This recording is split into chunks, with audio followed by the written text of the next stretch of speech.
Hey everyone, and welcome to another video. Tonight I have a really special one for all of you.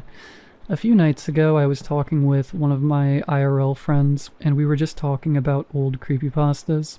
She brought up this story by the name of Penpal.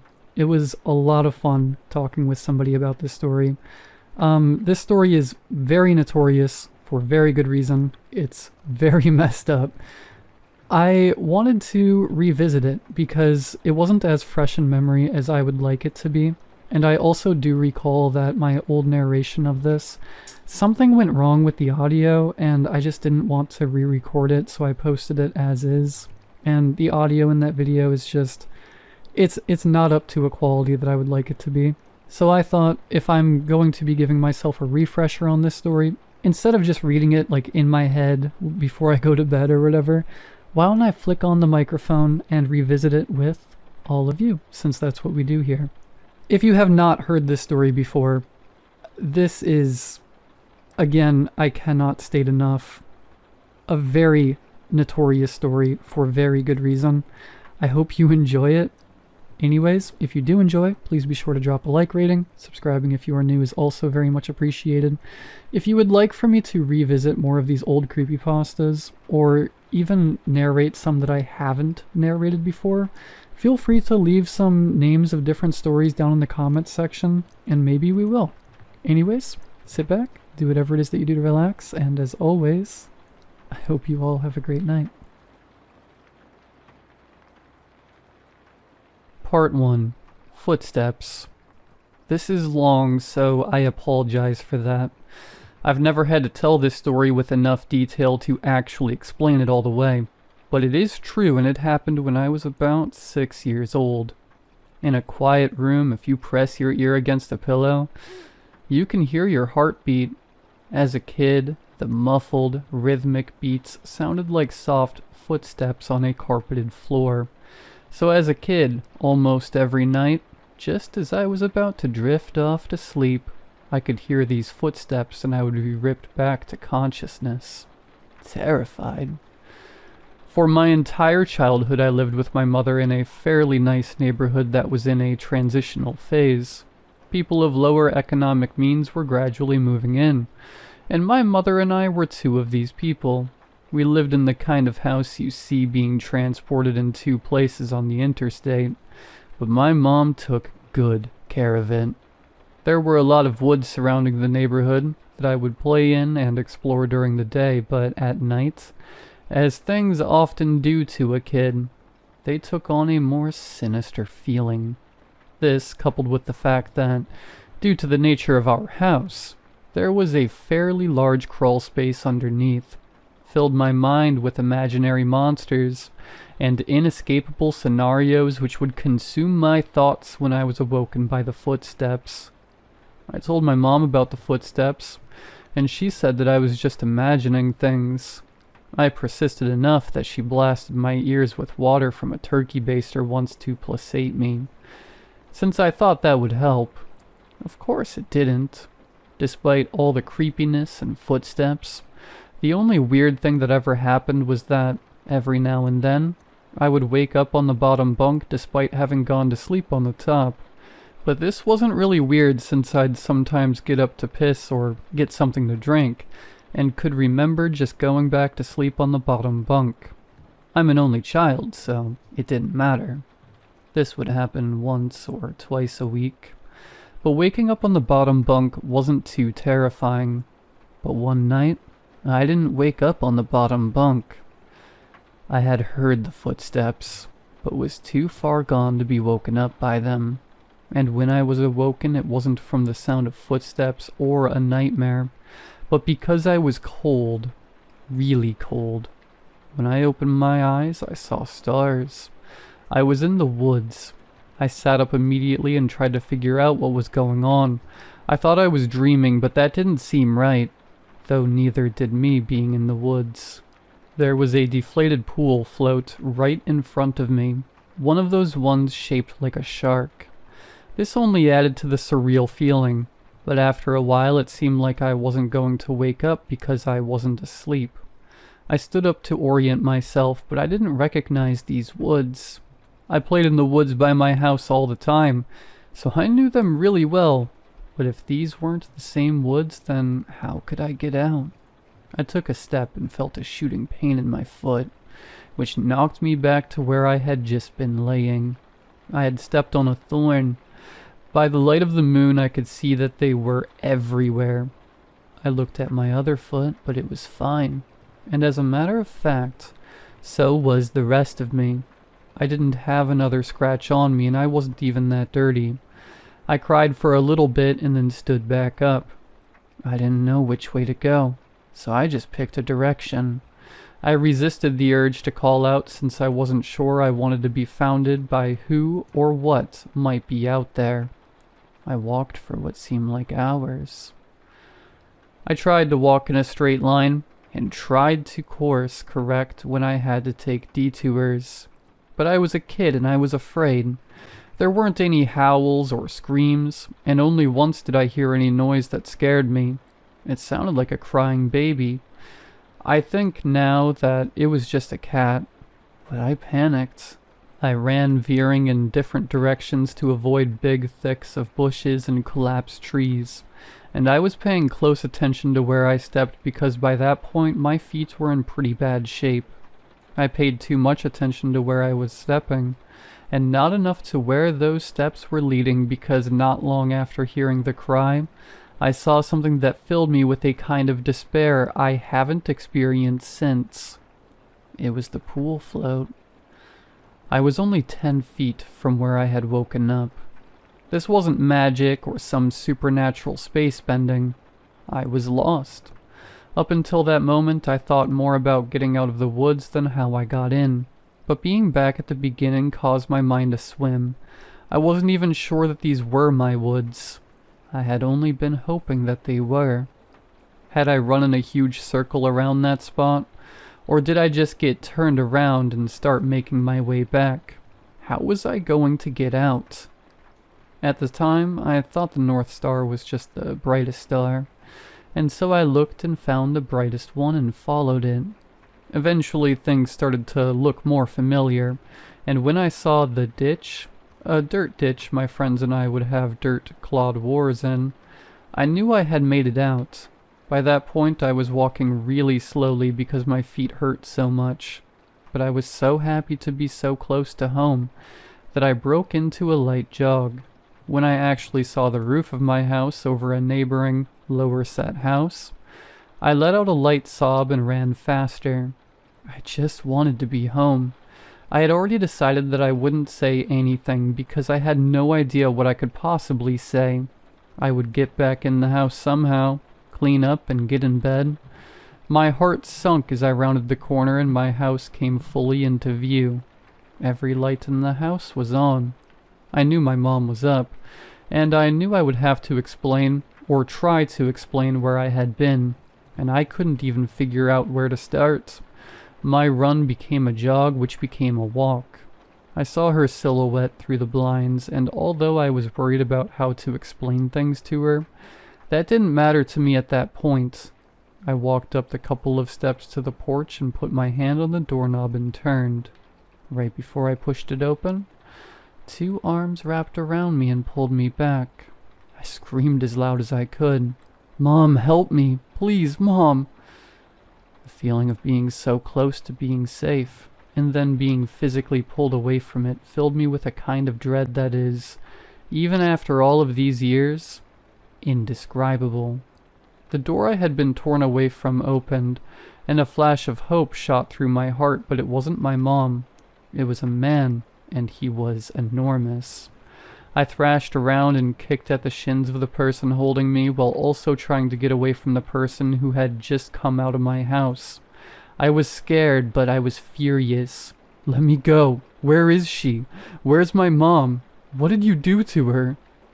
As my throat stung from screaming and I was drawing in another breath, I became aware of a sound that had been present for longer than I had perceived it. "Honey, please calm down. I've got you." It sounded like my mom. The arms loosened and set me down, and as a man approaching me blocked out the porch light with his head, I noticed his clothes. He was a cop. I turned to face the voice behind me and saw that it really was my mom. Everything was okay. I began to cry, and the three of us went inside. I'm so glad you're home, sweetie. I was worried I'd never see you again. By that point, she was crying too. I'm sorry. I don't know what happened. I just wanted to come home. I'm sorry. It's okay. Just don't do that ever again. I'm not sure me or my shins could take it. A little laughter broke through my sobs and I smiled a bit. Well, I'm sorry for kicking you, but why'd you have to grab me like that? I was just afraid that you'd run away again. I was confused. What do you mean? We found your note on your pillow, she said, and pointed at the piece of paper that the police officer was sliding across the table.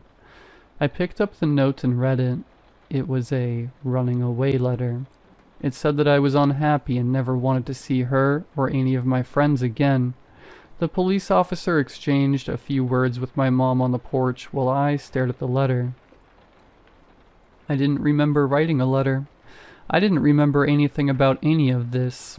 But even if I sometimes went to the bathroom at night and didn't remember, or even if I could have gone into the woods on my own, even if all that could have been true, the only thing I knew at that point was, this isn't how you spell my name.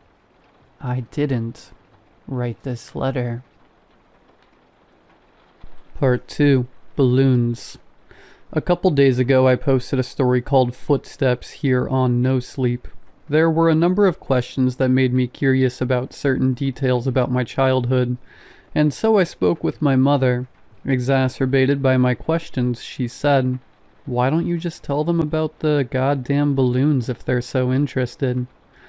As soon as she said that, I remembered so much about my childhood that I had forgotten. This story will provide some greater context for the previous story, which I think you should read first.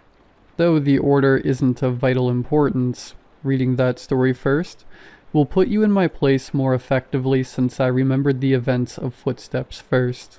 If you have questions or anything, feel free to ask and I'll try to answer them. Also, both stories are long, so heads up on that. I'm just hesitant to leave out any details that might be important. When I was 5 years old, I went to an elementary school that, from what I've come to understand, was really adamant about the importance of learning through activity. It was part of a new program designed to allow children to rise at their own pace. And to facilitate this, the school encouraged teachers to come up with really inventive lesson plans. Each teacher was given the latitude to create his or her own themes which would run for the duration of the grade, and all the lessons in math, reading, etc. would be designed in the spirit of the theme. These themes were called groups. There was a space group, a sea group, an earth group, and the group I was in, community. In kindergarten in this country, you don't learn much except how to tie your shoes and how to share, so most of it isn't very memorable. I only remember two things very clearly. I was the best at writing my name the right way, and the balloon project, which was really the hallmark of the community group, since it was a pretty clever way to show how a community functioned at a really basic level. You've probably heard of this activity. On one Friday, I remember it being Friday because I was excited about the project and it being the end of the week, toward the beginning of the year, we walked into the classroom in the morning and saw that there was a fully inflated balloon tied off with string taped to each of our desks. Sitting on each of our desks was a marker, a pen, a piece of paper, and an envelope. The project was to write a note on the paper, put it in the envelope, and attach it to the balloon, which we could draw a picture on if we wanted. Most of the kids started fighting over the balloons because they wanted different colors. But I started on my note, which I had thought a lot about. All the notes had to follow a loose structure, but we were allowed to create within those boundaries. My note was something like, "Hi, you found my balloon. My name is, and I attend Elementary school. You can keep the balloon, but I hope you write me back. I like Mighty Max, exploring, building forts, swimming, and friends. What do you like? Write me back soon. Here's $1 for the mail. On the dollar, I wrote 4 stamps, right across the front, which my mom said was unnecessary. But I thought it was genius, so I did it. The teacher took a Polaroid of each of us with our balloons and had us put them in the envelope along with our letter. They also included another letter that I assume explained the nature of the project and sincere appreciation for anyone's participation in writing back, and sending photos of their city or neighborhood. That was the whole idea, to build a sense of community without having to leave the school, and to establish safe contact with other people. It seemed like such a fun idea. Over the next couple weeks, the letters started to roll in. Most came with pictures of different landmarks, and each time a letter would come in, the teacher would pin the picture on a big wall map we had put up showing where the letter had come from and how far the balloon had traveled. It was a really smart idea, because we actually looked forward to coming to school to see if we had gotten our letter. For the duration of the year, we had 1 day a week where we could write back to our pen pal or another student's pen pal in case our letter hadn't come in yet. Mine was one of the last to arrive. When I came into the classroom, I looked at my desk and once again didn't see any letter waiting for me. But as I sat down, the teacher approached me and handed me an envelope. I must have looked so excited because, as I was about to open it, she put her hand on mine to stop me and said, "Please don't be upset." I didn't understand what she meant. Why would I be upset now that my letter had come in? Initially, I was mystified that she would even know what was in the envelope, but now I realized that of course the teachers had screened the contents to make sure there was nothing obscene. But all the same, how could I be disappointed? When I opened the envelope, I understood. There was no letter. The only thing in the envelope was a Polaroid, but I couldn't really make out what it was. It looked like a patch of desert, but it was too blurry to decipher. It appeared as if the camera had been moved while the picture was being taken. There was no return address, so I couldn't even write back if I wanted to. I was crushed. The school year pressed on, and the letters had stopped coming in for nearly all of the other students. After all, you can only continue a written correspondence with a kindergartner for so long. Everyone, including myself, had lost interest in the letters almost completely. Then I got another envelope. My excitement was rejuvenated, and I reveled in the fact that I was still getting a letter when most of the other pen pals had abandoned their involvement. It made sense that I received another delivery. There had been nothing but a blurry picture in the first one, so this was probably to make up for that. But again, there was no letter at all. Just another picture. This one was more distinguishable, but I still didn't understand it. The photograph was angled way up, catching the corner of a building, and the rest of the image was distorted by a lens flare from the sun. Because the balloons didn't travel very far, and because they were all launched on the same day, the board became a bit cluttered, and so the policy for the students still exchanging letters became that they could take the photographs home. My best friend Josh had the second highest number of pictures taken home by the end of the year. His pen pal was really cooperative, and sent him pictures from all around the neighboring city. Josh took home, I think, 4 pictures. I took home nearly 50. The envelopes were all opened by the teacher, but after a while I stopped even looking at the pictures. However, I saved them in one of my drawers that housed my collection of rocks, baseball cards, comic book cards, Marvel metal cards for those who might remember, and little miniature baseball batting helmets that I'd get out of a vending machine at Winn-Dixie after t-ball games. With the school year over, my attention turned to other things. My mom had gotten me a small snow cone machine for Christmas that year, and Josh had really coveted it. So much so that his parents bought him a slightly nicer one for his birthday, which was toward the end of the school year. That summer we had the idea that we would set up a snow cone stand to make money. We thought we'd make a fortune selling snow cones at $1.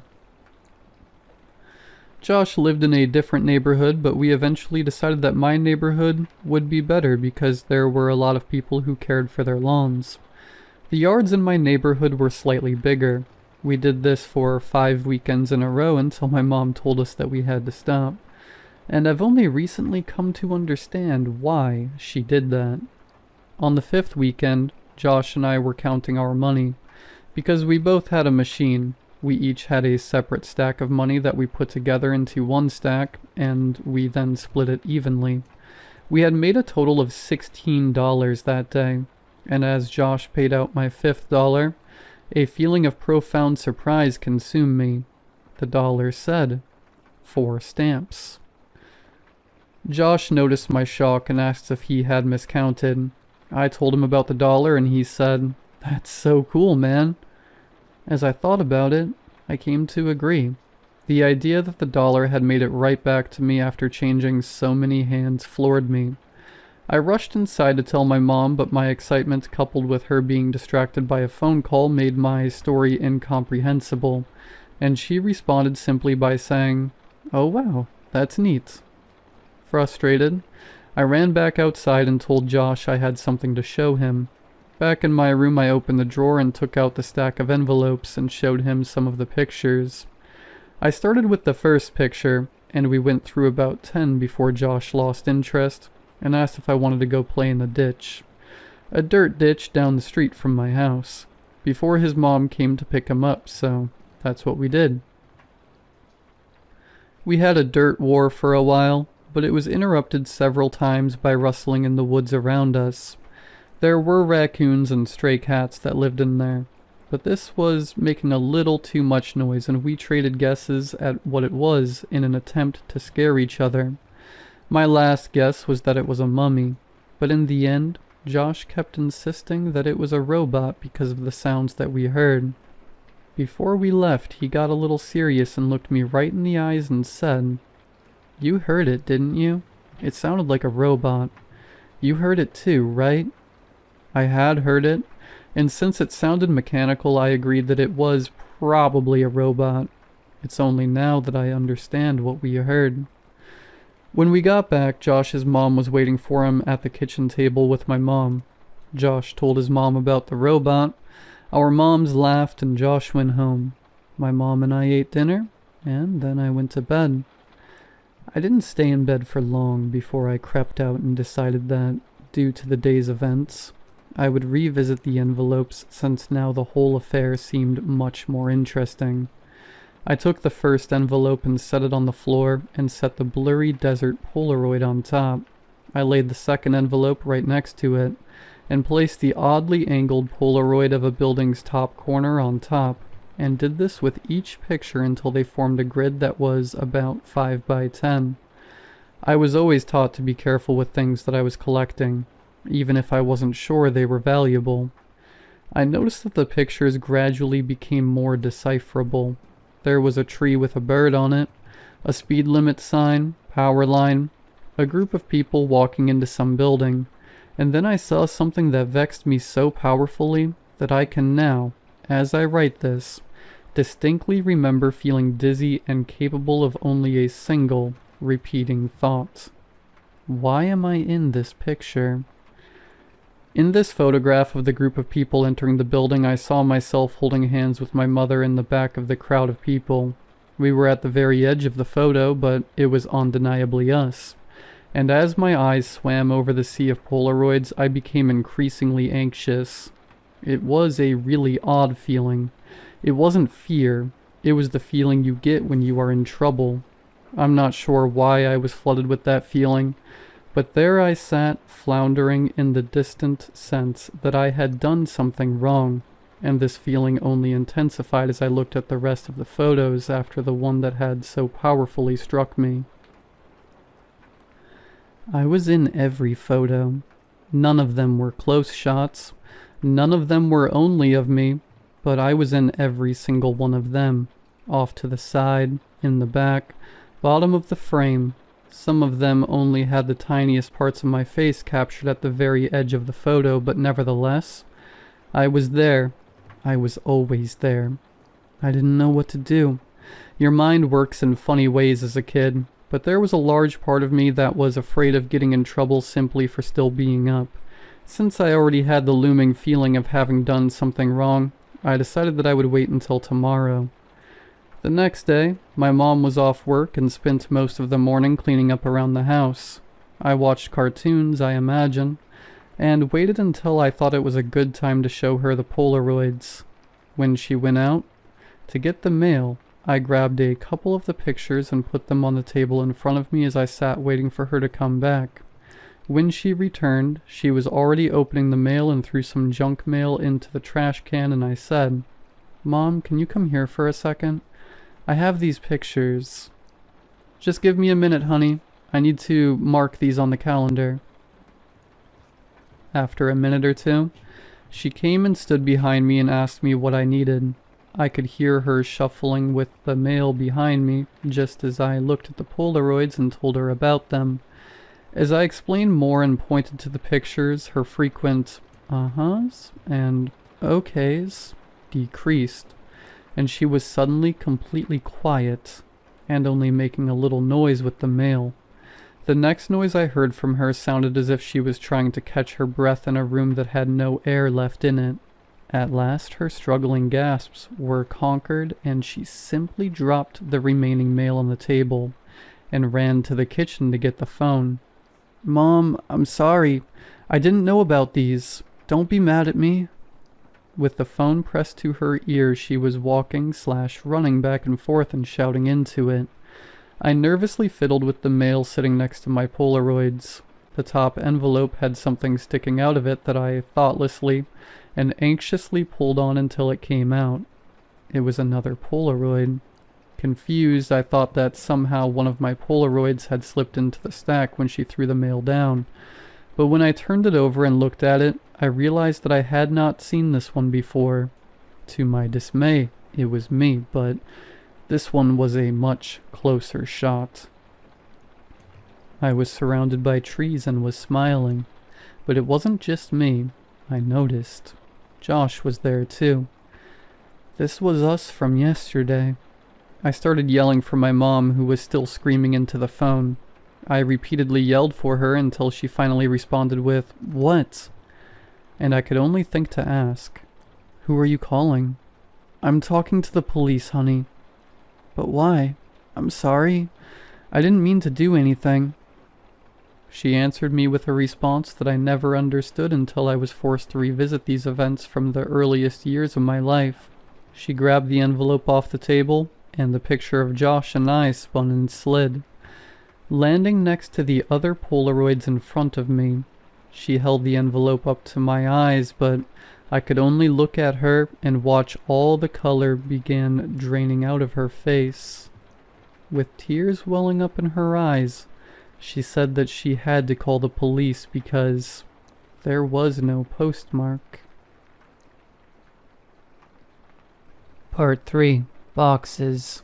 If you haven't read Footsteps or Balloons, please do so before reading what's below so you'll understand. For those of you who have read my other stories and asked if there was more and received cryptic answers from me, I want to apologize for being dishonest. I said several times in the comments that nothing really happened after Footsteps, but that wasn't true. The events of the following story weren't locked away in the recesses of my mind. I've always remembered them. It wasn't until I remembered Balloons and spoke with my mother about the following events that I realized how intertwined this story was with everything else. But I originally hadn't really planned on sharing this anyway. My desire to withhold this memory was due mostly to the fact that I don't think I showed good judgment in it. I also wanted consent from another person to tell it, so as to not misinterpret what transpired. I didn't expect there to be a lot of interest in my other stories, so I never really thought I'd get pressed for more details. and I would have been happy to keep this to myself for the rest of my life. I haven't been able to reach the other party, but I would feel disingenuous withholding this story from those who wanted more information, now that I've spoken with my mother, and another connecting line has been drawn. What follows is as accurate a recollection as I could manage. I apologize for the length. I spent the summer before my first year of elementary school learning how to climb trees. There was one particular pine tree right outside my house that seemed almost designed for me. It had branches that were so low I could easily grab them without a boost, and for the first couple days after I first learned how to pull myself up, I would just sit on the lowest branch, dangling my feet. The tree was outside our back fence, and was easily visible from the kitchen window, which was just above the sink. Before too long, my mother and I developed a routine where I would go play on the tree when she washed the dishes because she could easily see me while she did other things. As the summer passed, my abilities grew, and before too long I was climbing fairly high. As the tree got taller, its branches not only got thinner but more widely spaced. I eventually reached a point where I couldn't actually climb any higher, and so the game had to change. I began to concentrate on speed, and in the end, I could reach my highest branch in 25 seconds. I got too confident, and one afternoon I tried to step from a branch before I had firmly grasped the next one. I fell about 20 feet, and broke my arm really bad in 2 places. My mom was running toward me, yelling, and I remembered her sounding like she was underwater. I don't remember what she said, but I do remember being surprised by just how white my bone was. I was going to start kindergarten with a cast, and wouldn't even have any friends to sign it. My mom must have felt terrible because the day before I started school, she brought home a kitten. He was just a baby and was striped with tan and white. As soon as she put him down, he crawled into an empty case of soda that was sitting on the floor. I named him Boxes. Boxes was only an outside cat when he escaped. My mom had him declawed so he wouldn't destroy the furniture, so as a result we did our best to keep him inside. He'd get out every now and then, and we'd find him somewhere in the backyard chasing some kind of bug or lizard, though he could hardly ever catch one because he had no front claws. He was pretty evasive, but we'd always catch him and carry him back inside. He'd scramble to look back over my shoulder. I told my mom that it was because he was planning his strategy for next time. Once inside, we'd give him some tuna fish, and he came to learn what the sound of the can opener might signal. He'd come running whenever he heard it. The conditioning came in handy later because toward the end of our time in that house, Boxes would get out much more often, and would run under the house into the crawl space where neither of us wanted to follow because it was cramped, and probably crawling with bugs and rodents. Ingeniously, my mom thought to hook the can opener to an extension cord out back and run it right outside the hole that Boxes had gone through. Eventually, he would emerge with his loud meows, looking excited by the sound and then horrified at how we could run such a cruel ruse on him. A can opener with no tuna made no sense to Boxes. The last time he escaped to under the house was actually our last day in it. My mom had put the house on the market, and we had begun packing our things. We didn't have much, and we stretched the packing out a while, though I had already packed up all my clothes at my mom's request.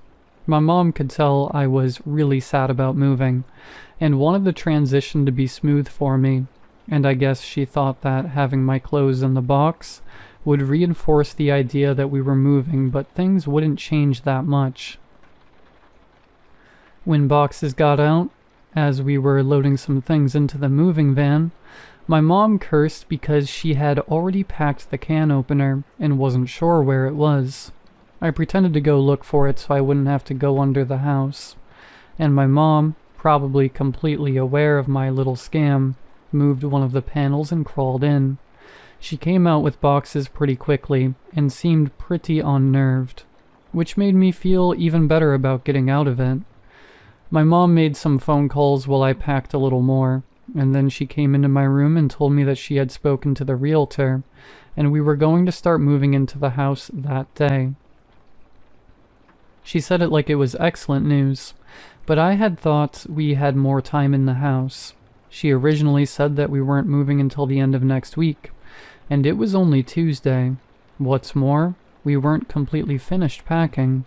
But my mom said sometimes it was just easier to replace things than pack them and haul them all over the city. I didn't even get to grab the rest of my boxed clothes. I asked if I could call Josh to say bye, but she said that we could just call him from our new house. We left in the moving van. I managed to stay in touch with Josh for years, which is surprising since we no longer went to the same school. Our parents weren't close friends, but they knew that we were, and so they would accommodate our desire to see one another by driving us back and forth for sleepovers, sometimes every weekend. For Christmas one year, our parents even pooled their money and got us some really nice walkie-talkies that were advertised to work across a range that extended past the distance between our houses. They also had batteries that could last for days if the walkie-talkie was on but not used. They would only occasionally work well enough that we could talk across the city, but when we stayed over, we'd use them around the house, talking in mock radio speak that we had taken from movies, and they worked great for that. Thanks to our parents, we were still friends when we were 10. One weekend I was staying over at Josh's, and my mom called me to say goodnight. She was still pretty watchful, even when she couldn't actually watch me, but I had gotten so used to it that I didn't even notice it, even if Josh did. She sounded upset. Boxes was missing. This must have been a Saturday night, because I had spent the night at Josh's the previous night and was going to go home the next day because we had school on Monday. Boxes had been missing since Friday afternoon. I gathered that she had not seen him since returning home after dropping me off. She must have decided to tell me he was missing because if he didn't come home before I did, then I would be devastated at, not only by his absence, but how she could have kept it from me. She told me not to worry. He'll come back. He always does. But Boxes didn't come back. 3 weekends later, I stayed at Josh's again. I was still upset about Boxes, but my mom told me that there had been many times when pets had disappeared from home for weeks or even months, only to return on their own.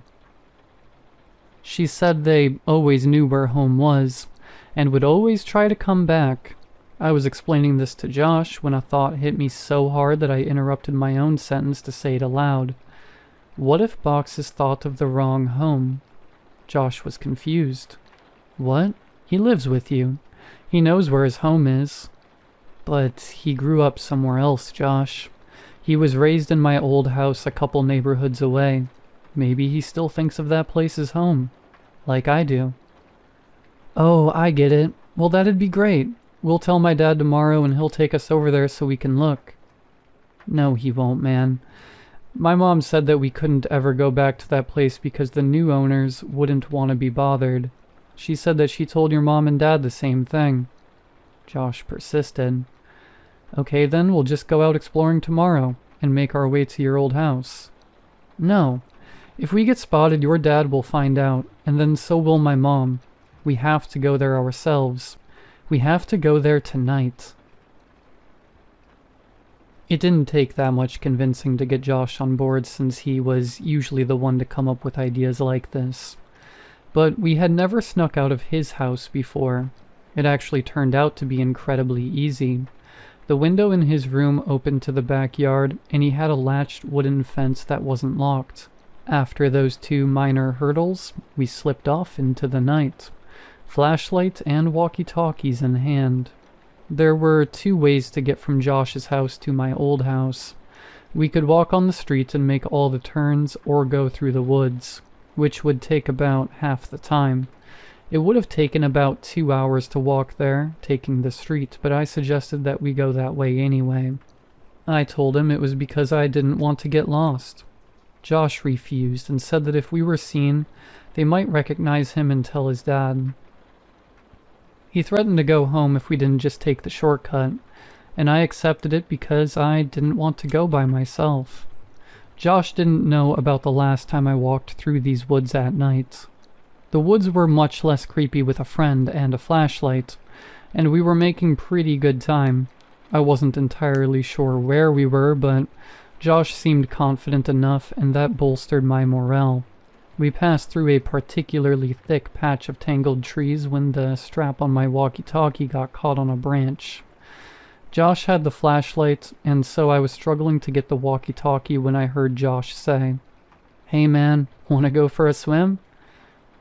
I looked over to where he was shining the flashlight, though I closed my eyes as I did, because I now knew where we were. He was pointing at the pool floats.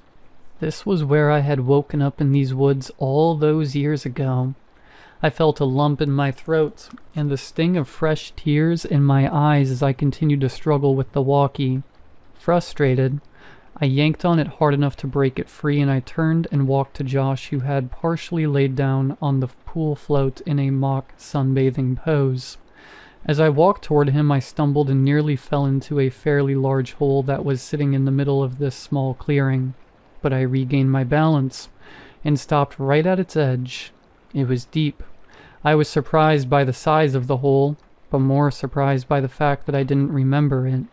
I realized it must not have been there that night because it was in the same spots where I had awoken. I put it out of my mind and turned to Josh. "Quit messing around, man. You saw I was stuck over there, and you were just laying here joking around on this float." I punctuated the sentence with a kick to an exposed part of the float. A screeching rose from it. Josh's smile inverted. He suddenly looked terrified and was struggling to get off the float, but he couldn't in a quick manner due to the awkward way he had been laying on it. Each time he would fall back on the float, the screeching would intensify. I wanted to help Josh, but I couldn't move myself any closer. My legs wouldn't cooperate. I hated these woods. I picked up the flashlight that he had thrown in his thrashing and shined in on the float, not knowing what to expect. Finally, Josh got off the float and rushed next to me, looking at where I was shining the light. Suddenly, there it was. It was a rat. I started laughing nervously, and we both watched the rat run into the woods, taking the screeches with it. Josh lightly punched me in the arm, the smile slowly returning to his face, and we continued walking. We quickened our pace and made it out of the woods faster than we thought we would, and we found ourselves back in my old neighborhood.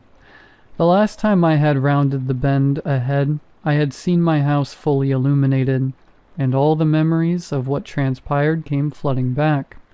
I felt a skipping in my heart as we were finally turning the corner and about to face the full view of my house, remembering last time how incandescent it was, but this time all the lights were off. From a distance I could see my old climbing tree, and as my mind traced the steps of causality backward, I realized that I wouldn't be back here this night if that tree hadn't grown, and I was briefly in awe of how all events were like that. As we got closer, I could see that the lawn looked terrible. I couldn't even guess when it had last been mowed. One of the shutters had partially broken loose and was rocking back and forth in the breeze, and overall the house just looked dirty. I was sad to see my old home in such a state of disrepair. Why would my mom care if we bothered the new owners, if they cared so little about where they lived? And then I realized there were no new owners. The house was abandoned, though it looked simply forsaken. Why would my mom lie to me about our house having new people in it? But I thought that this was actually a good thing. It would be easier to look around for boxes if we didn't have to worry about being spotted by the new family. This would make it much quicker. Josh interrupted my thoughts, and we walked through the gate and up to the house itself. Your old house sucks, dude. Josh yelled as quietly as he could. Shut up, Josh. Even like this, it's still nicer than your house. Hey, man. Okay. I think Boxes is probably under the house. One of us has to go under and look, but the other should stay next to the opening in case he comes running out. Are you serious? There's no way I'm going under there. It's your cat, man. You do it. Look, I'll game you for it, unless you're too scared, I said, holding my fist over my upturned palm. Fine, but we go on shoot, not on 3. It's rock, paper, scissors, shoot, not 1, 2, 3.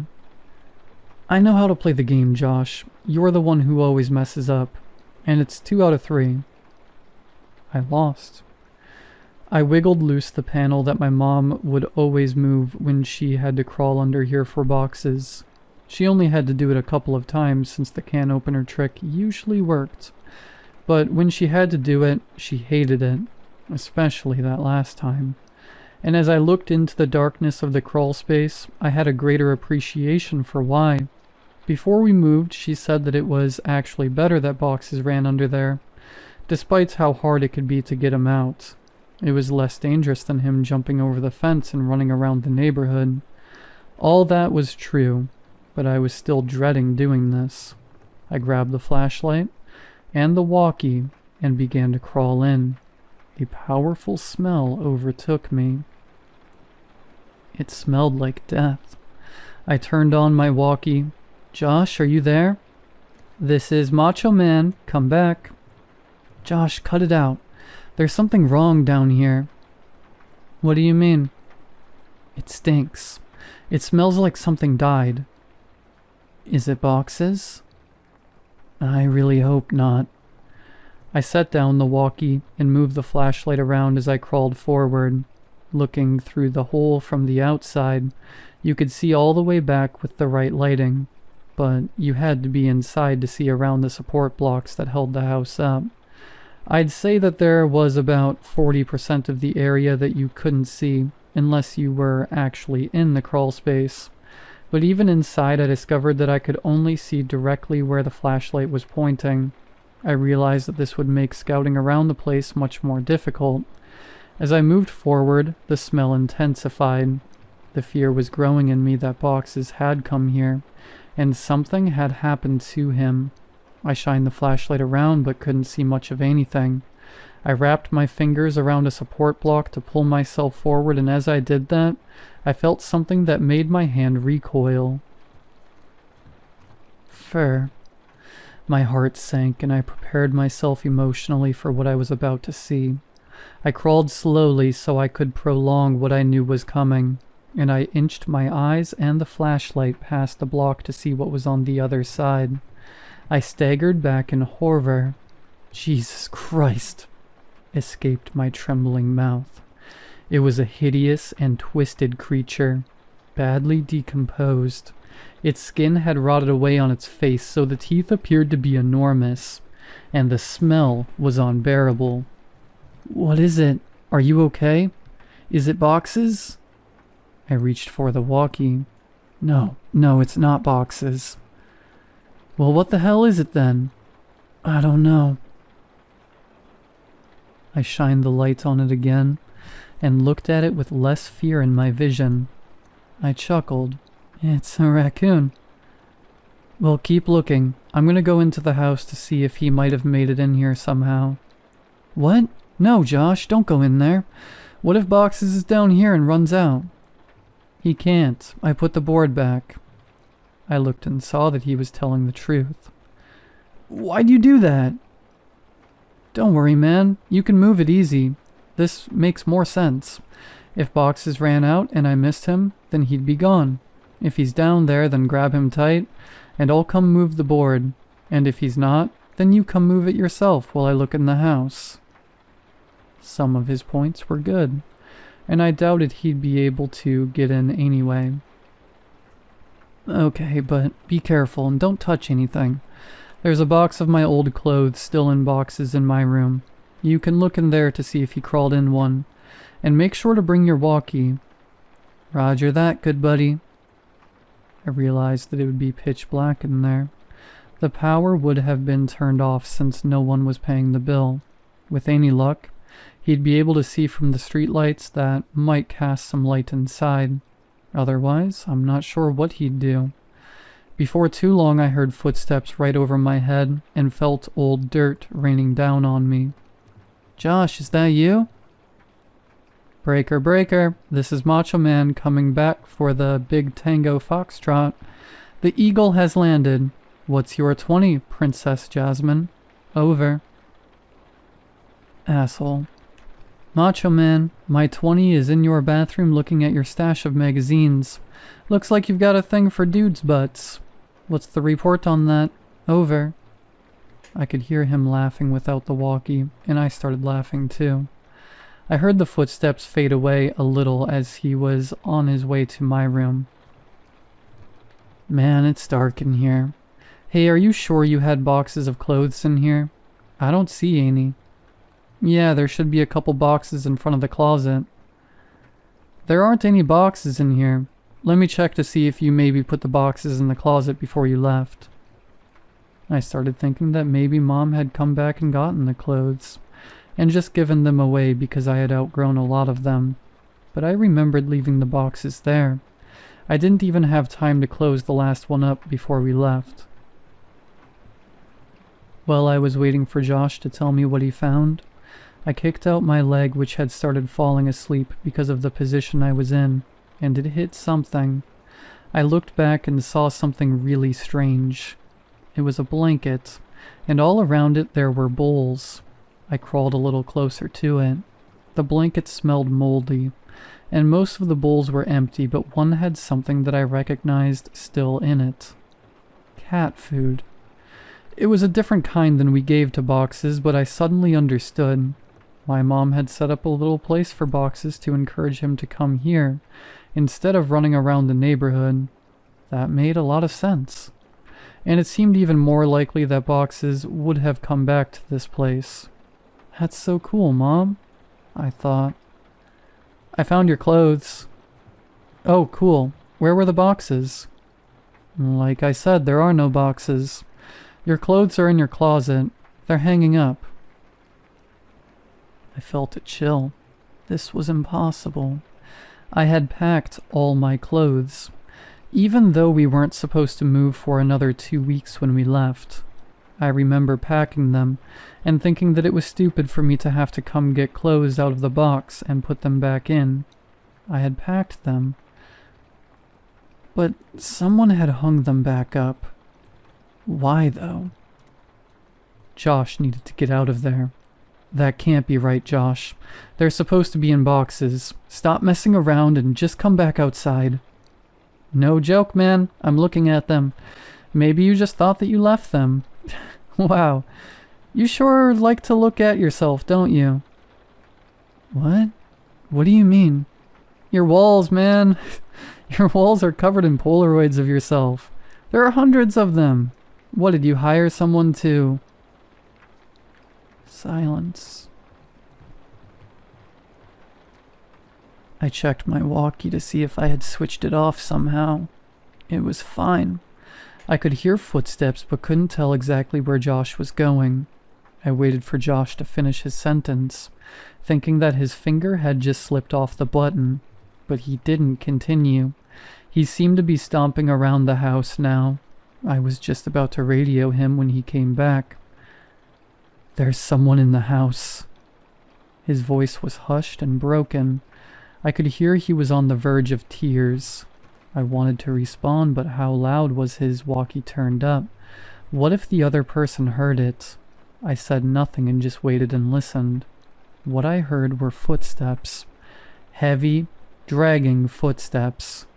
And then a loud thud. Oh God, Josh. He had been found, I was sure of it. This person had found him and was hurting him. I broke out in tears. He was my only friend next to boxes. And then I realized, what if Josh told him I was under here? What could I possibly do? As I struggled to compose myself, I thankfully heard Josh's voice through the walkie. He's got something, man. It's a big bag. He just threw it on the floor and... Oh God, man. The bag, I think it just moved. I was paralyzed. I wanted to run home. I wanted to save Josh. I wanted to go for help. I wanted so many things, but I just lay there frozen. As I lay unable to move, my eyes focused on the corner of the house that was right under my room. I moved my flashlight. My breath hitched at what I saw. Animals. Dozens of them. All of them dead. They lay in piles all around the perimeter of the crawl space. Could boxes be among these corpses? Was this what the cat food was for? Seeing this broke my shock as I knew I had to get out of there, and I scrambled to the board. I pushed on it, but it wouldn't budge. I couldn't move it because I was wedged in there, and I couldn't get my fingers around it since the edges were outside. I was trapped. God damn you, Josh! I whispered to myself. I could feel thunderous footsteps above me. The house was shaking. I heard Josh scream, and it was matched by another scream that wasn't full of fear. As I continued pushing, I felt the board move, but I knew it wasn't me who was pushing it. I could hear footsteps above me and in front of me, and shouting and screaming filling the brief silences between the footsteps. I was moved back and held my walkie ready to just try to defend myself. And the board was thrown to the side and an arm shot in and grabbed for me. "Let's go, man, now!" It was Josh, thank God. I scrambled out of the opening, holding the flashlights and the walkie. When we got to the fence, we both jumped it, but Josh's walkie fell. He reached for it and I told him to forget it. We had to move. Behind us I could hear yelling, though they weren't words, only sounds. And we, perhaps foolishly, ran for the woods to get back to Josh's quicker and be somewhat harder to follow. The whole way through the woods Josh kept yelling, "My picture! He took my picture!" But I knew the man already had Josh's picture from all those years ago at the ditch. I suppose Josh still thought those mechanical sounds were from a robot. We made it back to Josh's house and back into his room before his parents woke up. I asked him about the big bag and if it really moved, and he said he couldn't be sure. He kept apologizing about dropping the walkie at the house, but obviously that wasn't a big deal.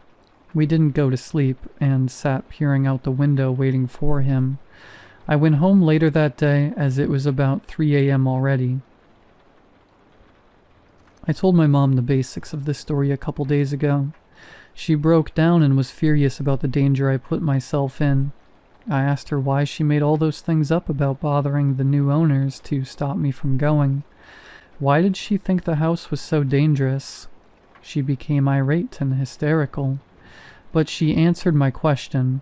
She grabbed my hand and squeezed it harder than I thought her capable of, and locked her eyes to mine, whispering as if she was afraid of being overheard. "Because I never put any fucking blankets or bowls under the house for boxes. You weren't the only one to find them." I felt dizzy. I understood so much now. I understood why she had looked so uneasy after she brought boxes out from under the house on our last day there. She found more than spiders or a rat's nest that day. I understood why we left almost 2 weeks early. I understood why she tried to stop me from going back. She knew. She knew he made his home under ours, and she kept it from me. I left without saying another word, and didn't finish the story for her, but I want to finish it here for you. I got home from Josh's that day. I threw my stuff on the floor and it scattered everywhere. I didn't care. I just wanted to sleep. I woke up around 9 p.m. to the sound of boxes meowing. My heart leapt. He had finally come home. I was a little sick about the fact that if I had just waited a day, none of the previous night's events would have happened and I'd have boxes anyway. But that didn't matter. He was back. I got off my bed and called for him, looking around to catch a glint of light off his eyes. The crying continued and I followed it. It was coming from under the bed.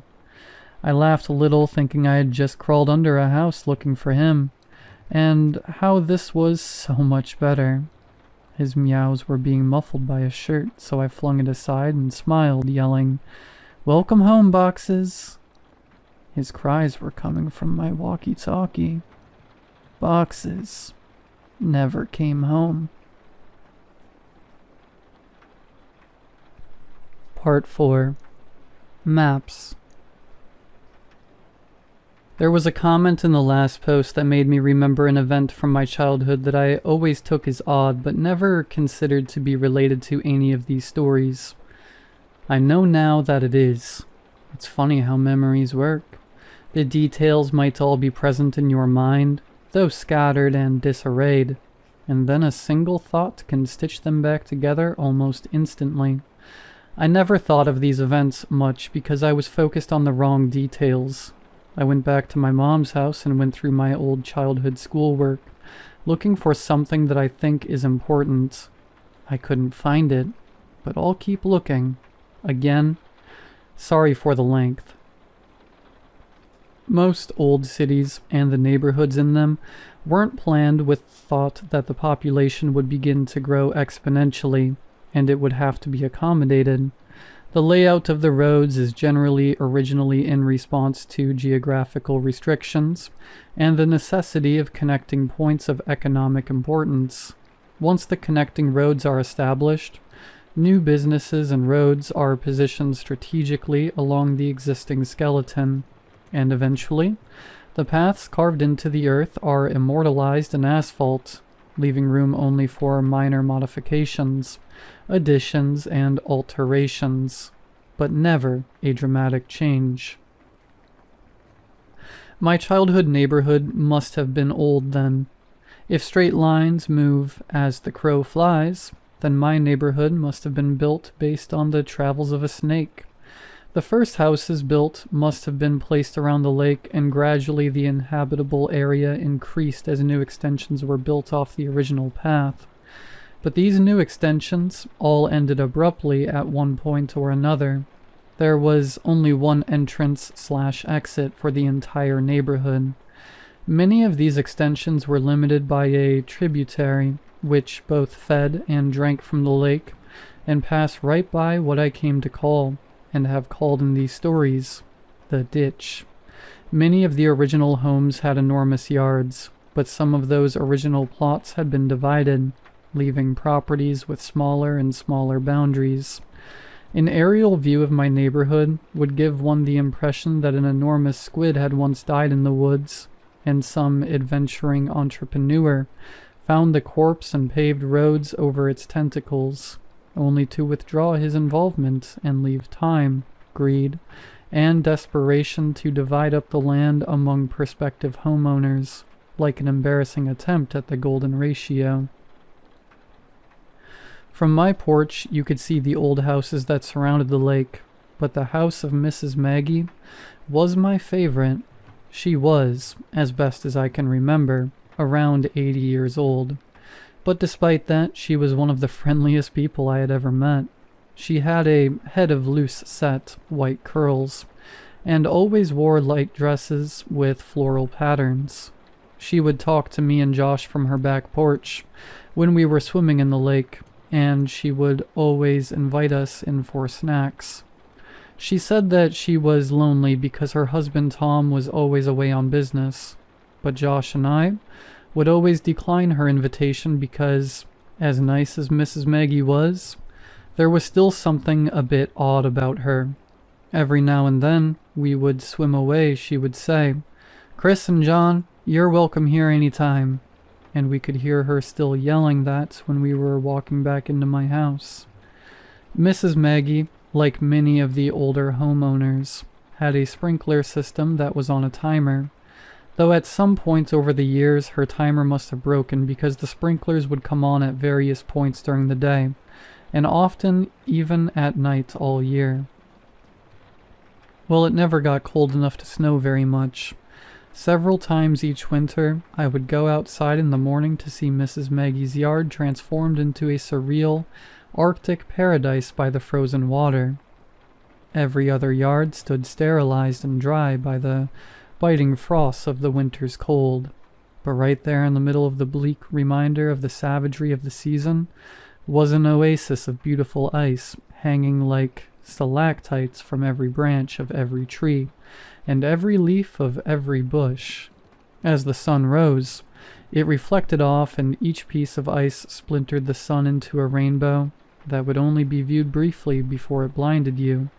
Even as a child, I was struck by how beautiful it was, and often Josh and I would go over there to walk on the iced grass and have sword fights with the icicles. I once asked my mom why she left it on like that. My mom seemed to search for the explanation before she said, "Well, sweetie, Mrs. Maggie is sick a lot, and sometimes when she gets really sick, she gets confused. That's why she messes up yours and Josh's names sometimes. She doesn't mean to, but sometimes she just can't remember. She lives in that big house all by herself, so it's okay if you talk to her when you swim in the lake, but when she invites you in, you should keep saying no. Be polite. Her feelings won't get hurt." "But she'll be less lonely when her husband comes home, though, right? How long will he be away on business? It seems like he's always away." My mom seemed to struggle, and I could see that she had become very upset. Finally, she answered, "Honey, Tom's not going to come home. Tom's in heaven. He died years and years ago. But Mrs. Maggie doesn't remember. She gets confused and forgets. But Tom's not ever coming home. If someone moved back in with her, she might even think it was Tom. But he's gone, sweetie." I would have only been around 5 or 6 when she told me that, and while I didn't understand it completely, I was still profoundly sad for Mrs. Maggie. I know now that Mrs. Maggie had Alzheimer's. She and her husband Tom had 2 sons, Chris and John. The 2 had worked out payment plans with the utility companies and paid for Mrs. Maggie's water and electricity, but they would never visit her. I don't know if something happened between them, or if it was the illness, or if they just lived too far away, but they never came around. I have no idea what they look like, but there were times when Mrs. Maggie must have thought Josh and I looked like they did when they were children, or maybe she saw that some part of her mind so desperately wanted her to see. Ignoring the images transmitted down her optic nerve, and just for a little while showing her what used to be, I realize only now how lonely she must have been. During the summer after kindergarten, before the events of balloons, Josh and I had taken to exploring the woods near my house, as well as the tributary of the lake. We knew that the woods between our houses were connected, and we thought it would be neat if the lake near my house was somehow connected to the creek around his. So we resolved ourselves to find out. We were going to make maps.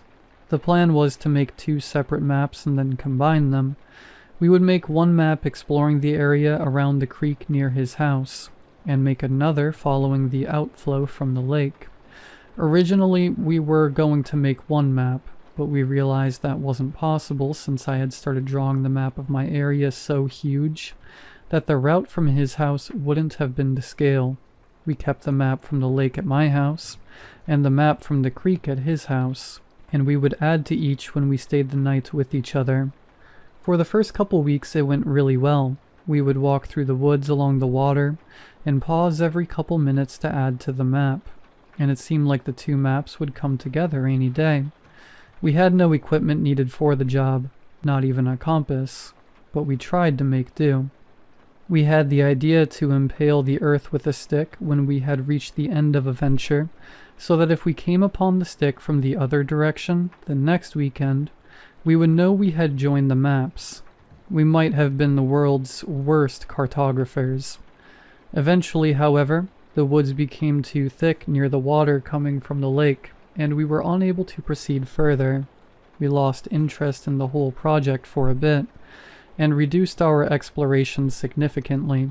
though not completely, when we started selling snow cones. After I showed my mom all the pictures I had taken from school, and she took away my snow cone machine, our interest in the maps revitalized.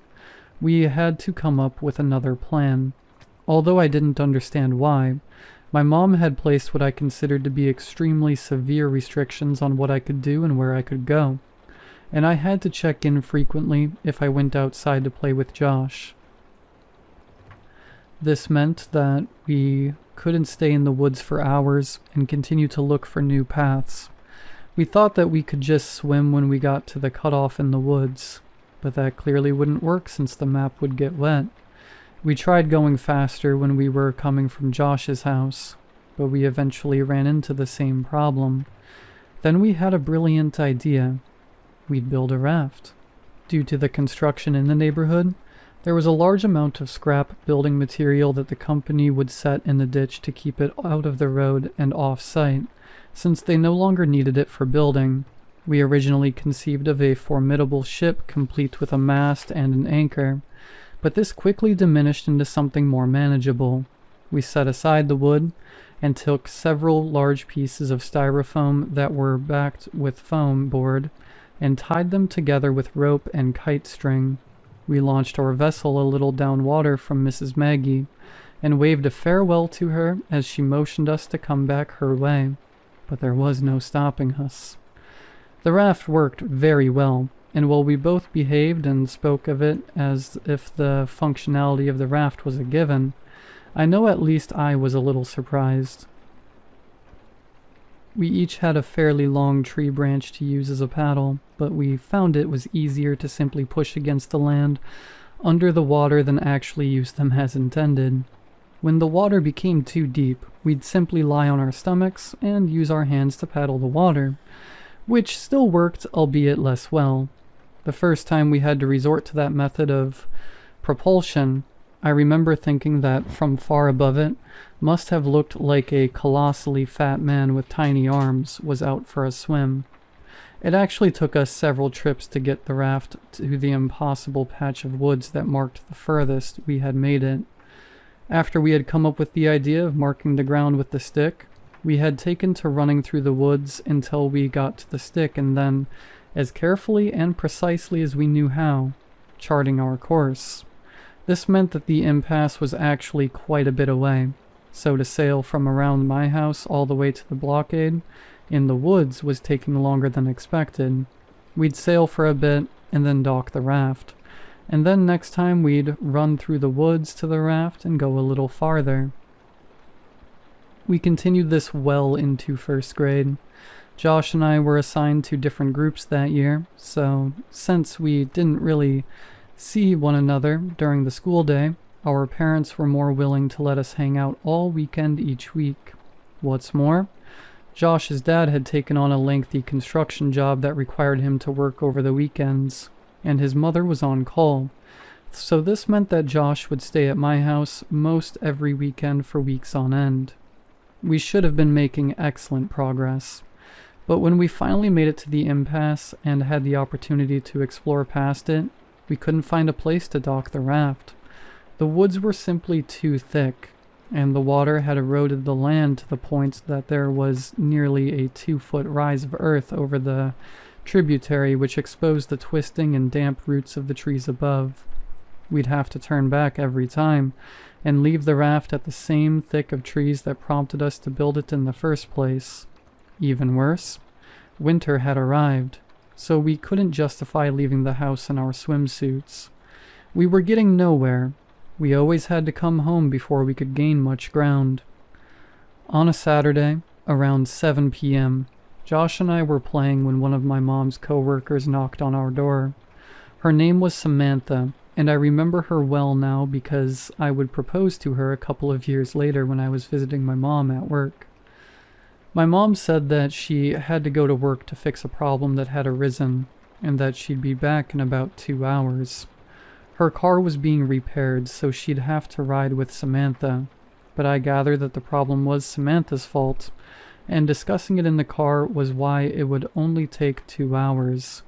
She said that under no circumstances were we to leave the house or open the door for anyone, and she was in the middle of explaining that she would call every hour when she got there to check in, but she ended that statement prematurely when she remembered that our phone had been turned off for delinquent payments. This was why Samantha had just come by unannounced. She looked me dead in the eye as she was closing the door and said, "Stay put." This was our chance. We watched her drive down the serpentine road toward the exit, and as soon as the car rounded the last visible bend, we ran back to my room. I dumped my backpack out while Josh grabbed the map. "Hey, do you have a flashlight?" Josh chimed. "No, but we'll be back way before dark." "I was thinking just in case. We should have one." "My mom has one, but I don't know where she keeps it." "Wait." I ran into my closet and pulled a box down from the top shelf. "You have a flashlight in there?" Josh asked. "Not exactly." I opened the box and revealed 3 Roman candles that I had taken from the pile that my mom had amassed for the 4th of July past summer, along with a lighter that I had managed to take from her some months before. This would ensure that we at least had some light if we needed it. This was a little bit before I had been given an opportunity to be afraid of the woods at night, so it wasn't fear that motivated our search for a light source, only practicality. We threw it all in the backpack and bolted out the back door, making sure to close it so boxes wouldn't get out. We had 1 hour and 50 minutes. We ran through the woods as fast as we could and made it to the raft in about 15 minutes. We had our bathing suits on under our clothes, so we stripped off our shirts and shorts and left them in 2 separate piles about 4 feet from the edge of the water. We untied the raft from the tree, grabbed our branch paddles, and cast off. We tried to move rapidly to reach a point beyond the contents of our ever-expanding map, as we didn't have time to waste seeing old sights. We knew that we were slower in the raft than on land, and that we would be in the raft for quite a while after the cutoff since the woods were too thick to walk through, and there wasn't a place to dock. This meant that we'd have to ride the raft back to the original docking site, even if we found a new place to dock it further ahead.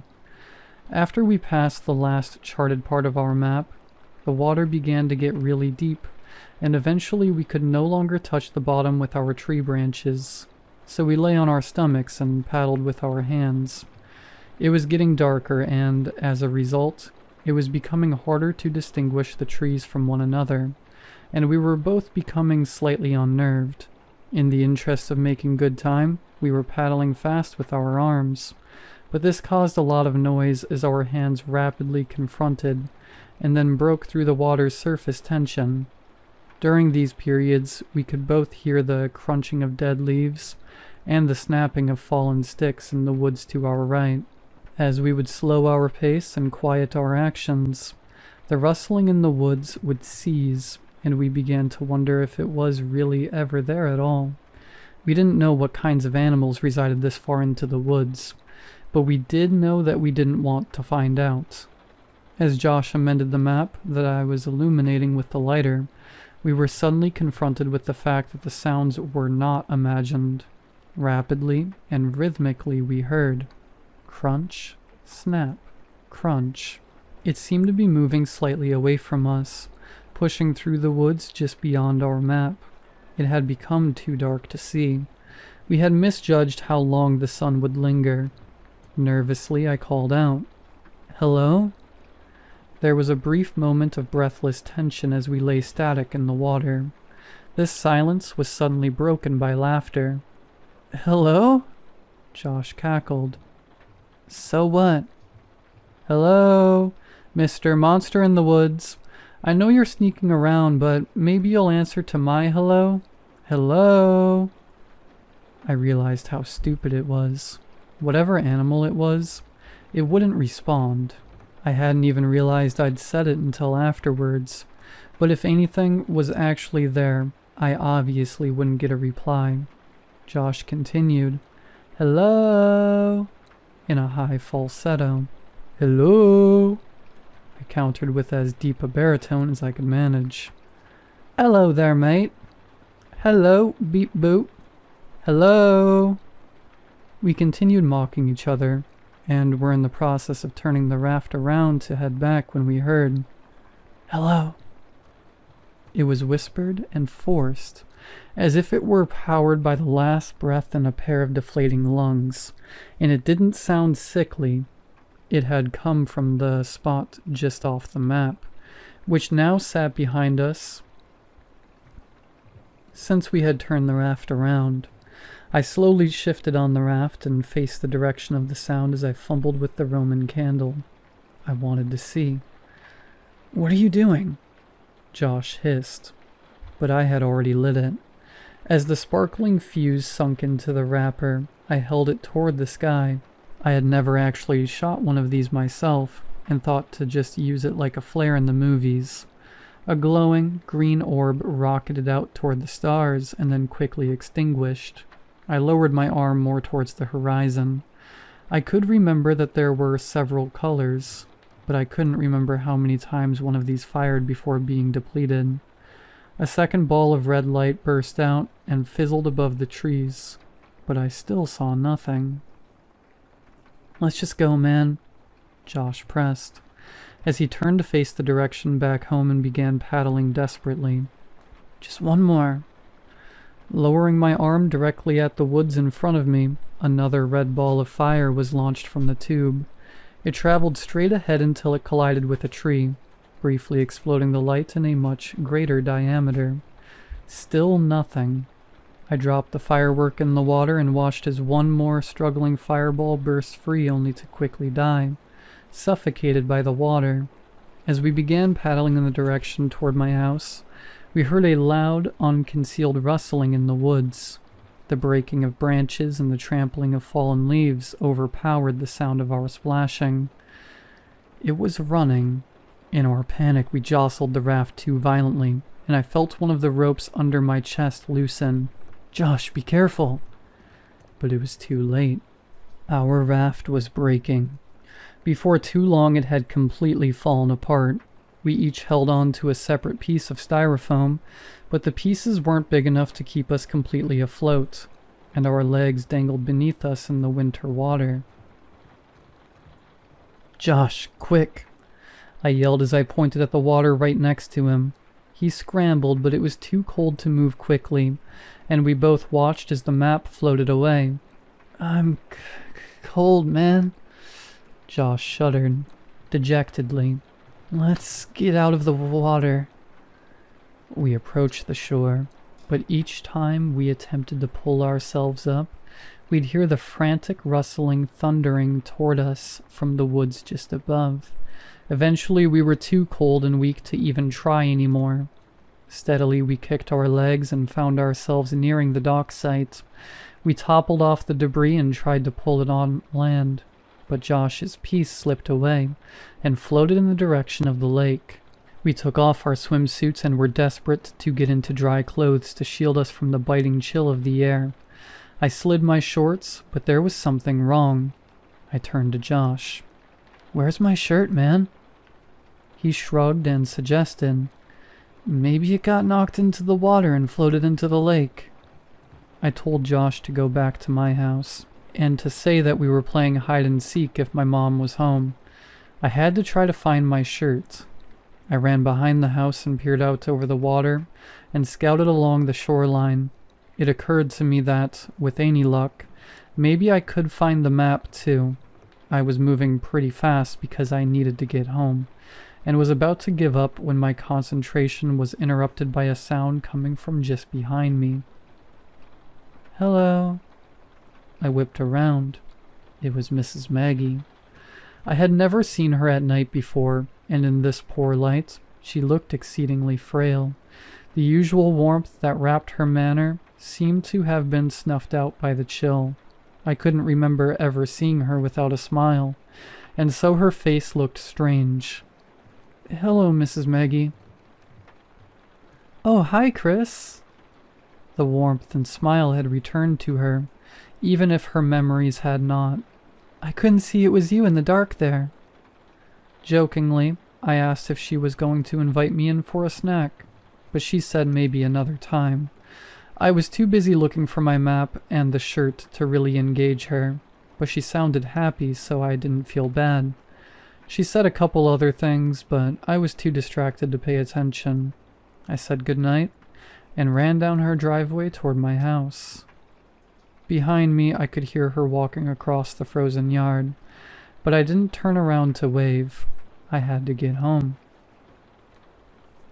I made it home a couple minutes before my mom did, and by the time she came in, Josh and I had already changed clothes and warmed up. We'd gotten away with it, even though we'd lost the map. Couldn't find it? Nah, but I saw Mrs. Maggie. She called me Chris again. I'm telling you, dude. Just be glad you've never seen her at night. We both laughed, and he asked me if she invited me in for a snack, joking that the snacks must be terrible since she couldn't even give them away. I told him that she didn't, and he was surprised. And now that I had time to think about it, so was I. Literally every time we had seen her, she had invited us in for snacks. And here I had, albeit sarcastically, invited myself, and she said no. As Josh talked more about Mrs. Maggie, I suddenly realized that the lighter might still be in my pocket, and that it would be disastrous for my mom to find it. I grabbed the shorts off the floor and patted my pockets. I felt something, but it wasn't the lighter. From my back pocket, I slid out a folded piece of paper, and my heart leapt. The map? I thought. But I watched it float away. As I unfolded the paper, my stomach turned as I tried to understand what I was seeing. Drawn on the paper inside of a large oval were two stick figures holding hands. One was much bigger than the other, but neither had faces. The paper was torn, so a part of it was missing, and there was a number written near the top right corner. It was either 15 or 16. I nervously handed Josh the paper and asked if he had put it in my pocket at some point, but he scoffed at the idea and asked why I was so upset. I pointed toward the smaller stick figure, and what was written next to it? It was my initials. I shook it off and told Josh the rest of the conversation between Mrs. Maggie and I. I had always attributed the odd exchange to her being sick until revisiting the events in my mind all these years later. As I think about it now, the feeling of profound sadness for Mrs. Maggie returns, but it is augmented by a looming feeling of despair when I think about why she said maybe another time. I knew what she had said, but I didn't understand what it meant that night. I didn't understand what her words had meant weeks later when I watched men in strange, orange biohazard suits carry what I thought were black bags full of garbage out of her house, or why the whole neighborhood smelled like death that day. I still didn't understand when they condemned the house and boarded it up a little while before we moved, but I understand now.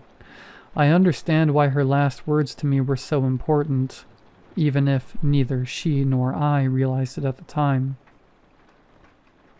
Mrs. Maggie had told me that night that Tom had come home, but I know now who had really moved in, just as I know now why I never saw her body brought out on a stretcher. The bags weren't filled with garbage.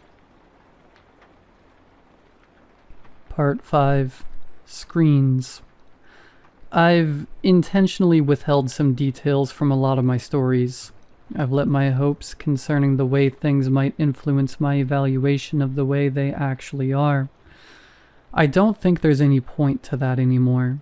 At the end of the summer between kindergarten and first grade, I caught the stomach flu. This was all of the components of the regular flu. However, with the stomach flu, you throw up in a bucket and not the toilet because you are sitting on it. The sickness gets purged from both sides. This lasted for about 10 days. But just before it had passed, the sickness was granted an extension in the form of pink eye. My eyelids were so fused together by the dried mucus generated during the night that the first day I awoke with the infection, I thought I had gone blind. When I started first grade, I had a kink in my neck from 10 days of bed rest and 2 swollen, bloodshot eyes. Josh was in another group and didn't have my lunch. So, in a cafeteria bursting with 200 kids, I still had a table to myself. I started keeping spare food in my backpack that I would take into the bathroom to eat after lunch, since my school meals were usually confiscated by older kids, who knew I wouldn't stand up to them since no one would stand with me. This dynamic persisted even after my condition cleared up, since no one wants to be friends with the kid who gets bullied, lest they have some of that aggression directed toward themselves. The only reason this stopped was due to the actions of a kid named Alex. Alex was in the 3rd grade and was bigger than most of the other kids in any grade. Around the 3rd week of school, he started sitting with me at lunch, and this put an immediate end to the shortage of my food supply. He was nice enough, but he seemed kind of slow. We never really talked at length except for when I finally decided to ask why he had been sitting with me. He had a crush on Josh's sister, Veronica. Veronica was in 4th grade and was probably the prettiest girl in the school, even as a 6-year-old who fully endorsed the notion that girls were disgusting. I still knew how pretty Veronica was. When she was in 3rd grade, Josh told me, 2 boys had actually gotten into a physical fight which erupted out of an argument concerning the significance of the messages she had written in their yearbooks. One of the boys eventually hit the other in the forehead with the corner of the yearbook, and the wound required stitches to close. Well, not one of those 2 boys. Alex wanted her to like him and confessed that he knew Josh and I were best friends. I gathered that he had hoped that I would convey his ostensibly philanthropic deed to Veronica, and that she would presumably be so moved by his selflessness that she'd take an interest in him. If I told her he would continue to sit with me for as long as I needed him to. Because this was during the time when Josh mostly stayed at my house, building the raft and navigating tributary with me, I didn't have the chance to bring it up to Veronica because I simply didn't see her.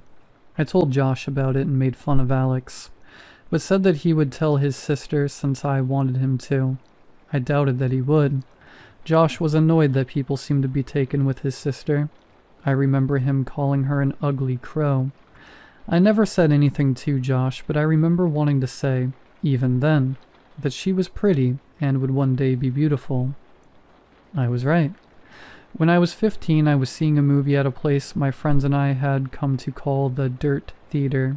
It was probably nice at some point, but time and neglect had weathered the place severely. This theater had movable tables and chairs on a level floor, so when the theater was full, there were very few places you could sit and see the whole screen. The theater was still open, I imagine, for 3 reasons. 1, it was cheap to see a movie there.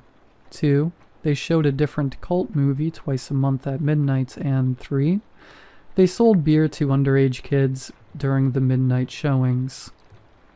I went for the first 2. And that night they were showing Scanners by David Cronenberg for $1. My friends and I were sitting in the very back.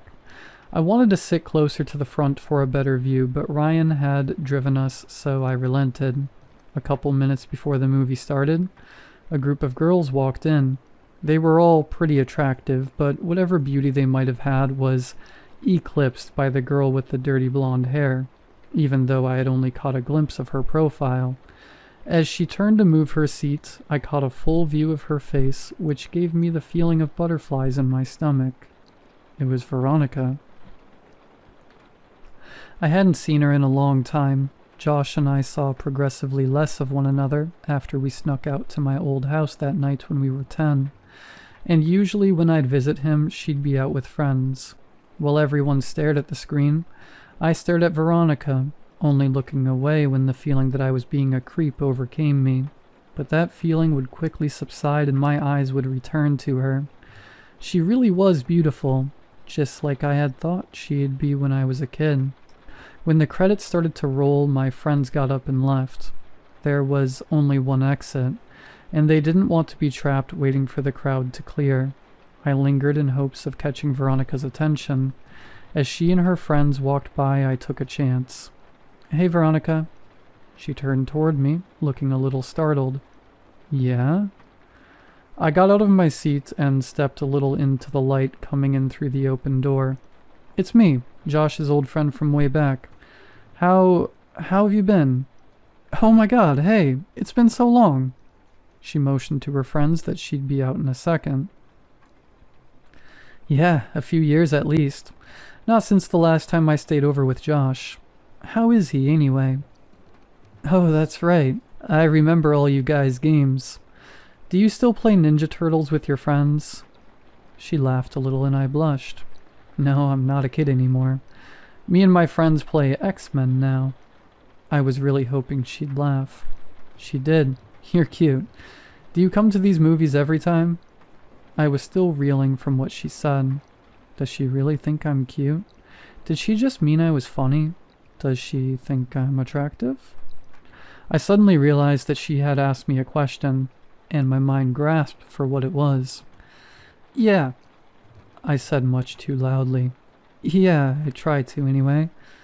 What about you?" "I come every now and then.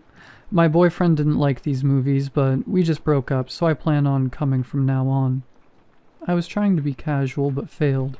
"Oh, well, that's cool. Not that you guys broke up, I just mean that you'd be able to come more often." She laughed again. I tried to recover. "So are you coming the week after next? They're supposed to show Day of the Dead. It's really cool." "Yeah, I'll be here." She smiled, and I was about to suggest that maybe we could sit together, when she quickly closed the space between us and hugged me. "It was really good to see you," she said with her arms around me. I was trying to think of what to say when I realized the biggest problem was that I had forgotten how to talk. Luckily, Ryan, who I could hear approaching from the hallway, came in and spoke for me. "Dude, you know the movie's over, right? Let's get the fuck out of..." "Oh, yeah!" Veronica let go and said that she'd see me next time. She was played out of the room by the inappropriate music Ryan was making with his mouth. I was furious, but it dissipated as soon as I heard Veronica laughing in the lobby. Day of the Dead couldn't come soon enough. Ryan's family was going out of town, so he wouldn't be able to drive us, and the other friends I was with that night didn't have cars. A couple of days before the movie, I asked my mom if she could take me. She responded almost immediately by denying my request. But I persisted, and she picked up on the desperation in my voice. She asked why I wanted to go so badly, since I had seen the movie before, and I hesitated before saying that I was hoping to see a girl there. She smiled and asked playfully if she knew the girl, and I reluctantly told her it was Veronica.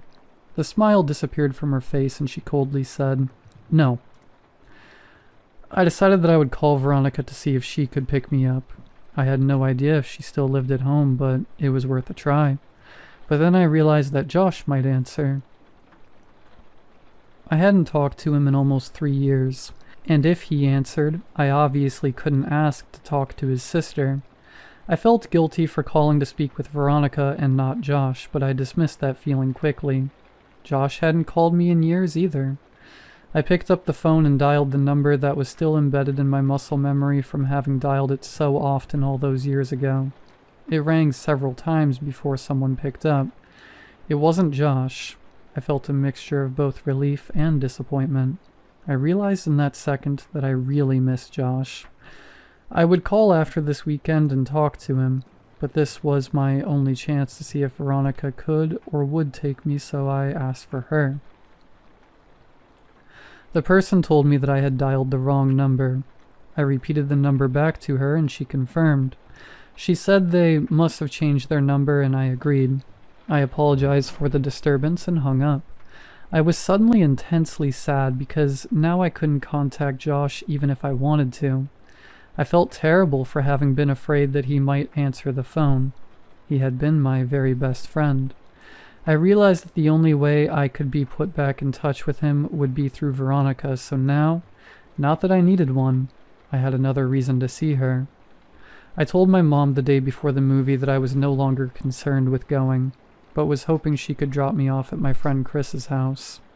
She relented and dropped me off that Saturday a couple of hours before the movie.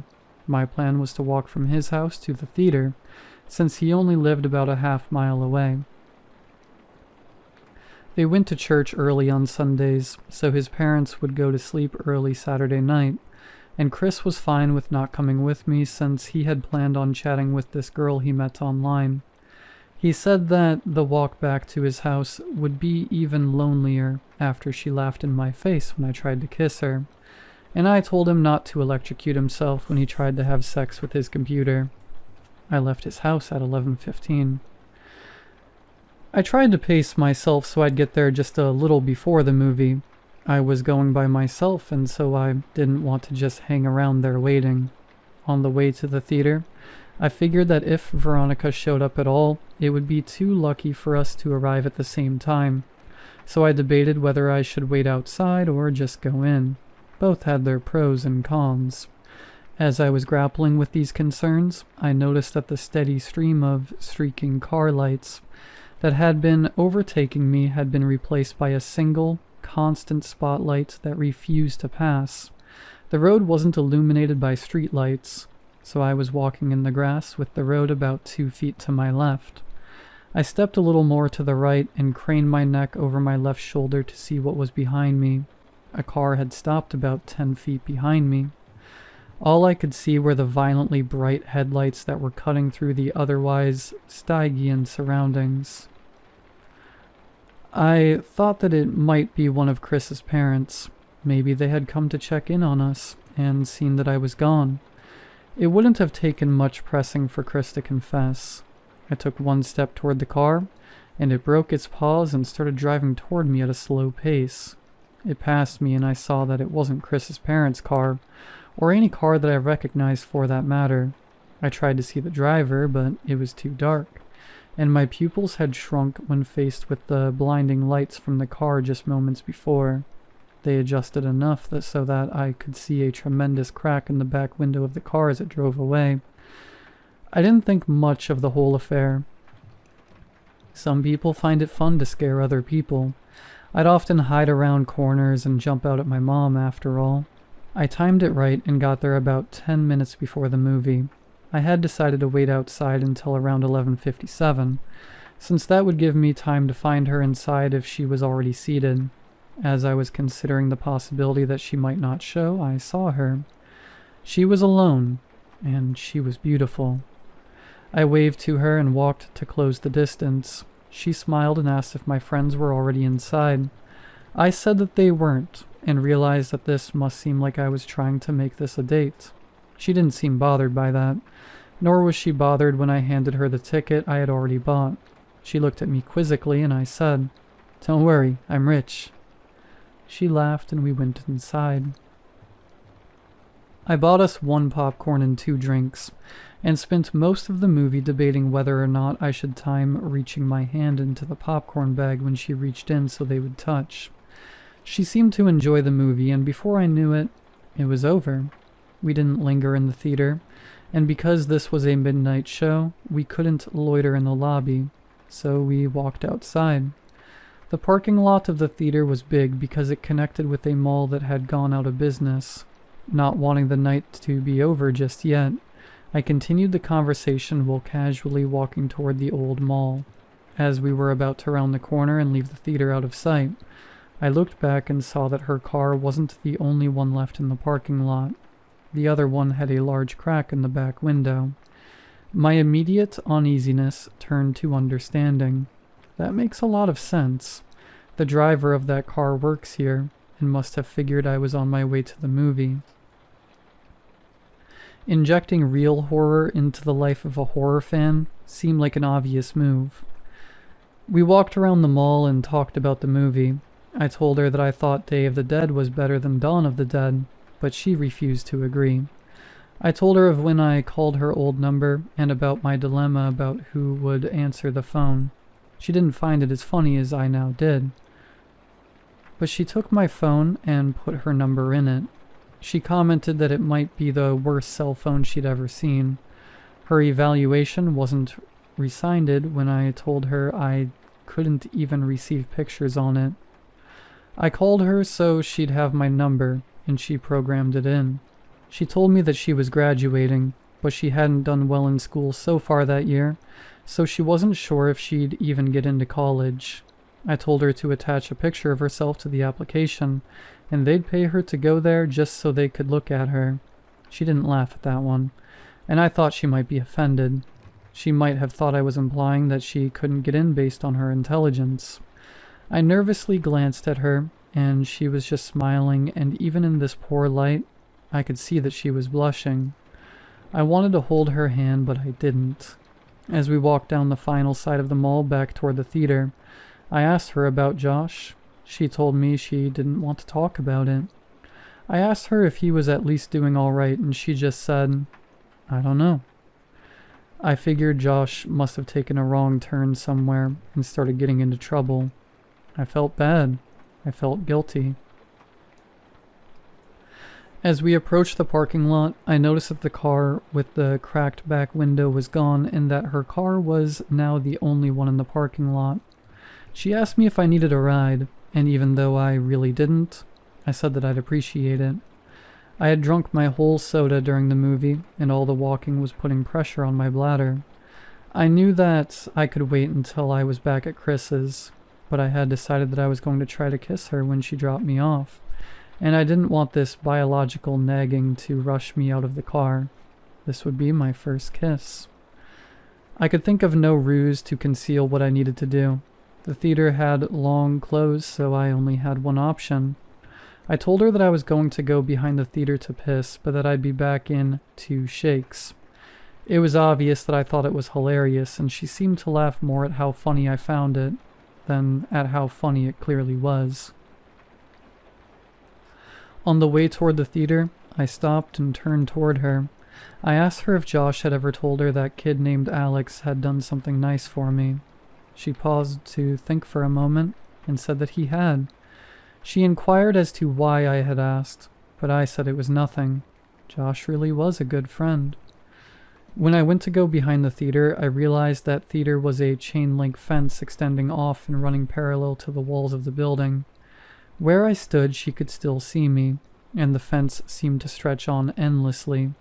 So I thought I'd just hop it, duck out of sight, and return as quickly as I could. It may have been too much of an effort, but I thought it polite. I climbed the fence and walked just a little ways until I was out of sight and urinated. For a moment, the only sounds were the crickets in the grass behind me and the collision of liquid and cement.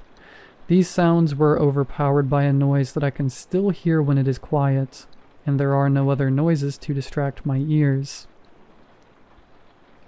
In the distance, I heard a faint screeching which quickly subsided only to be replaced by a cascade of thundering vibrations. I realized quickly enough what it was. It was a car. The growling of the engine got louder, and then I thought, no, not louder, closer. As soon as I realized this, I started back toward the fence. But before I could get very far at all, I hear a brief, truncated scream, and the roar of the engine terminated in a deafening thud. I started running, but after only 2 or 3 steps, I was tripped by a loose piece of stone and fell hard and fast onto the concrete, my head striking the corner of a chair as I fell. I was dazed for maybe 30 seconds, but the renewed rumbling of the engine drew my senses back, and my equilibrium was restored by adrenaline. I redoubled my efforts. I was worried that whoever had crashed the car might harass Veronica. As I was climbing over the fence, I saw that there was still only one car in the parking lot. I didn't see any evidence of a crash. I thought that I might have misjudged its direction or proximity. As I ran towards Veronica's car, and as my orientation changed, I saw what the car had hit. My legs stopped working almost completely. It was Veronica. Her car was sitting between us. As I closed the distance and walked around it, she came fully into view.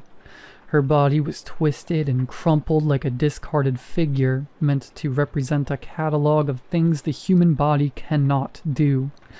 I could see the bone of her right shin cutting through her jeans, and her left arm was wrapped so hard around the back of her neck that her hand fell on her right breast. Her head was craned back, and her mouth hung widely open toward the sky. There was so much blood. As I looked at her, I actually found it hard to discern whether she was lying on her back or her stomach, and this optical illusion made me feel sick. When you are confronted with something in the world that simply doesn't belong, your mind tries to convince itself that it is dreaming, and to that end, it provides you with that distinct sense of all things moving slowly as if through sap. In that moment, I honestly felt that I would wake up any minute, but I didn't wake up. I fumbled with my phone to call for help, but I had no signal. I could see Veronica's phone sticking out of what I thought was her front right pocket. I had no choice. Trembling, I reached for her phone, and as I slid it out, she moved and gasped for air so violently that it seemed as if she were trying to breathe in the whole world.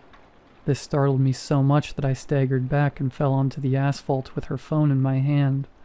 She was trying to adjust her body to get it into its natural position, but with every spasm and jerk, I could hear the cracking and grinding of her bones. Without thinking, I scrambled over to her and put my face over hers and just said, "Veronica, don't move. Don't move, okay? Just stay still. Don't move. Veronica, please just don't move." I kept saying it, but the words started to fall apart as tears came streaming down my face. I opened her phone. It still worked. It was still on the screen where she had saved my number, and when I saw that, I felt my heart break a little. I called 911 and waited with her, telling her that she would be okay, and feeling guilty for lying to her every time I said it. When the sound of sirens tore through the air, she seemed to become more alert. She had remained conscious since I found her, but now more of the light was coming back into her eyes.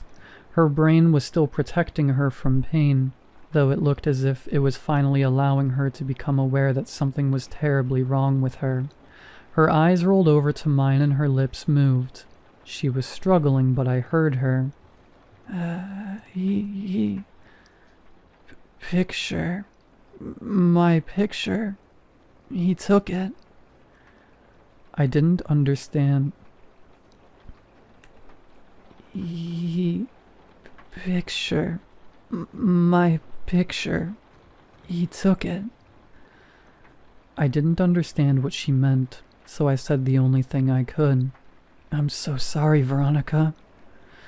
I rode with her in the ambulance where she finally lost consciousness.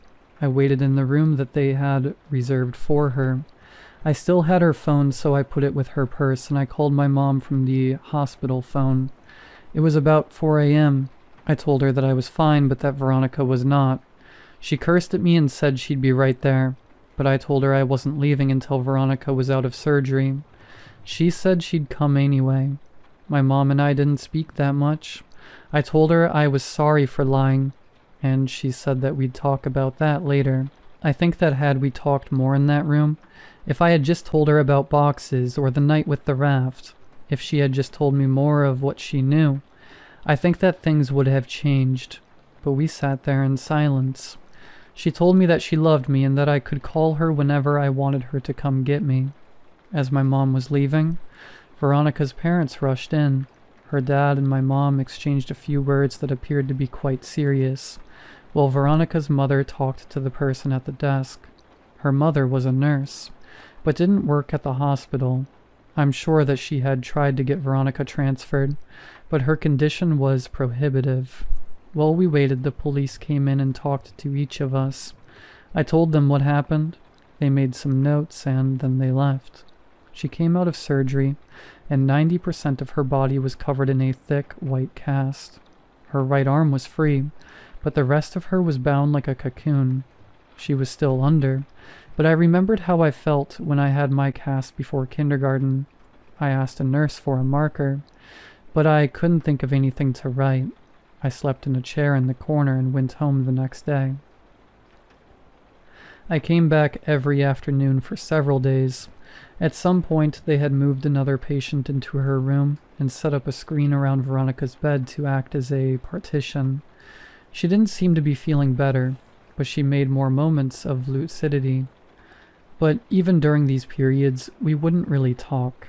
Her jaw had been broken by the car, so the doctors had wired it shut.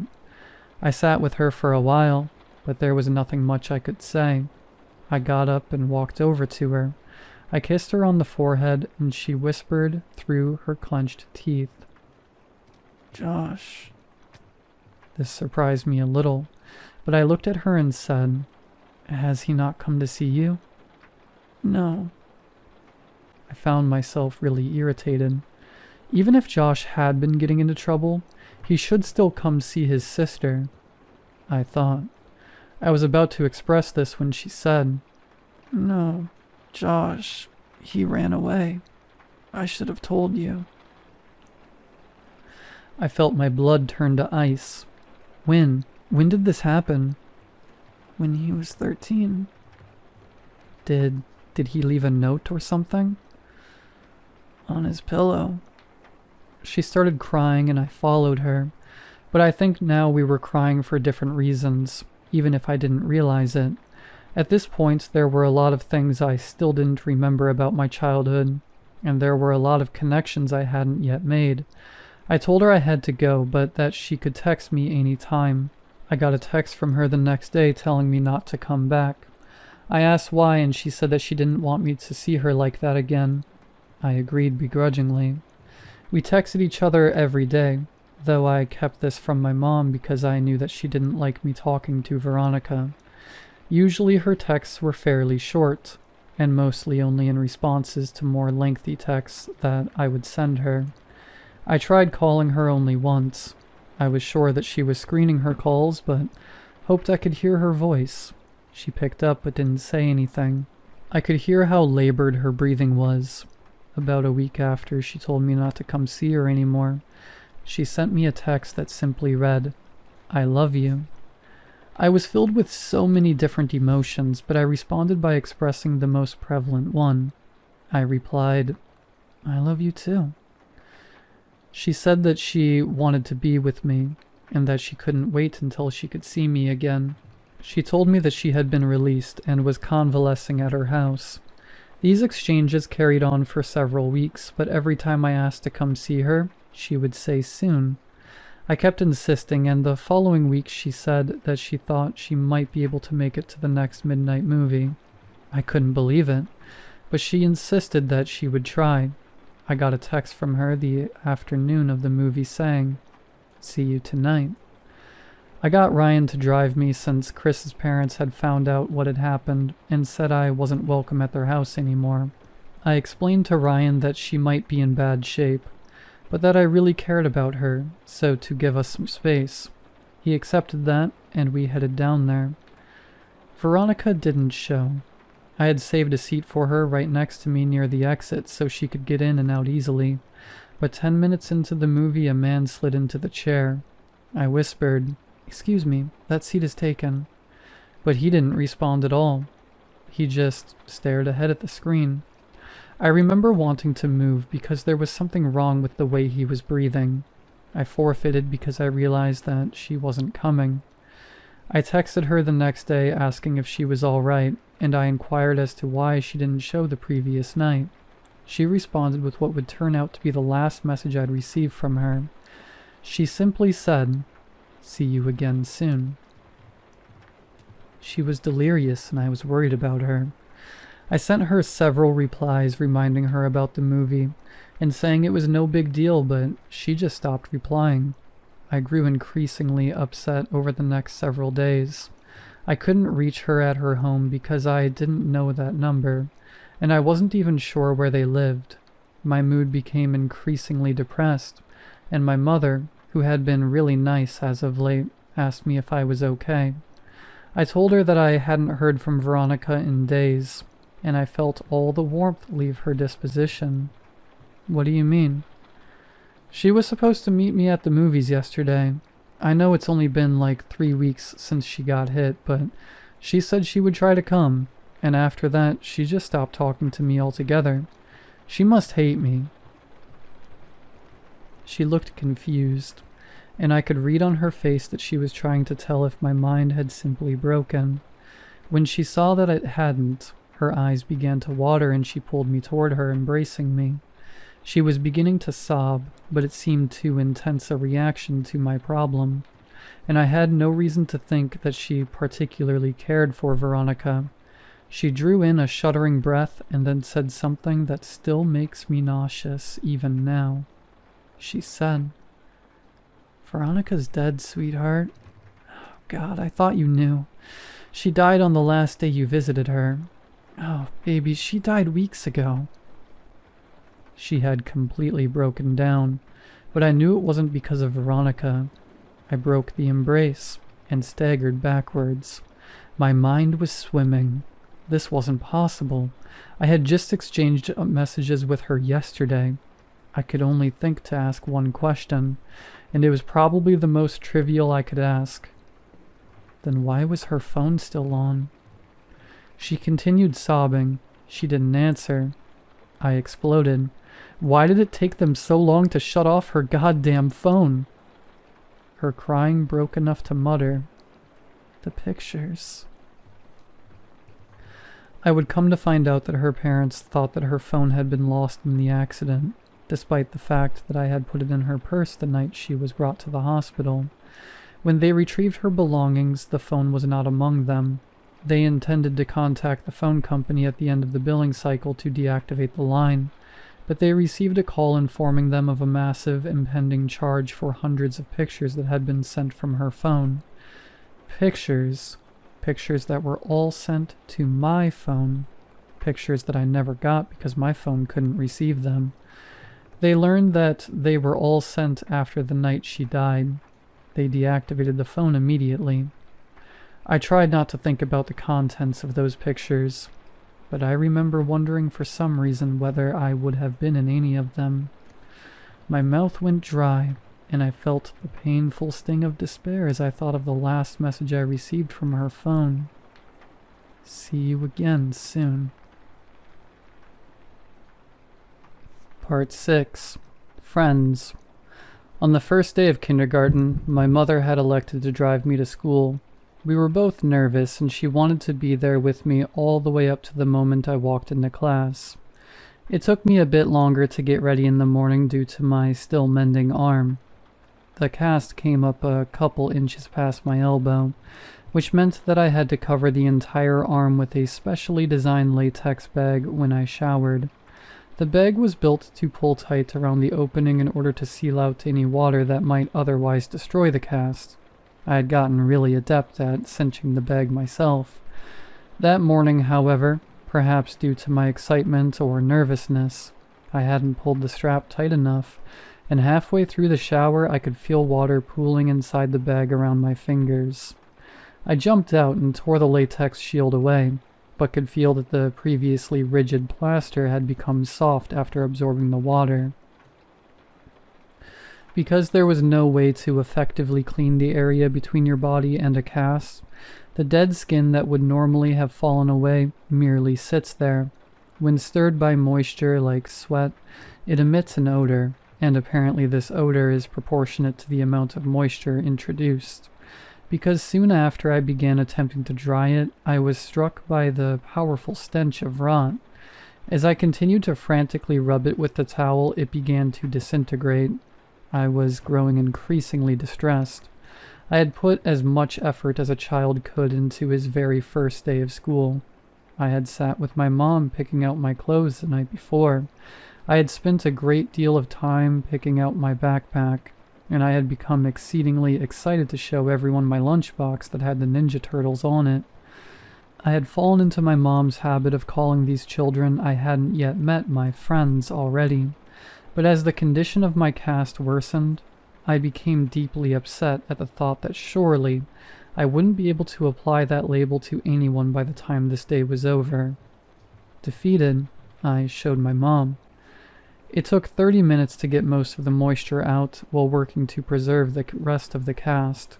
To address the problem of the smell, my mom cut slivers off a bar of soap and slid them down into the cast, and then rubbed the remainder of the soap on the outside in an attempt to cocoon the rancid smell inside of a more pleasant one. By the time we arrived at the school, my classmates were already engaged in their second activity, and I was shoehorned into one of the groups. I wasn't made very clear on what the guidelines of the activity were, and within about 5 minutes, I had violated the rules so badly that each member of the group complained to the teacher and asked why I had to be in their group. I had brought a marker to school in hopes that I could collect some signatures or drawings on my cast, next to my mother's, and I suddenly felt very foolish for having even put the marker in my pocket that morning. Kindergartners had the lunchroom to themselves at my elementary school, but most of the tables were off limits, so I didn't have to sit alone. I was self-consciously picking at the fraying ends of my cast when a kid sat across from me. "I like your lunchbox," he said. I could tell he was making fun of me, and I grew really angry. In my mind, that lunchbox was the last good thing about my day. I didn't look up from my arm, and I felt a burning in my eyes from the tears that I was holding back. I looked up to tell the kid to leave me alone, but before I could get the words out, I saw something that made me pause. He had the exact same lunchbox. I laughed. "I like your lunchbox too." "I think Michelangelo's the coolest," he said while miming nunchuck moves. I was in the middle of rebutting by saying that Raphael was my favorite when he knocked his open carton of milk off the table and onto his lap. I tried very hard to stifle my laughter since I didn't know him at all, but the struggling look on my face must have struck him as funny because he started laughing first. Suddenly, I didn't feel so bad about my cast, and thought that this person would hardly notice now anyway. Just then, I thought to try my luck. "Hey, do you want to sign my cast?" As I pulled out the marker, he asked me how I broke it. I told him that I fell out of the tallest tree in my neighborhood. He seemed impressed. I watched him laboriously draw his name, and when he was done, I asked him what it said. He told me it said, Josh. Josh and I had lunch together every day, and whenever we could, we partnered up for projects. I helped him with his handwriting, and he took the blame when I wrote fart on the wall in permanent marker. I would come to know other kids, but I think I knew even then that Josh was my only real friend. Moving a friendship outside of school when you are 5 years old is actually more difficult than most remember. The day we launched our balloons, we had such a good time that I asked Josh if he wanted to come to my house the next day to play. He said he did, and that he'd bring some of his toys. I said that we could also go exploring and maybe swim in the lake. When I got home, I asked my mom, and she said it would be fine. My enthusiasm was boundless, until I realized that I had no way of contacting Josh to tell him. I spent the whole weekend worrying that our friendship would be dissolved by Monday. When I saw him after the weekend, I was relieved to find that he had run into the same obstacle, and thought it was funny. Later that week, we both remembered to write down our phone numbers at home, and then exchange them at school. My mom spoke with Josh's dad, and it was decided that my mom would pick up Josh and myself from school that Friday. We alternated this basic structure nearly every weekend. The fact that we lived so close made things much easier on our parents, who seemed to work constantly. When my mom and I moved across the city at the end of first grade, I was sure that our friendship had seen its last day. As we drove away from the house I had lived in my whole life, I felt a sadness that I knew wasn't just about a house. It was saying goodbyes to my friend forever, but Josh and I, to my surprise and delight, stayed close. Despite the fact that we spent the majority of our time apart and only saw one another on weekends, we remained remarkably similar as we grew. Our personalities coalesced, our senses of humor complemented each other's, and we would often find that we had started liking new things independently. We even sounded enough alike that when I stayed with Josh, he would sometimes call my mom pretending to be me. His success rate was impressive. My mom would sometimes joke that the only way she could tell us apart sometimes was by our hair. He had straight, dirty blonde hair like his sister, while I had curly, dark brown hair like my mother. One would think that the thing most likely to drive two young friends apart would be what's out of their control. However, I think the catalyst of our gradual disengagement was my insistence that we sneak out to my old house to look for boxes. The next weekend, I invited Josh over to my house, in keeping with our traditions of alternating houses, but he said that he wasn't really feeling up to it. We started seeing progressively less of one another over the next year or so.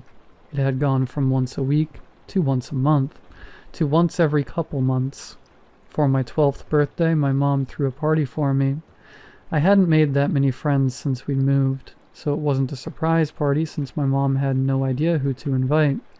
I told the handful of kids I'd become acquainted with and called Josh to see if he wanted to come. Originally, he said that he didn't think he could make it, but the day before the party he called me to say that he'd be there.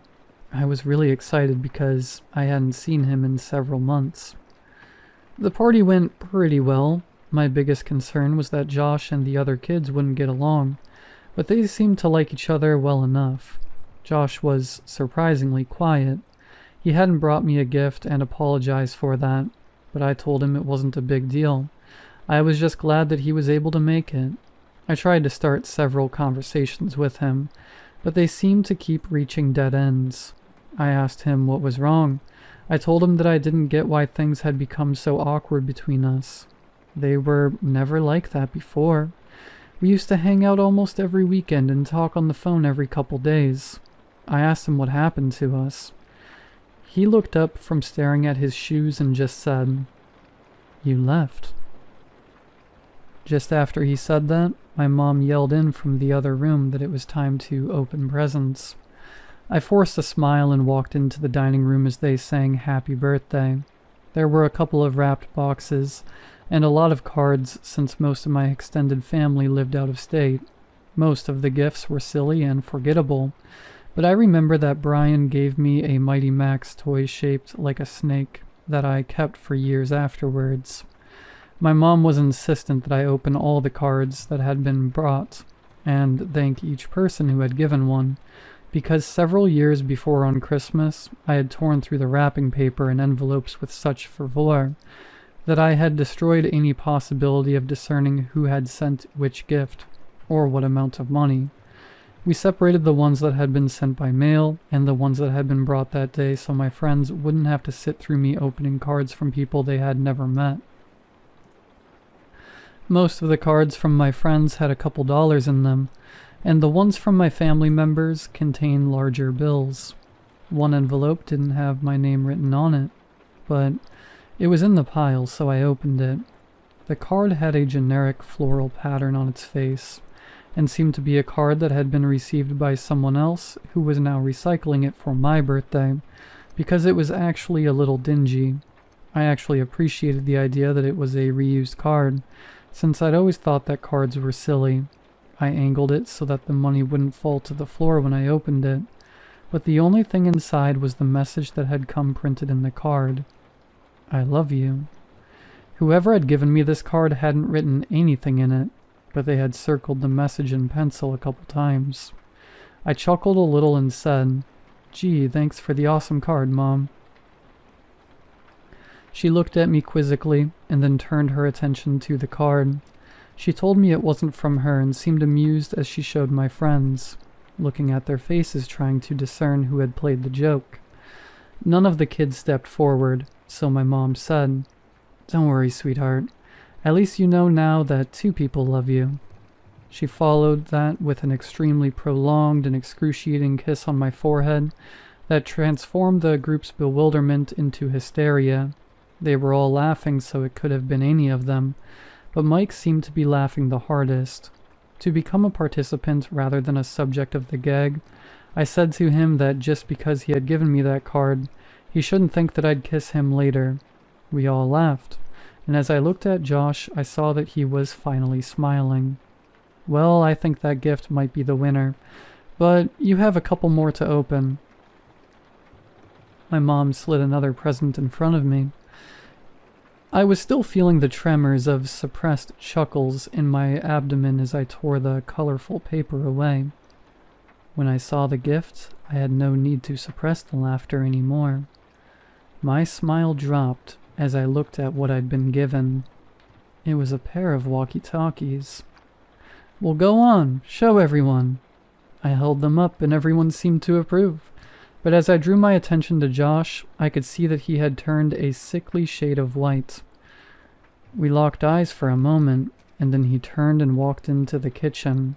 As I watched him dial a number on the corded phone attached to the wall, my mom whispered in my ear that she knew that Josh and I didn't talk as much since one of the walkie-talkies had broken, so she thought I'd like it.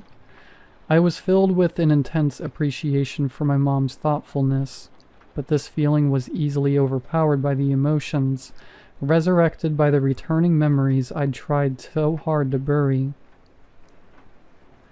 When everyone was eating cake, I asked Josh who he had called.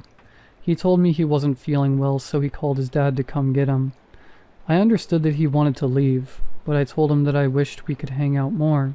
I extended one of the walkie-talkies to him, but he put his hand up in refusal. Dejected, I said, "Well, thanks for coming, I guess.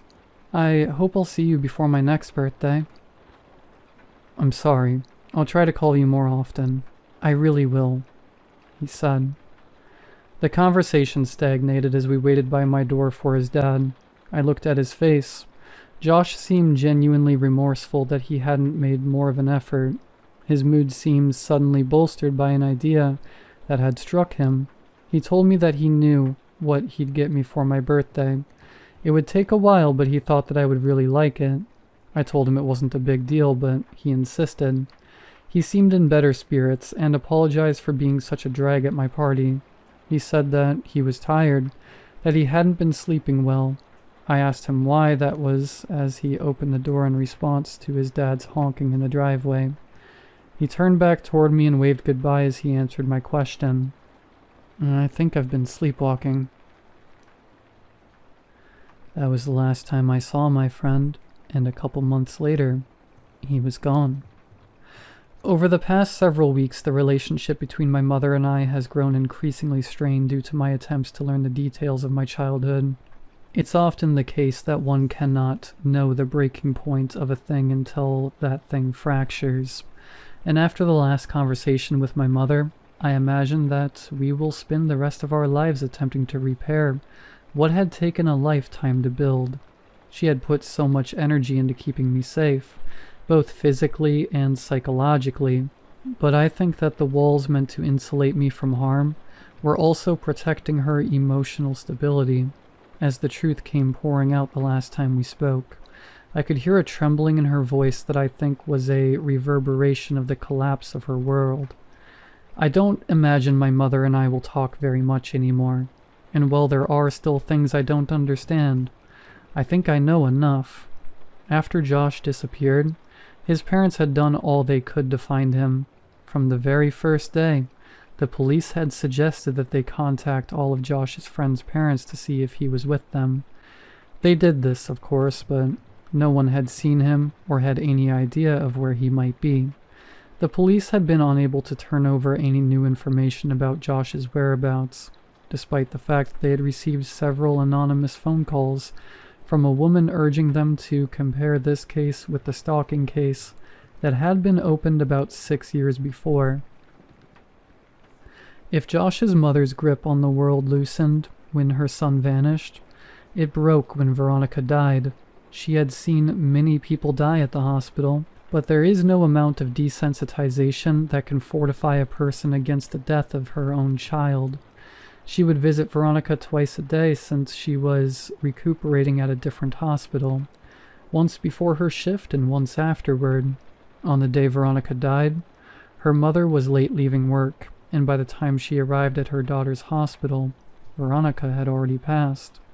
This was too much for her, and over the next couple of weeks she became increasingly more unstable. She would often wander outside yelling for Josh and Veronica to come home, and there were several times her husband found her wandering around my old neighborhood in the middle of the night, half-clothed, and frantically searching for her son and daughter. Due to his wife's mental deterioration, Josh's dad could no longer travel for work and began taking construction jobs that were less well-paying, so he could be closer to home. When they began expanding my old neighborhood more, about 3 months after Veronica died, Josh's dad applied for every position and was hired. He was qualified to lead the build sites, but he took a job as a laborer, helping to build frames and clean up the sites and whatever else was needed. He even took odd jobs that would occasionally come up, mowing lawns, repairing fences, anything that's to keep from traveling. They began clearing the woods in the area next to the tributary to transform the land into inhabitable property. Josh's dad was tasked with the responsibility of leveling the recently deforested lot, and this job guaranteed him at least several weeks of work. On the third day, he arrived at a spot that he could not level.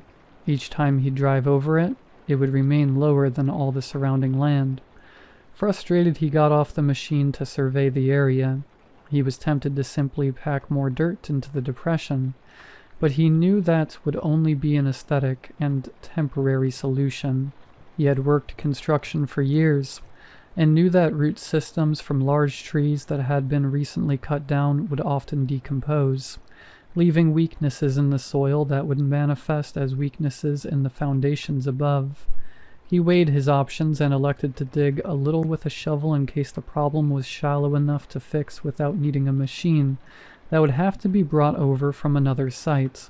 And as my mother described where this was, I knew I had been at that spot both before the soil was broken and before it had been filled in. I felt a tightening in my chest. He dug a small hole about 3 feet down until his shovel collided with something hard. He smashed his shovel against it repeatedly in an attempt to gauge the thickness of the roots and the density of the network when suddenly his shovel plunged through the resistance. Confused, he dug the hole wider. After about a half hour of excavating, he found himself standing on a brown blanket-covered box, about 7 feet long and 4 feet wide. Our minds work to avoid dissonance. If we hold the belief strongly enough, our minds will forcefully reject conflicting evidence so that we can maintain the integrity of our understanding of the world. Up until the very next moment, despite what all sense would have indicated, despite the fact that some small but suffocated part of him understood what was supporting his weight, this man believed, he knew, his son was still alive. My mom received a call at 6 p.m. She knew who it was, but she couldn't understand what he was saying. But what she did comprehend made her leave immediately. "Down here. Now, son. Please, God." When she arrived, she found Josh's dad sitting perfectly still with his back to the hole. He was holding his shovel so tightly it seemed it might snap, and he was staring straight ahead with eyes that looked as lifeless as a shark's. He wouldn't respond to any of her words, and only reacted when she tried to gently take the shovel from him. He dragged his eyes slowly to hers and just said, "I don't understand." He repeated this as if he had forgotten all other words, and my mother could hear him still muttering it as she walked past him to look in the hole. She told me she wished she had gouged her eyes out before she faced downward into that crater, and I told her that I knew what she was about to say, and that she need not continue. I looked at her face, and it was expressing a look of such intense despair that it caused my stomach to turn. I realized that she had known of this for almost 10 years and was hoping that she'd never have to tell me. As a result, she never came up with the proper arrangement of words to describe what she saw, and as I sit here, I'm met with the same difficulty of articulation. Josh was dead. His face was sunken in and contorted in such a way that it was as if misery and hopelessness of all the world had been transferred to it. The assaulting smell of decay rose from the crypt, and my mother had to cover her nose and mouth to keep from vomiting. His skin was cracked, almost crocodilian. and a stream of blood that had followed these lines had dried on his face after pooling and staining the wood around his head. His eyes lay half-lidded, facing straight up. She said by the look of him he had not been long dead, and thus time had not brought the mercy of degradation to erase the pain and terror that was now etched into his face. She said it was as if he had fixed his gaze right on her, his open mouth offering an all-too-late plea for help. The rest of his body, however, wasn't visible. Someone else was covering it. He was large and lay face down on top of Josh, and as my mother's mind stretched itself to take in what her eyes were attempting to tell her, she became aware of the significance of the way in which he laid. He was holding Josh. Their legs lay frozen by death, but entangled like vines in some lush tropical forest. One arm rested under Josh's neck only to wrap around his body so that they might lay closer still. As the sun passed through the trees, its light became reflected by something pinned to Josh's shirt. My mother stooped to one knee and raised the collar off her shirt over her nose so that she might block out the smell. When she saw what had caught the sun, her legs abandoned her, and she nearly fell into the tomb. It was a picture. It was a picture of me as a child. She staggered backwards, gasping and trembling, and collided with Josh's father, who still sat facing away from the hole. She understood why he had called her, but she could not bring herself to tell him what she had kept from everyone for all these years. Josh's family never knew about the night I had woken up in the woods. She knew now that she should have told them, but to tell them now would help nothing. As she sat there resting her back against Josh's dad's, he spoke. I can't tell my wife. I can't tell her that our little boy... His speech staggered in fits as he pressed his wet face into his dirt-caked hands. She couldn't bear it. After a moment he stood up, still shuddering and lumbering toward the grave. With a final sob, he stepped down into the coffin. Josh's dad was a big man, but not as big as the man in the box. He grabbed the back of the man's collar and pulled hard. It was as if he intended to throw the man out of the grave in a singular motion, but the collar ripped and the body fell back down on top of his son. You motherfucker! He grabbed the man by the shoulders and heaved him back until he was off of Josh, and sat awkwardly but upright against the wall of the grave. He looked at the man and staggered back a step. Oh God, no, please, God. In a struggling but painful movement, he lifted and pushed the corpse completely out of the ground, and they both heard the sound of glass rolling against wood. It was a bottle. He handed it to my mother. It was ether. Josh, he sobbed. My boy, my baby boy. Why is there so much blood? What did he do to you? As my mother looked at the man who now lay facing upwards, she realized she was facing the person who had haunted our lives for over a decade. She had imagined him so many times. Always evil and always terrifying, and the cries of Josh's father seemed to confirm her worst fears. But as she stared at his face, she thought that this didn't look like who she imagined. This was just a man. As she looked at his frozen expression, it actually looked serene. The corners of his lips were turned up only slightly. She saw that he was smiling, not the expected smile of a maniac from a film or horror story, not the smile of a demon or the smile of a fiend. This was the smile of contentment or satisfaction. It was a smile of bliss. It was a smile of love. As she looked down from his face and she saw a tremendous wound on his neck from where the skin had been ripped out, She was at first relieved when she realized the blood had not been Josh's. Perhaps he had suffered less, but this comfort was short-lived as she realized just how wrong she was. She brought a hand up to her mouth and whispered, almost as if she were afraid to remind the world what had happened. They were alive. Josh must have bitten the man's neck in an attempt to get free, and although the man had died, Josh couldn't move him. I began crying when I thought of how long he might have laid there.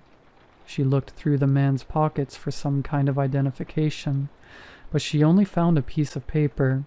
On it was a drawing of a man holding hands with a small boy, and next to the boy were initials. My initials. I'd like to think that she was remembering that part of the story inaccurately, but I'll never know for sure.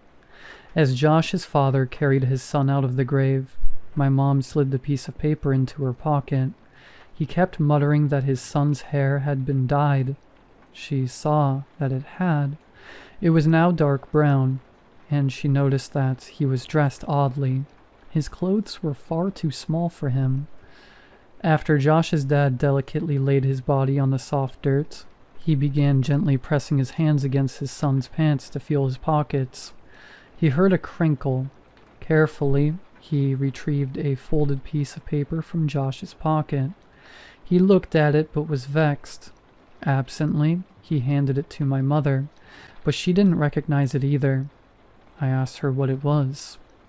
She told me it was a map, and I felt my heart shatter. He was finishing the map. That must have been his idea for my birthday present. I found myself strangely hoping that he hadn't been taken while expanding it, as if that would somehow matter now. She heard Josh's father grunt and looked to see him pushing the man's body back into the ground. As he walked back toward the machine that had found the spot for him, he put his hand on a canister of gasoline and paused with his back toward my mother.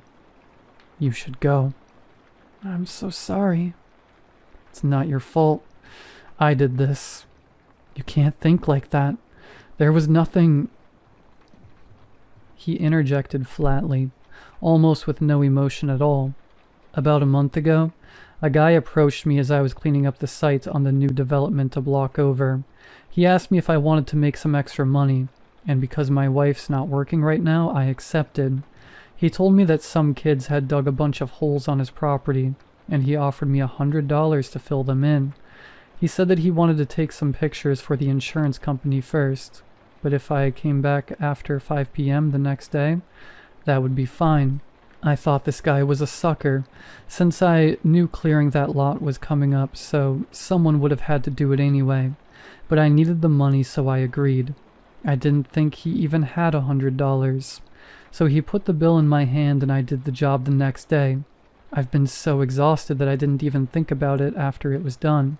I didn't think about it until today when I pulled that same guy off my son." He pointed at the grave, and his emotions started to push through as he broke into a sob. "He paid me $100 so that I would bury him with my boy."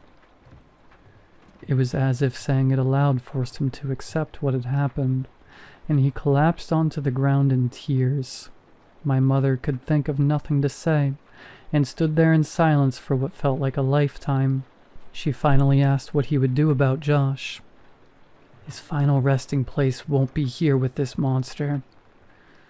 As he looked back when she reached her car, she could see black smoke billowing out and diffusing against the amber sky, and she hoped against all hope that Josh's parents would be okay. I left my mom's house without saying much else. I told her that I loved her and that I would talk to her soon, but I don't know what soon means for us. I got into my car and left. I understood now why the events of my childhood had stopped years ago. As an adult, I now saw the connections that were lost on a child who tends to see the world in snapshots rather than a sequence. I thought about Josh. I loved him then, and I love him even still.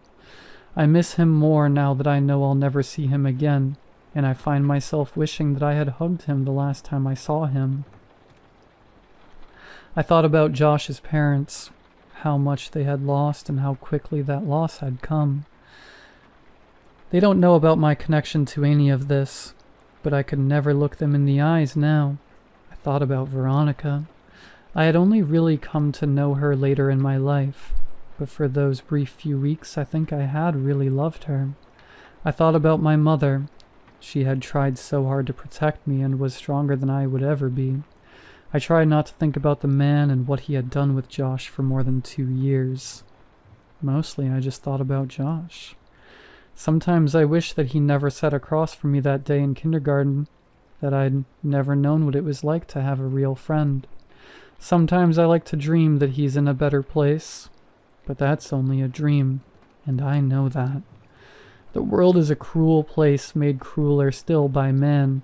There would be no justice for my friend, no final confrontation, no vengeance.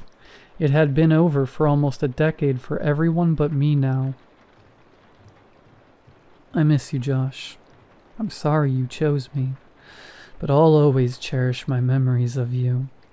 We were explorers. We were adventurers. We were friends.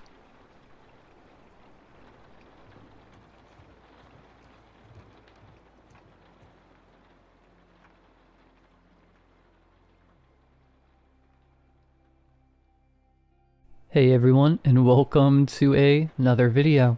Tonight we have 7 horror stories. I hope you all enjoy them. If you do, please be sure to drop a like rating. It only takes just a quick second and it helps out the channel so much. But again, of course, only drop a like if you feel that this video is genuinely deserving of it. Subscribing if you are new is also very much appreciated. I post horror stories all of the time. Anyways, sit back, do whatever it is that you do to relax. And as always, I hope you all have a great night. I can't eat. That's the gist of it. I can't eat. I guess the people who haven't grown up the way I have, it sounds absurd. So much of our lives revolve around eating. Breakfast, lunch, dinner. It's a social ritual and contract, and without it we lose a core pillar of being human. But I can't eat. I can't be part of that. It's complicated. I grew up to a single mother with a minimum wage. How she managed to keep a sickly kid alive through all that is beyond me. And I don't mean sickly as in getting nasty colds or ear infections. I mean with a big S. For as long as I can remember, I could never eat solid food. Some doctors called it inoperable achalasia, but my mom called it royal throat. Just like the kings and queens of old, she used to say. They were so used to having servants feed them that they stopped eating for themselves. It was just a nice way for her to make it sound like I was special, rather than cursed. The main problem is that I can't swallow. So instead I have a puree my food and slide it down my throat with a thick plastic tube. I can't really taste anything and the whole ordeal can look uncomfortable to onlookers. So it's something I'm very private about. I can still taste and chew things, but a pleasant taste don't really outweigh the threat of choking to death. I can drink, but it takes some effort. If it gets too hot or cold, my throat just shuts down. Same if it's too sugary, too spicy, or too sweet. And since I can't swallow, I just tilt my head back and let it run down my throat. Mild apple juice is an occasional treat, but I like to stick to ordinary tap water. No fizzy stuff. Nothing that makes the muscles contract. Apart from that one thing, I was a normal kid. I still went trick-or-treating, and by the end of the night, I gave all my candy away to my friends. It made me bully-proof in a way. To them I was weird, but it was the kind of weirdness that paid off. Whenever someone handed out candy, or fruit, or freebies, I passed mine along to those who treated me well. "You're like a truffle pig," my buddy Dawson used to say. "You get to sniff out all the good stuff, but you can't have any for yourself." And that's where the nickname started. Truffle Pig. I don't know if it's some kind of myth or urban legend, but it's said that truffle pigs can never be allowed to eat the truffles they're trained to find. If they do, they're useless. They get so preoccupied with finding truffles for themselves that there's nothing left. They get a taste for it and it's all over. I got the occasional jab and mean look about the nickname, but most of them said it with love. It wasn't mean-spirited. It went from truffle pig to truffles to ruffles to just rough or ruffy. And I guess that name's stuck around ever since. I graduated from high school and got a job on a clam boat. Not a fancy job, but I've always loved the sea. I never get seasick or carsick or anything like that. Maybe a side effect from having a strange stomach. So when a spot opened, I was first in line. Did it for a summer as a practice run and got hired full-time a month later. Great pay, decent benefits.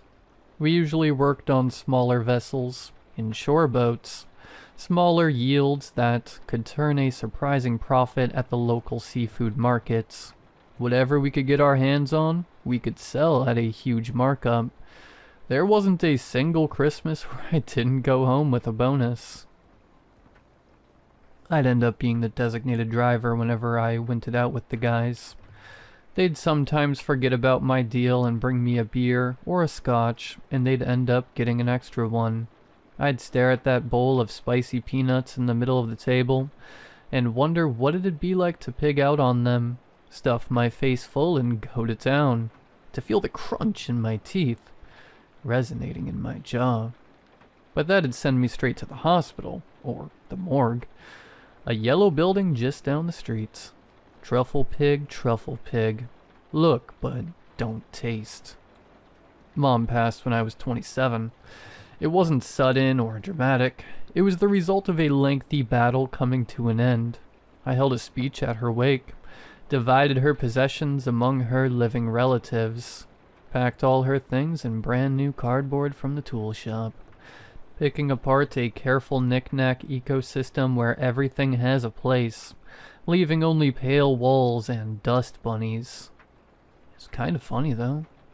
There was one picture of her and I from when I was just an infant. Back then I had brown eyes and hair. I thought it was someone else at first, seeing as how I now have my mother's blonde hair with green eyes. But there was a note on the back confirming that it was, in fact, our first picture together. I was offered a few days off work to get my affairs in order, but I declined. Stepping away from your routine underlines how painful the change is. By declining it, you're robbing it of its power. That's what I thought, at least. But when it rains, it pours. And maybe I was distracted that one morning in early May when I turned on to the interstate. I'd gone down that road 1,000 times, but just this once, I didn't pay attention. Maybe the other driver didn't either. Either way, the collision was violent. No one died, at least. They had to cut me out, but the other guy walked away without a scratch. They put me in a neck brace and took me to a hospital. Ran all kinds of tests. I had a fracture in my left leg, but apart from that, it just looked bad. Most of it was surface level stuff. They still did their due diligence though. X-rays, checkups, the whole shebang. I'd have to wear a cast on my leg, but apart from that, I'd be fine. I remember the final day before they sent me home. The doctor, a middle-aged Indian woman, went through my x-rays and talked at length about how lucky I'd been. In between instructions on how to keep my cast clean, I threw in a question. "What about my neck?" I asked. "Am I gonna have to change how I eat?" "No, that should be fine," she said. "Why do you ask?" "The achalasia," I said. "It's inoperable. Should be in my file." "Achalasia?" She looked at me for a couple of seconds, then back up at the x-ray. "You don't have achalasia."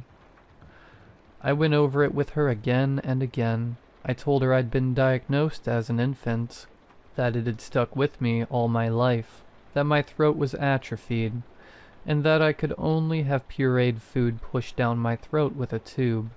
Royal throat, like the kings and queens of old. I don't know what you're referring to, she said, but I don't know what to tell you. You don't have it. From what I can see, you've never had it. She pointed at the x-rays and explained how to recognize it, and that there were no signs of it in any way. I was perfectly fine. I just had to practice eating. If you've been doing this for so long, chances are you'll never get quite used to it, she admitted. But physically, there's nothing wrong. But it's going to take some time adjusting to. I walked out of there on crutches, but I barely even paid attention to the leg. I couldn't believe it. All this time I could have just been like all the others. Someone must have misdiagnosed me, but there was nothing in my file suggesting there'd even been a conversation about achalasia in my past. In those files, I was perfectly healthy. Always had been. I couldn't make sense of it. There had to be a reason I'd lived the way I had. I decided I would go through my mother's things to see if there was a hint. I had boxes to go through a second time. Maybe I'd missed something. I got a ride from the hospital by my buddy Stevie. 40-something, father of 3, salt of the earth kind of guy. The kind of person who has a pickup and doesn't mind helping you move. 'Cause that's just what you're supposed to do. He must have noticed I was a bit quieter than usual. Don't worry about work, Ruffy, he said. Give it a couple weeks. Thanks, but that ain't it, I said. It's my throat. Whiplash? He asked. Got an ache or something? I explained to him what the doctor had said, that I was fine and always had been. I told him about the x-rays, how nothing showed, and how there was nothing in my files. Stevie got so caught up in the story that he almost missed a green light, making the guy behind us lean on the horn. Stevie snapped out of it and stepped on the gas. That's messed up, he said, making a left turn. But I mean, that's good news too. I suppose, yeah. I was gonna have to get used to a new way of living, one where I could sit by the table and share a meal. I had a hard time wrapping my head around it. I was a bit scared. After all, what if I didn't like it? Could I just go back to pretending? But first, I had to give it a try. I couldn't just go trudging into a restaurant and order a ribeye. I had to try something small. I had Stevie drop me off at the supermarket. I bought some yogurt, cucumber, and chocolate ice cream. I asked him to join me in the kitchen. I figured it'd be best to have someone call for help if things went sideways. Like the doctor had said, even if I was physically okay, it'd take time getting used to the sensation.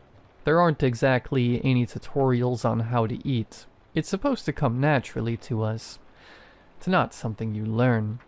We sat down at my kitchen table and I cracked open the yogurt. Stevie had a Coke. I didn't have any cutlery, so I had to grab a teaspoon from my mom's kitchen box. I dipped it in the yogurt, picked it up, and observed. My heart was beating out of my chest. You alright? Stevie asked. Nervous. Just try a little, he smiled. Try to enjoy it. So I tried it. I let my tongue soak in the soft vanilla and acidic tang. I took a deep breath, leaned back, and just tried. I almost choked as my throat muscles cramped up, but it went well enough. It was wildly uncomfortable, though. I coughed a little, but held up a hand to show Stevie I was okay. I tried a little more, and then some ice cream. It was difficult, and I could feel an ache in my throat. I was flexing muscles I'd hardly ever used. Over a painstakingly slow hour, I tried little bits and pieces of things. I was getting used to it, slowly but surely. I had to stop when I got to the cucumber, though. I cut it up and tried eating it like a mush, but part of the skin got stuck in the back of my throat. I ended up having a coughing fit. Stevie had to give me a couple back slaps. We decided to pause for the day, but it was promising. I was feeling something I hadn't felt before. It was a new experience, and I was getting better at it. "Give it a month," said Stevie. "By the time that leg cast is off, you'll be a brand new person." Over the next few days, I was stuck at home waiting for my leg to heal. Meanwhile, I took some time going through my mom's stuff.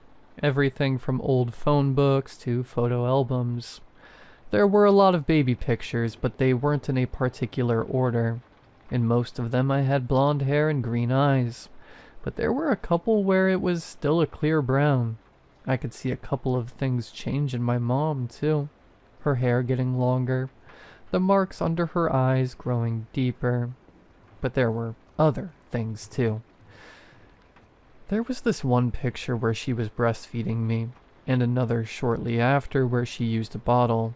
There was also one where she'd been in some sort of accident, wearing a bandage that reached up to her shoulder. All the while I was microdosing on food, little pieces of ice cream and yogurt, mashed potatoes and gravy, a strawberry sorbet. It took some time to get my throat moving, but after just a couple of days I could swallow with little to no problem. The first solid food I ate was a salty peanut. I bit down and chewed it for so long that my jaw ached, and when I finally swallowed I could feel a tingle in my neck, like little puzzle pieces falling into place.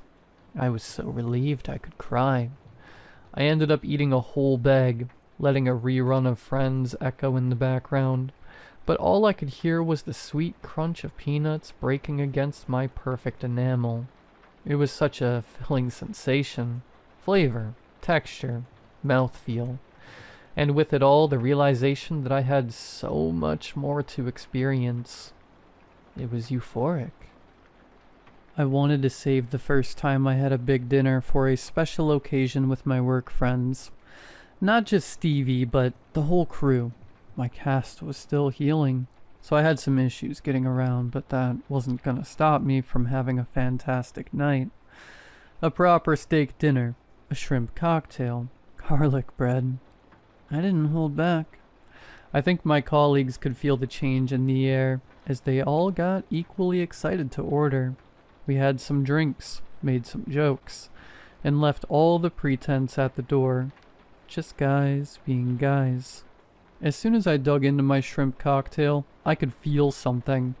There was this rush of energy, like an electric surge. I could feel my pupils growing larger, and I couldn't close my eyes. My breathing grew shallow, and my pulse wouldn't stop rising. It's like I was on some kind of drug, or fighting for my life. I thought I might be having an allergic reaction, so I had to stop myself and do a mental check. I felt fine.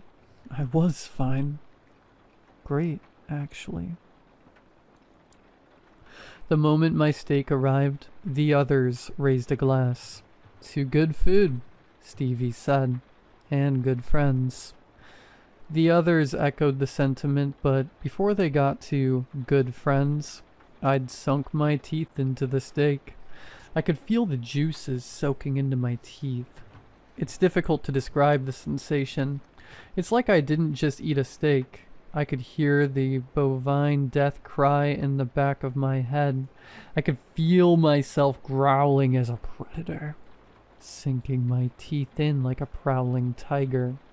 I daydreamed with open eyes, watching the red of the meat pulse with an invisible heartbeat.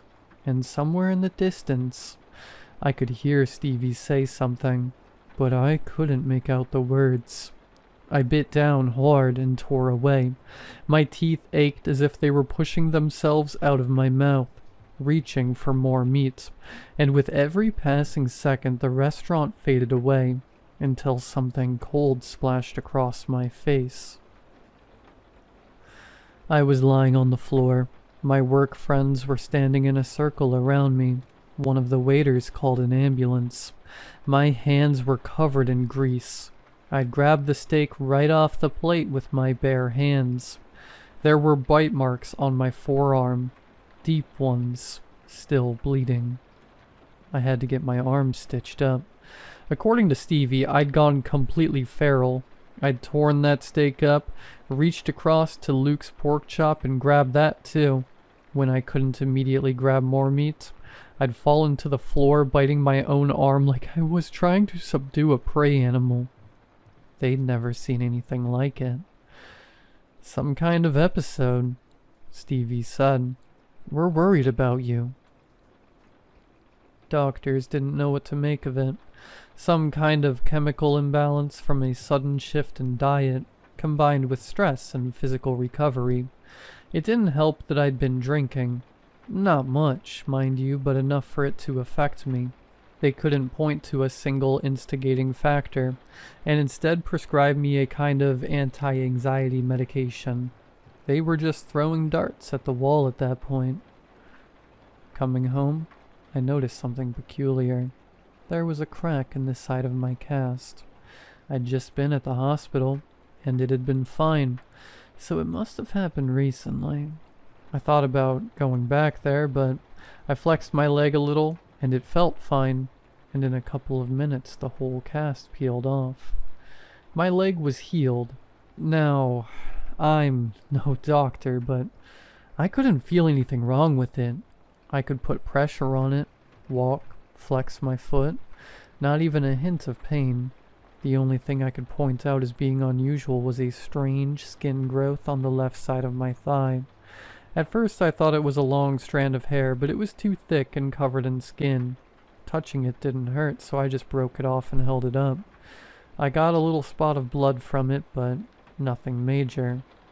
The thing was moving when I held it up, contracting over and over, like a dying insect.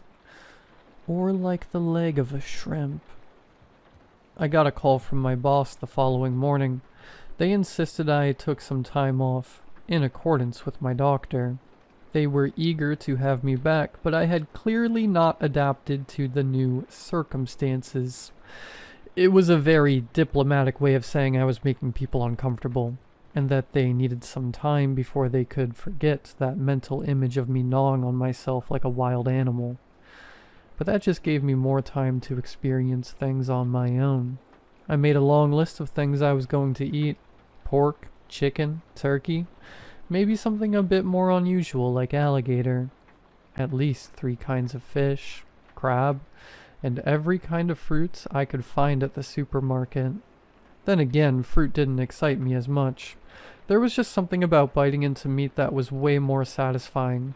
I enjoyed the taste of fruit and veggies, but there was something about the texture of meat that I couldn't make sense of. Then again, this was my first time experiencing food. There was no way for me to know this wasn't normal. When I got back from my shopping spree, I went to the bathroom to wash my hands. I noticed something in the bathroom mirror. My eyes looked different. The pupil looked rectangular. I figured it was a trick of the light, but I couldn't shake the feeling that something was about to change. But I was too excited to care. I was gonna have a field day. So I washed my hands, splashed some water on my face, and hurried into the kitchen. At first, I was systematic, putting out little samples of things, bite-sized nuggets of meat, ready to be plopped down in a single gulp. I prepped a couple in the frying pan, others in the oven. I'd bought a new air fryer to try out some combos. I put on some music and had a blast. Everything was so rich, so succulent. Different textures, different flavors, and a world to discover. I could imagine the salty sea running between my fingers as I bit down on the crab meat. I could feel the texture of the feathers as I slurped up a slice of turkey. I adored it. Every last second of it. I spent close to 13 hours that way, just eating, eating, eating. The shops closed and opened, and I was first in line to get more. I must have looked like hell. That's what the look on the cashier's face said, at least. I would fall asleep at the dinner table, still holding my next piece of meat. A chicken wing, a tomahawk steak, an honest-to-God cheeseburger. I'd close my eyes and keep eating, dozing off between bites. It was heaven. Well, I didn't know it at the time. I kept that up for 49 hours total. I was in this meat-stained daze, not knowing what was happening around me. I'd missed calls and appointments, emails, bills to pay. I hadn't paid attention to any of it, and my systematic approach had completely fallen out the window. It was a marathon. When my kitchen ran empty, I lumbered to the bathroom. My stomach felt like wearing a backpack on the front, like an imbalance. I had to lean my arms against the wall to keep myself from tipping forward. I was scared to look in the bathroom mirror, but I did it anyway. The pupils of my eyes had gone horizontal. The skin of my left leg had hardened into a kind of shell. My teeth had grown long and jagged. My nails curled into claws, and throughout my hair I could find these long hollow tubes, like the growing feathers of a baby bird. My tongue was thick and discolored, my skin turning a reddish brown, with white milk-like spots. I just stared at myself, not grasping that this was a mirror. It showed me, but it wasn't me anymore. And when that realization hit, two thoughts struck me at once. One, that I was destroying myself, that this whole ordeal was what my mother had tried to avoid. Two, that I didn't want to stop. I needed to keep going. I went through my mother's things in between meals. It is hard to piece together a life after it's gone, but it's even harder when you think you already know what it looks like. But my mother's life was very different from what I imagined. Sure, my father was a mystery. There was no mention of him anywhere, except that they met at a punk concert back in the 90s. But she'd lived a very full life since then. She'd had friends, lovers, and plans of her own. But one thing stood out in particular: how I'd lost my brown hair and eyes. From what I could tell, she'd hurt herself in some way, and after that, I'd changed. It was around that time where I'd gone from breastfeeding to being bottle-fed. A thought hit me, an uncomfortable one. I thought back on what I'd done with that steak, and the way I'd torn into it. Could I have done something similar to my mother? Had I always been like this? I tried to find more answers, more pictures, more anything. All the while I ate. When I ran out of meat, I had the fruit. When I ran out of fruit, I had the veggies. Then the butter, the yogurt, the ice cubes in the back of the freezer. At one point, it was 3 in the morning, and I was feverishly going through a photo album from my high school years. Nothing interesting, but I realized I didn't have anything left to eat.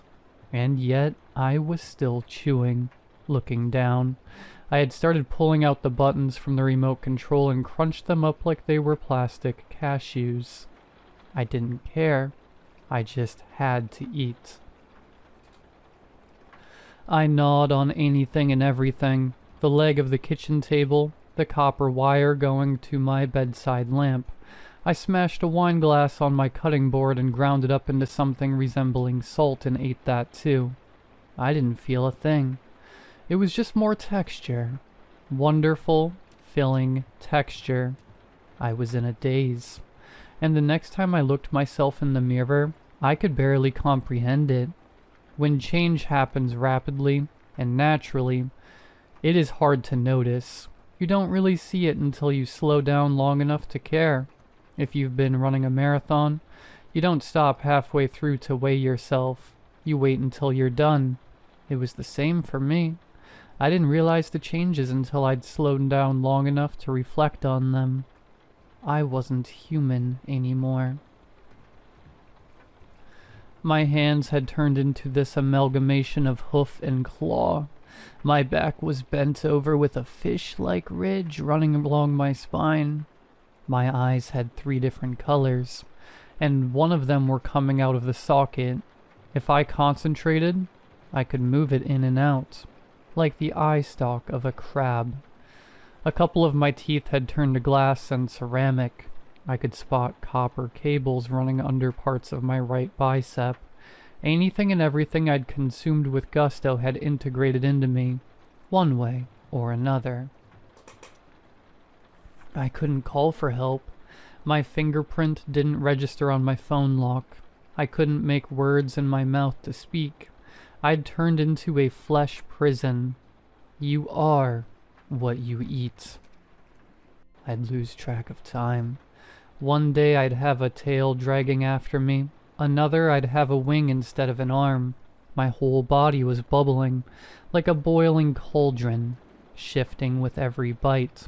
But with nothing left to eat, it was devouring itself, eating the last parts of me that were human.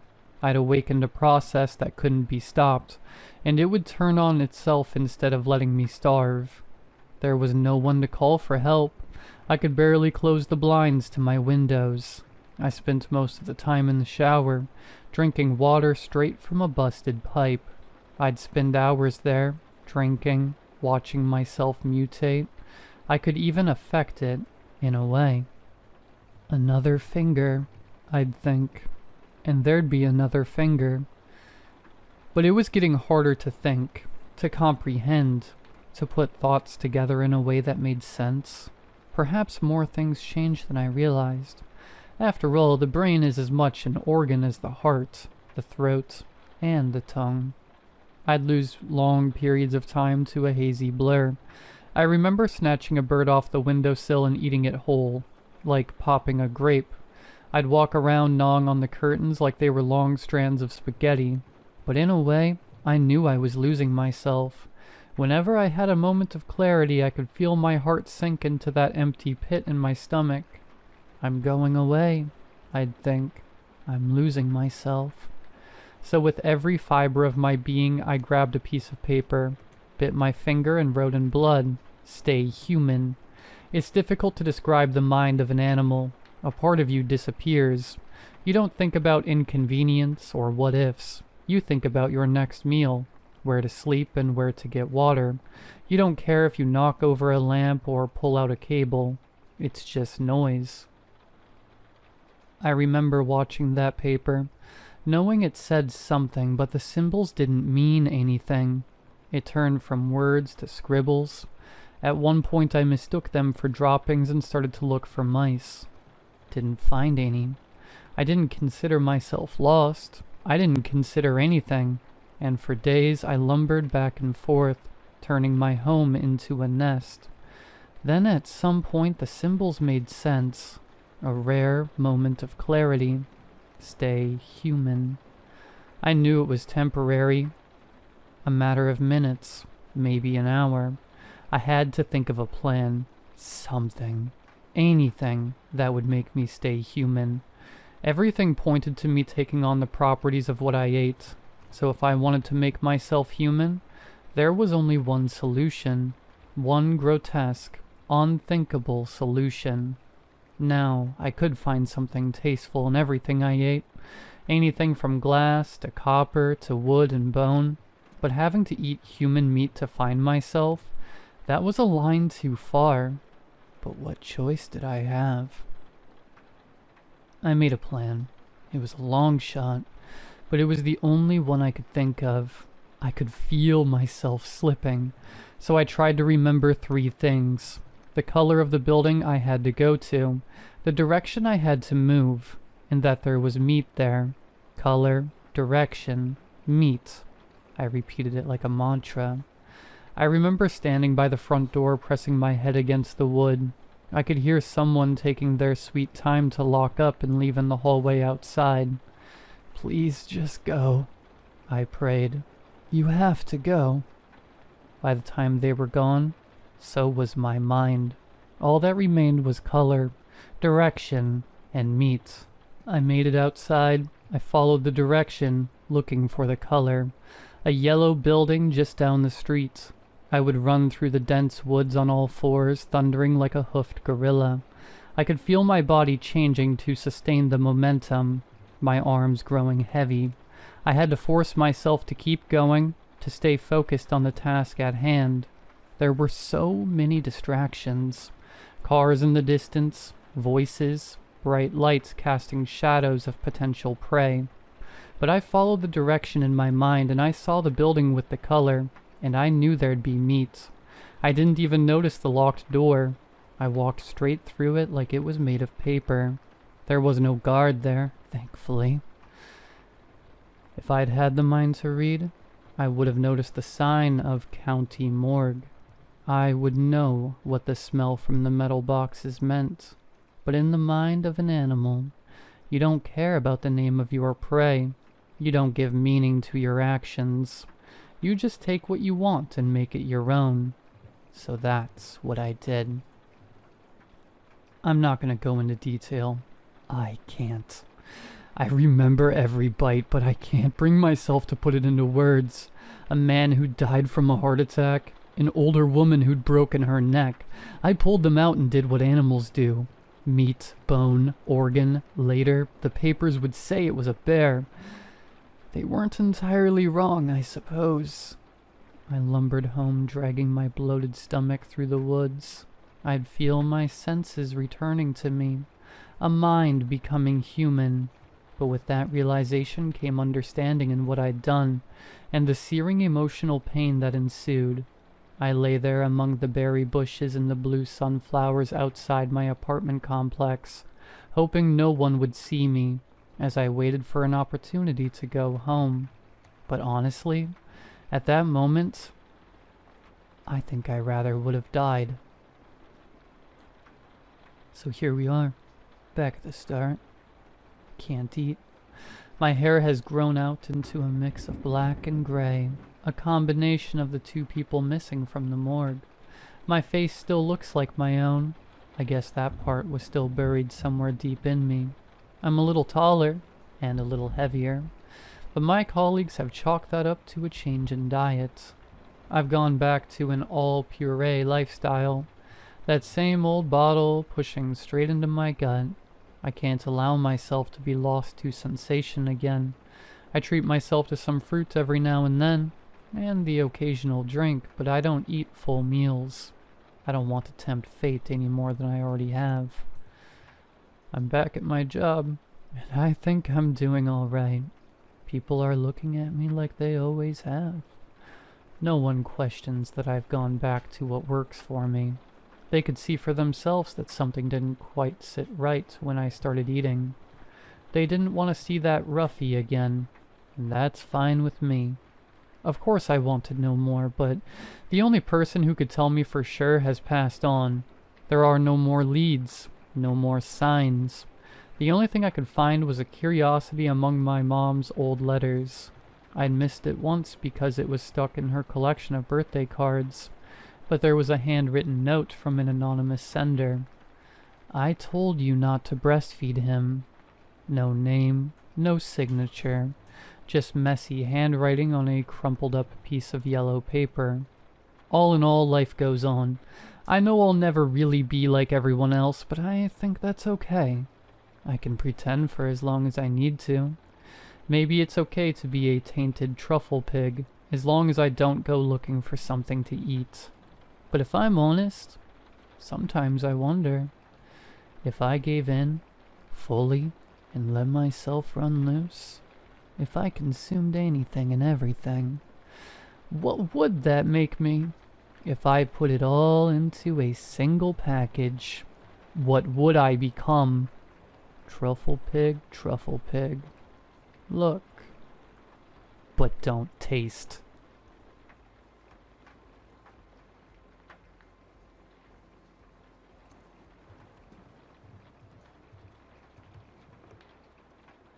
It started small. I'd turn off the TV and see my wife standing at the edge of the hallway, half in shadow. No phone, no water, no reason to be there. She wasn't doing anything, just standing, watching. I asked if she needed something. She didn't answer, just turned around and walked away. I figured she couldn't sleep. But it kept happening. I'd find her in different places, always in the dark. Standing in the bathroom doorway, crouched behind the kitchen counter, pressed into the corner of the guest room closet. She never said anything, never moved until I acknowledged her. Then she'd calmly walk away like nothing happened. One night I caught her staring into the turned-off television for nearly an hour. unmoving, barely blinking. I asked what she was doing. She just said, "I'm listening." I set up cameras, one in the hallway, one in the living room, one in the bedroom. First 2 nights, nothing. Third night, at 2:14 a.m., she stepped into the bedroom frame and stood at the foot of the bed, completely still. She didn't blink for 12 full minutes. Her mouth was slightly open. Then she left. I showed her the footage the next day. She stared at the screen in silence, then said, "I don't remember that." She didn't ask me to delete it. She just went into the bathroom and locked the door. Things escalated. I found blood on the hallway light switch, smears on the inside of the closet door, a towel soaked and folded under the sink. She claimed it wasn't hers. That was all she said. I woke up once to find her on the floor next to the bed, lying flat on her back, eyes wide open, staring at the ceiling. Another night, she was under the kitchen table with cotton stuffed in her mouth. Her hands were shaking, but she didn't speak. When I tried to touch her, she flinched and backed into the corner like I was someone else. She started recording me. I didn't realize until I noticed a blinking red light behind the mirror. There were cameras in the vents, one inside a cereal box, another behind the toilet, aimed at the door. I confronted her. She didn't deny it.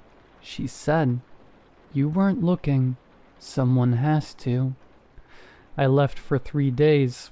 When I came back, every mirror in the house was gone. Not covered. Smashed. Pulled off the walls. I found dirt on the floor like someone had been walking barefoot in circles. The hallway walls were scratched, not with words, but with long, jagged gouges. The kind people make when they panic and can't speak. That night, I woke up to her straddling my chest, not moving, just staring down at me. Her eyes were unfocused. Her face was pale. There was dried blood on her jaw. I couldn't tell if it was hers or mine. Her hands hovered above my throat but never touched me. Then she leaned in, like she was trying to hear something inside my body. In the smallest voice, she whispered, "You have to keep watching me. If you look away, I forget how to stop." I blinked. She was gone. The back door was open. The driveway was empty. And there was a hammer sitting next to the front door. It was still warm, still wet. She hasn't come back. Now I wake up to sounds that aren't there. Soft footsteps on carpet, a breath outside the bedroom door, clicks in the hallway like someone testing the lock over and over. Last night I opened my phone and found 39 new videos I never took. They were all of me, eating, sleeping, brushing my teeth, all from behind, always just far enough away that I never noticed. In the final video, I'm standing in the living room, looking down at something on the floor. The camera tilts and I see her body. Her face is split open, her arms bent backward, her mouth smiling. She's mouthing something over and over. I slowed it down frame by frame. The words are clear. You blinked.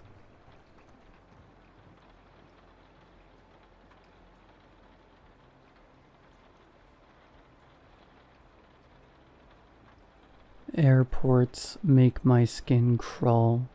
Not anything about the building itself, but everything that comes with it.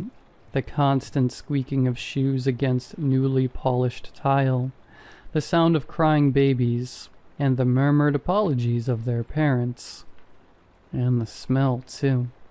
The airport in general was a mess of various scents, some pleasant, like freshly baked pretzels, and some not so pleasant, like the stench of body odor.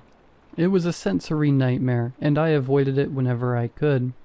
I was content with living the rest of my life in my little town, in the same country.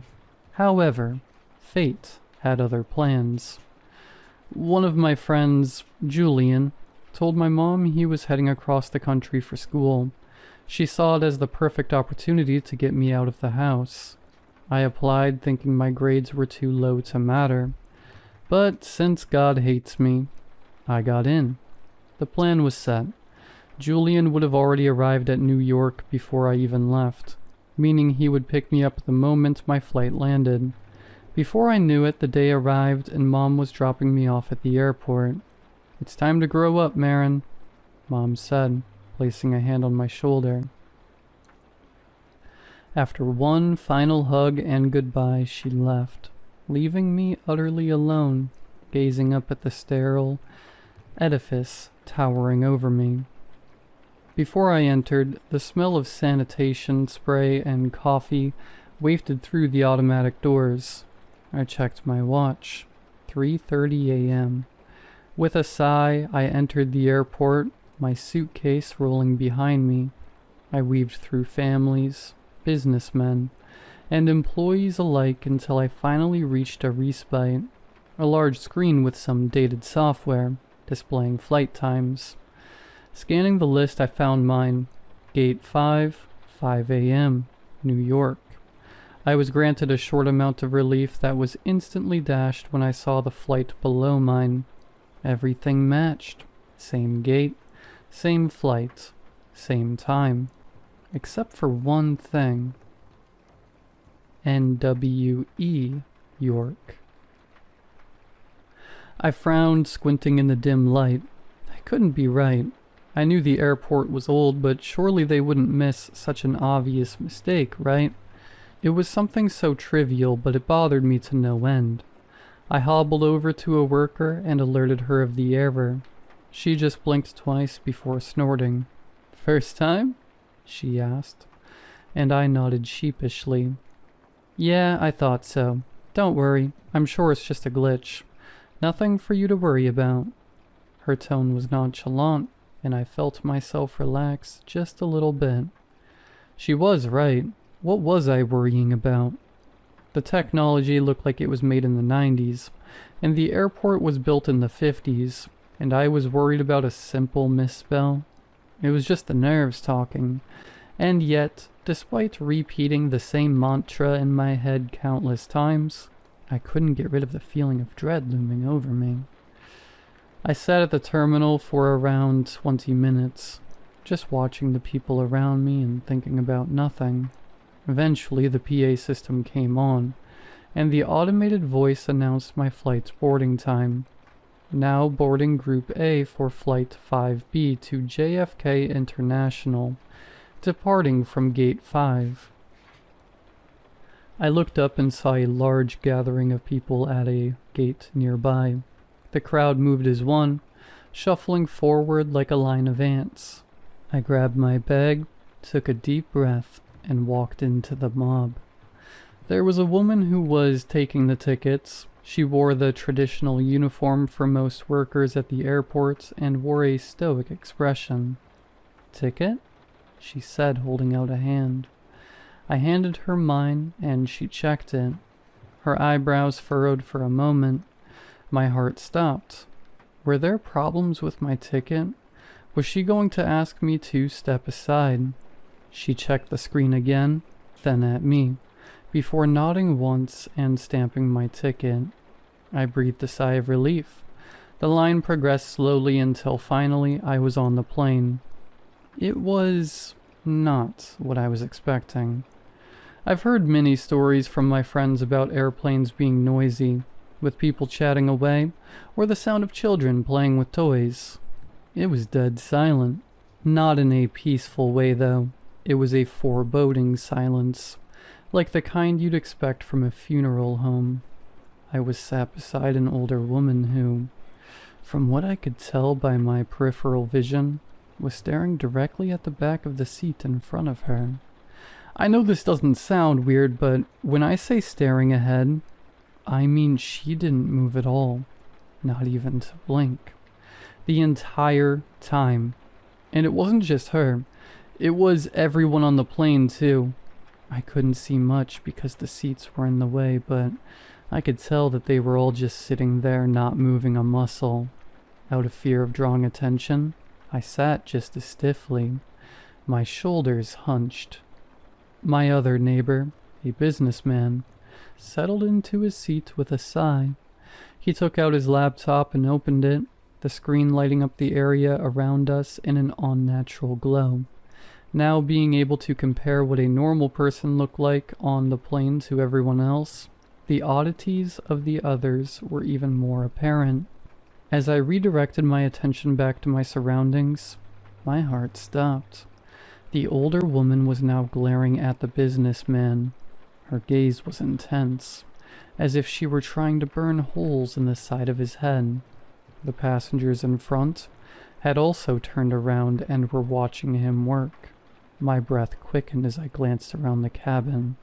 Everyone was doing the same thing, watching this man type away on his laptop, who was completely oblivious to the attention he was getting.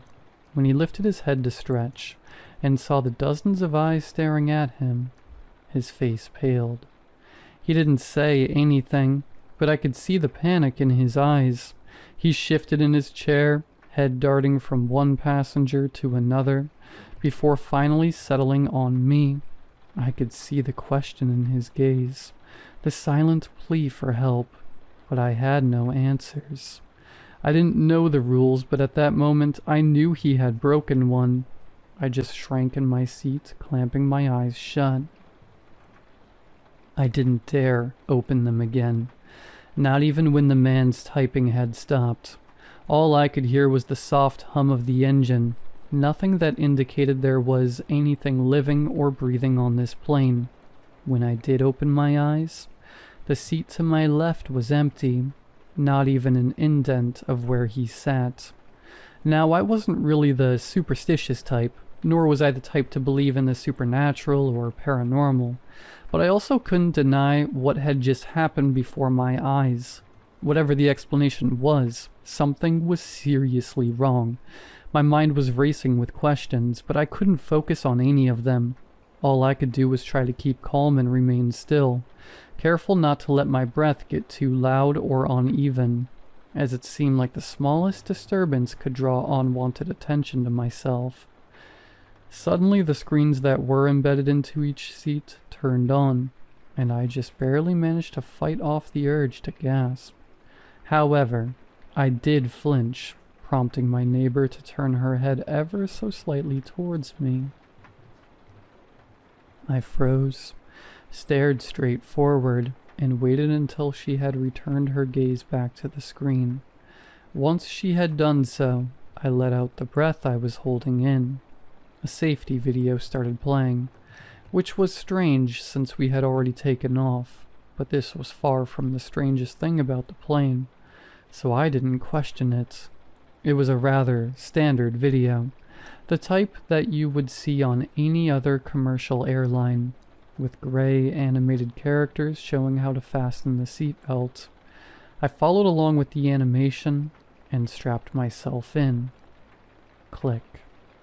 All at once, however many people were on this plane also strapped themselves in with a unified click.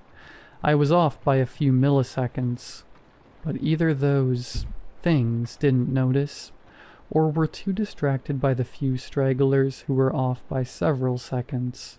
Others like me and the businessman, I assumed. Once again, the attention of the old woman, and assumedly all the other passengers, were focused on the latecomers. I didn't need to see to know that they too disappeared without a trace, just like the man next to me. The video continued and text appeared on the screen. I couldn't even read it on account of how many letters were mixed up. It was like a keyboard mash, and I couldn't make out a single word. But somehow, I still got the general message. Follow the instructions or face the consequences. At that point, I was pretty sure the consequences were death, so for the rest of the video, I followed along with whatever it instructed, making sure I did everything exactly right, down to the second. But it just kept going. odd request after odd request, with no rhyme or reason. Press the call button 3 times. Hold your breath for 10 seconds. Close your eyes for 5. The list just went on. One by one, the remaining humans on the plane were picked off. A man coughed during the 10-second holding session. He was gone. Another person forgot to put their phones on silent. They were gone. A baby started wailing in the back while the mother tried desperately to calm it.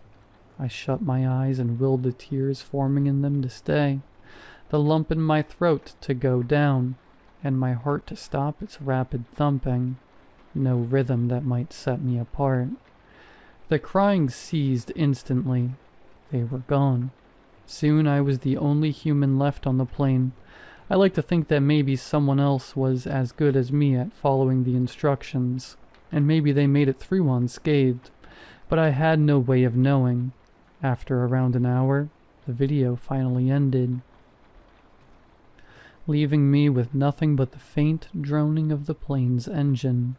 For hours I was slick with sweat, and my heart hammered at a pace a hair's breadth away from bursting.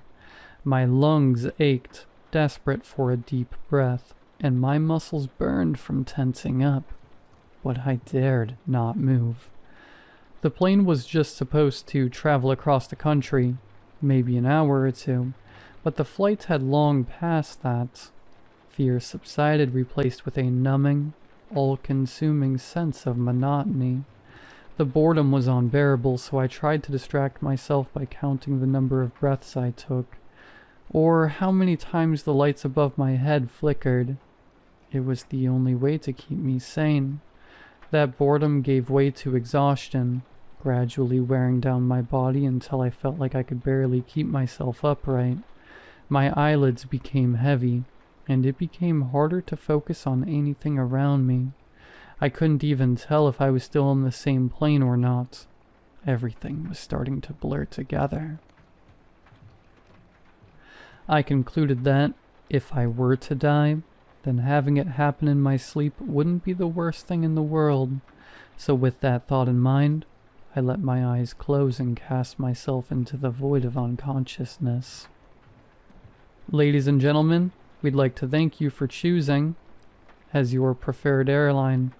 We hope that you choose to fly with us again. Local time is 9 p.m., and the temperature is a nice 70 degrees Fahrenheit. Please enjoy your visit to NWE York. I was jolted awake by a voice crackling through the speakers, announcing our arrival to New York. I had finally arrived. I forced the memories of the trip out of my head, forced myself to ignore the empty seats around me and the blank stares of the passengers, and walked out of the plane, rolling my luggage behind me. My heart nearly leaped out of my chest when I saw Julian's form standing in the lobby, holding a sign. I was nearly about to sprint towards him and give him the biggest hug of his life when I noticed something off about him. That big, dopey smile was gone. His face was a blank page, and his eyes didn't spark with life, even as they met mine. And the sign he was holding read, WLECOME to NWE York. MAIRN.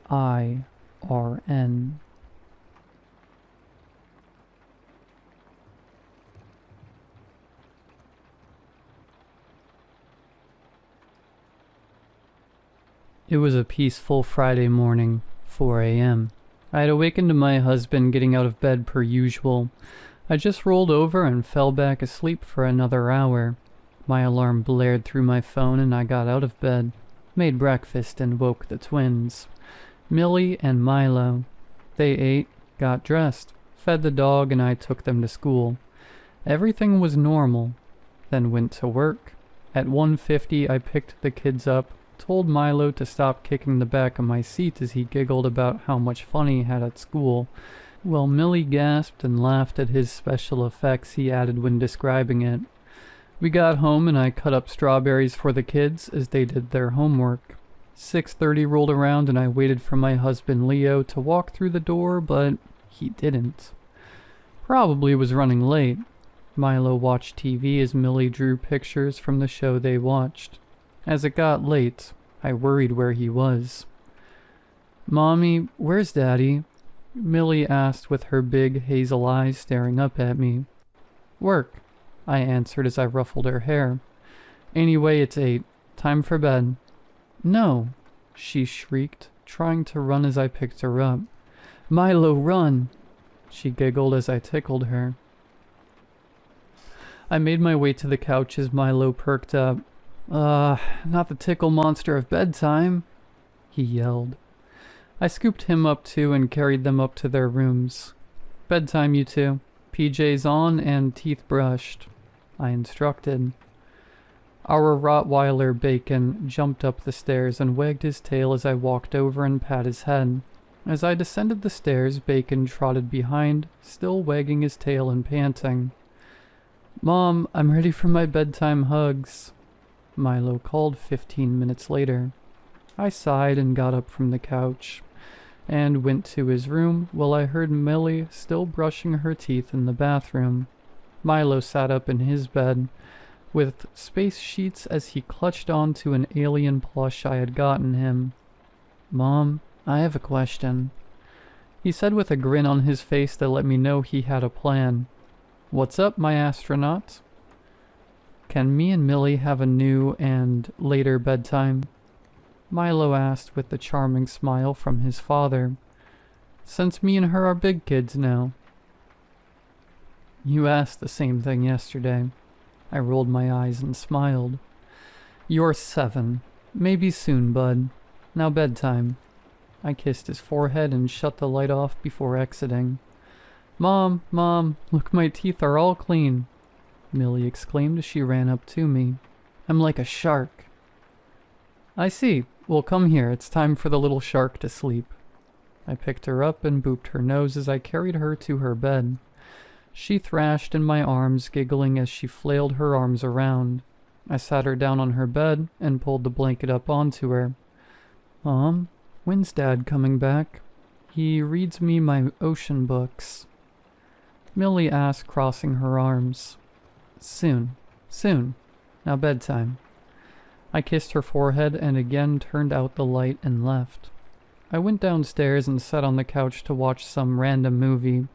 I began to feel scared as the hours ticked by without Leo coming home. Time passed by fast, and next thing I knew, I was waking up to my husband coming through the door staring at me before rushing up the stairs. I sat up to follow, but Bacon whimpered before I could stand. So I stayed on the couch. Next day. I yawned as the sunlight peeked through the blinds. I got up as Bacon followed me into the kitchen to start on some breakfast. As I got the stuff ready for pancakes, Bacon just plopped down in the corner of the kitchen, watching me like a hawk as I cooked. I guess the smell of scrambled eggs and pancakes woke the twins as they came down the steps and into the kitchen. Milo sneezed, which made me turn around to see him wrapped in a blanket, with a red nose and tired eyes. I served up 4 plates of breakfast, and set it to the side as I went and gave Milo some medicine, despite his weak protests, before propping him on the couch with his plate and a fork. As I was about to head back to the kitchen, I heard a loud thud from the room. I guess Bacon heard it too as he appeared at my side. I started up the stairs before I heard a small whine from Bacon. I thought I stepped on his paw, but he just sat at the bottom, looking at me with pleading eyes. I continued up and heard him treading behind. I reached our bedroom and saw my husband just standing at the window, extremely still. I didn't think he was even breathing. Bacon growled and clamped his jaws on my shirt when I was about to go in. Leo turned to me with empty eyes and a smile so wide it made me uncomfortable. His hair was matted and he had bags under his eyes. He walked stiffly and went down the stairs without acknowledging me or Bacon. I followed as I felt something off. "Mommy?" I heard Milo scream in unison with Millie. I rushed down and saw my husband pulling on Millie's arm as she fought him with fear in her eyes. "Leo!" I shouted. He turned with the same creepy smile, and if anything it was wider. I ran between him and Millie and tried to pry his hand off her arm. He pushed me to the floor, and then I heard that time-freezing pop that filled the room with silence, then screaming as Millie cried. I shoved Leo to the wall. Millie scrambled away and Bacon barked at Leo with an aggressive tone I had never heard before from him. I ran to the corner where Millie sat sobbing, holding her shoulder. "Millie, are you okay?" I asked, panicking as I tried to hold her shoulder. Dislocated. I only knew since the memory of when I had dislocated mine one summer when I was younger. "Oh, Millie." I carried her to the car as Milo waddled behind, still wrapped in his blanket. Bacon cried and followed behind and jumped into the car. I rushed to urgent care. It was closer than the ER. A woman, maybe late 30s, sat at the desk typing away before she raised her focus to us. "Yes?" she asked in this emotionless tone. "My daughter. She's dislocated her shoulder." I gasped slightly, holding Millie, who was still sobbing out. "All right, I guess Ramirez can take you," she said dismissively before returning to typing on her computer. "Just fill this out," she said, pushing a clipboard toward us. I filled it out, and a woman with gray hair pulled into a tight bun called for us. "So what happened?" she asked coldly. "My daughter, her shoulder, it's dislocated." I choked. She raised an eyebrow and examined Millie. "Nothing is wrong or out of order. She probably just fell. Kids are dramatic." "It's dislocated. Did you even check?" Ramirez rolled her eyes. "She's fine. I did check. Don't coddle her and maybe she wouldn't be crying like this over falling off a slide." My blood boiled as I took my daughter in my arms. I took her to my car and just rested my head on the steering wheel. I sighed. "I felt it," Millie mumbled. I didn't know how to reply, so I just drove home while the kids slept. At home, I put them to bed for a nap. After, I berated my husband, yet with every word, his smile grew wider. This wasn't Leo. I grabbed a bag and packed my clothes. I need to stay at my mom's house, just for a little bit. While packing the kids' clothes, I heard a loud yelp from downstairs.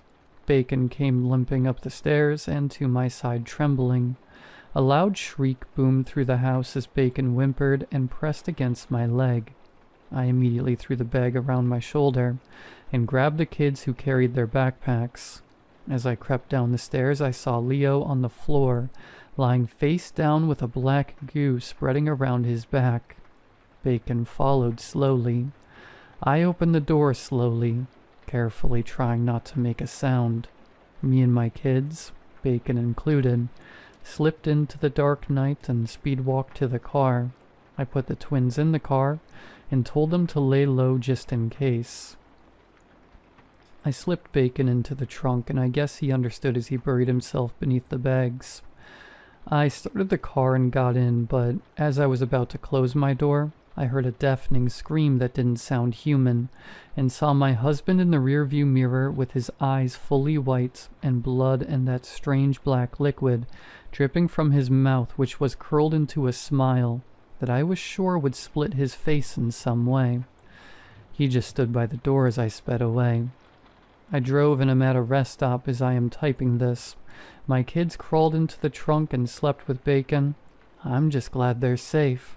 I gave an anonymous tip to the police to check the house. So I'm tired. I'm just gonna sleep for a little bit.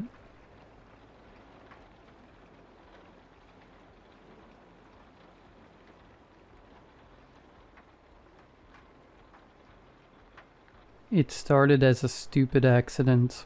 I was slicing chicken late at night, half watching some YouTube video when the knife slipped. A deep, clean slice across my left palm.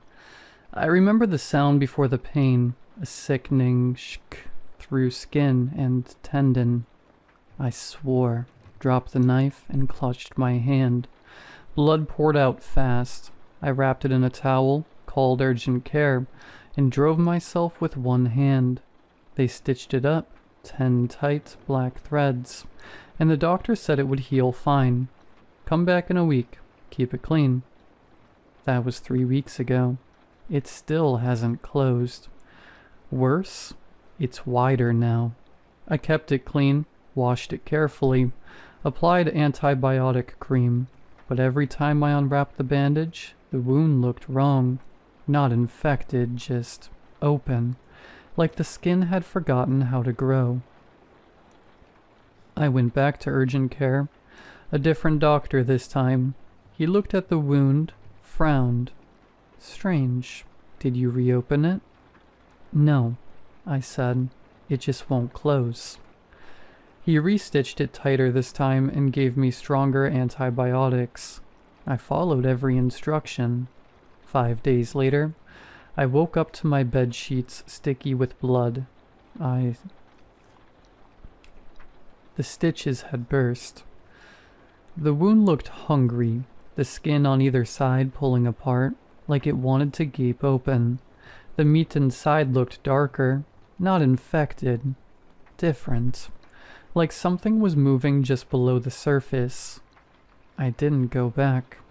Something about the way the doctors touched it, how quickly they backed away, how they exchanged glances, told me they didn't want to see it again either. Instead, I kept it covered, started filming it, watching it. Every night, same setup, lights off, infrared camera from my job. I do AV installs. Lens fixed on my hand while I slept. I didn't expect to catch anything. The first night, nothing happened. The second night, I twitched and turned, scratched at it in my sleep. The third night, something came out. It was just a frame or two. Had to go frame by frame to see it. A dark, thin shape almost like a spider leg poked out of the wound. Then another. Then they slipped back in. The video ended with me mumbling in my sleep and rolling over. I watched it 10 times. That wasn't a dream. The wound pulsed around the edges, like it welcomed whatever that was. I haven't been able to sleep since. I keep watching it, keep recording. Every night the thing comes out for longer. On Thursday I saw what looked like a face, small, featureless, gray. No eyes press up against the inside of my hand, like it was testing the boundary. It stared up at me from the inside of my own flesh. I've started hearing whispers at night. They come from inside the walls at first, but eventually they settle around me, like static building inside my skull. It's always the same voice. Let it open. Let me out. Sometimes I dream I'm holding hands with myself, except the other me is hollow, and something is shifting behind his eyes. In the dream he says, "You split the veil. We never forgot." I don't know what that means. I'm not religious, not spiritual, not into weird rituals or anything like that. I just cut my hand. That's all. But I think whatever I cut into wasn't just me. Last night the wound reached my wrist. It didn't bleed, it just unzipped, smooth and silent, skin curled outward like pages peeling back. There's no pain anymore, just a low vibration like my hand is a tuning fork or something old and far away.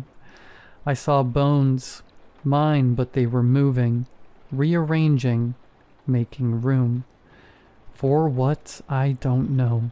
But it's getting closer to the elbow now. I can't go to a hospital. I know they'll cut the arm off, and I think it'll keep growing anyway. It doesn't want out of my arm. It wants out of here. If anyone reads this, listen to me. Don't cut too deep. Don't let your wound stay, because once it gets out, I don't think it'll go.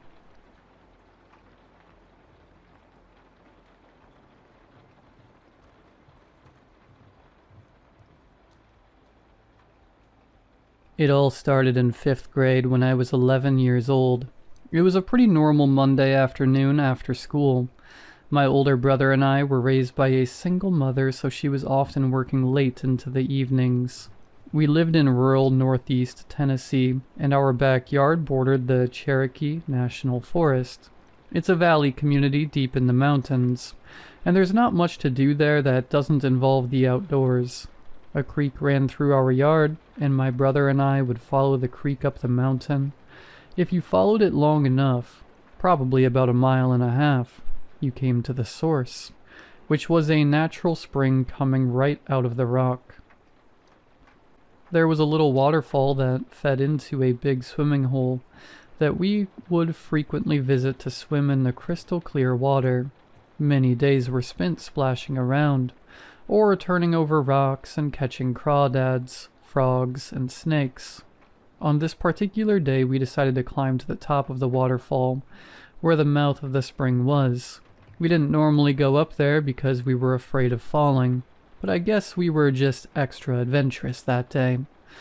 I was laying on my back in the shallow water ahead of the drop. Not floating, it was too shallow, just laying on the smooth river rocks and looking at the clouds. My brother dared me to get closer to the edge. He called me a chicken and said I was too scared. He went and sat on the edge with the water flowing around him, looking down at the swimming hole. Well, I'm not a chicken, and I took his challenge. I went and sat right next to him on the ledge.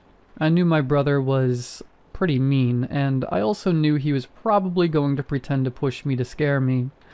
I decided I would flip the switch on him and jump off when he did. I don't know what possessed me to finally make the jump, but it's something we had talked about before. It wasn't a particularly tall waterfall, maybe 15 feet. Possibly less because I was a lot shorter back then. It probably seemed much taller than it really was.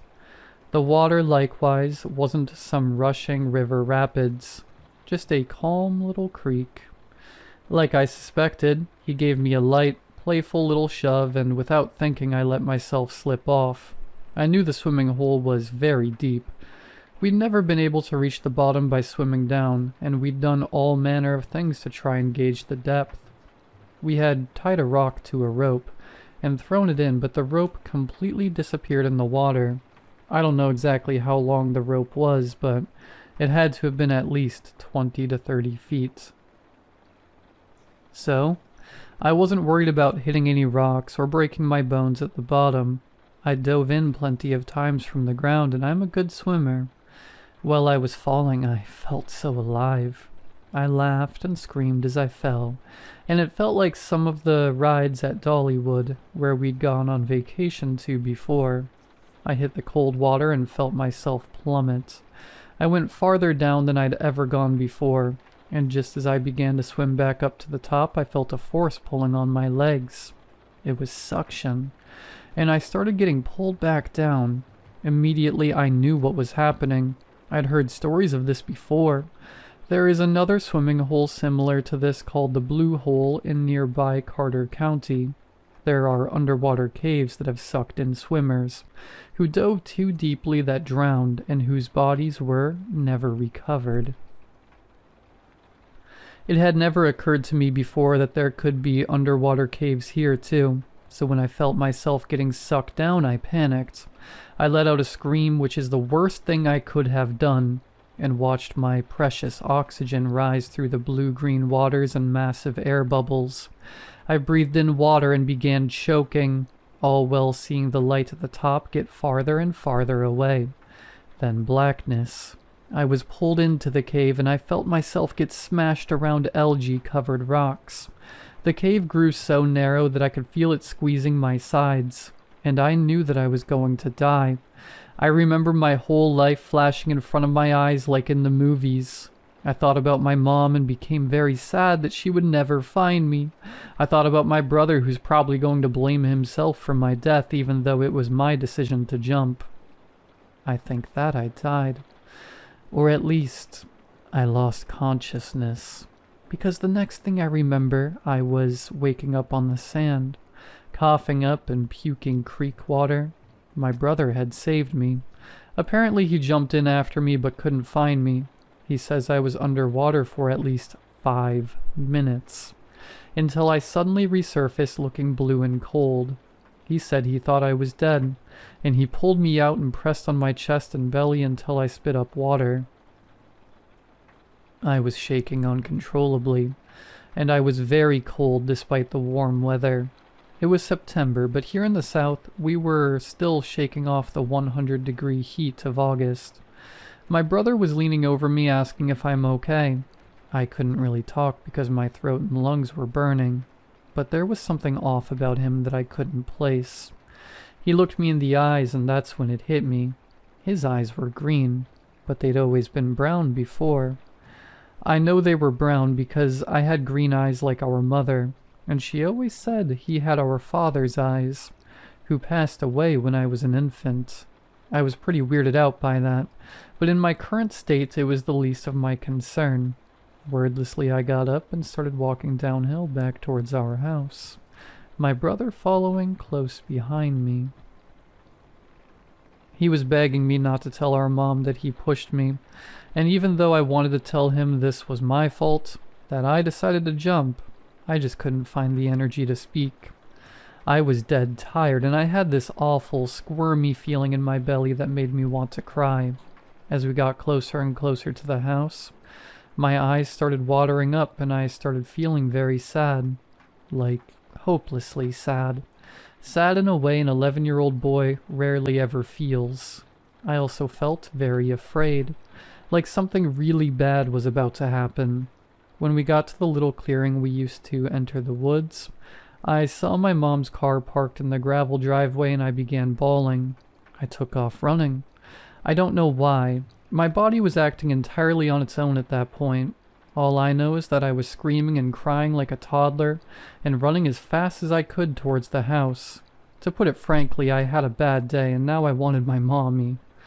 I sprinted up to the door, leaving my brother far behind, and ran inside and immediately into the arms of my mother who was sitting on the couch. I buried my face in her lap, covering her jeans with wet sand and tears. She put her hands around me and squeezed, asking what's wrong. Through sobs and sniffles, I told her everything. I told her that my brother, from here referred to as James, had pretended to push me, but that I jumped on my own to scare him. I told her about sinking to the bottom and everything going black, and how James had rescued me. By the time my brother came inside, I had calmed down a lot, and was sat on the carpet watching Dragon Ball Z. My mom scolded us both and reminded us that we weren't supposed to be going up there to the swimming hole without an adult. She grounded my older brother, but decided my experience was punishment enough for me, so he was sent off to his room, while I got to keep watching TV. Later that night, my mom was helping me with some homework and kept giving me these weird looks.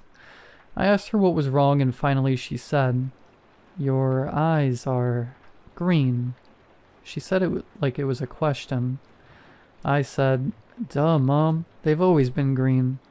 She said she swore they were brown. She even got out old pictures of me, and sure enough, I had brown eyes in all of the pictures. But they were green now. It's kind of funny because she was freaking out that my eyes were green while I was freaking out that they had never been brown. This caused a bit of a stir in the house. She called my grandma, who also confirmed I had always had brown eyes up until now. She made an appointment for me to go to the doctor the next week, and I guess I tried to just put it out of my mind until then. The next day I went to school like usual, and a few kids commented on my eyes and how they didn't realize they were green up until now. I was, and still am, of the opinion that they've always been green, and I insisted as much. Everything else was like a normal day until just before recess. There was an emergency staff meeting called. Our teacher returned from the meeting with the AV cart and started plugging up the TV. We all cheered because we thought we were watching a movie, but when she turned it on, we were watching the news. A plane had just flown into the World Trade Center in New York City. It was Tuesday, September 11th, 2001.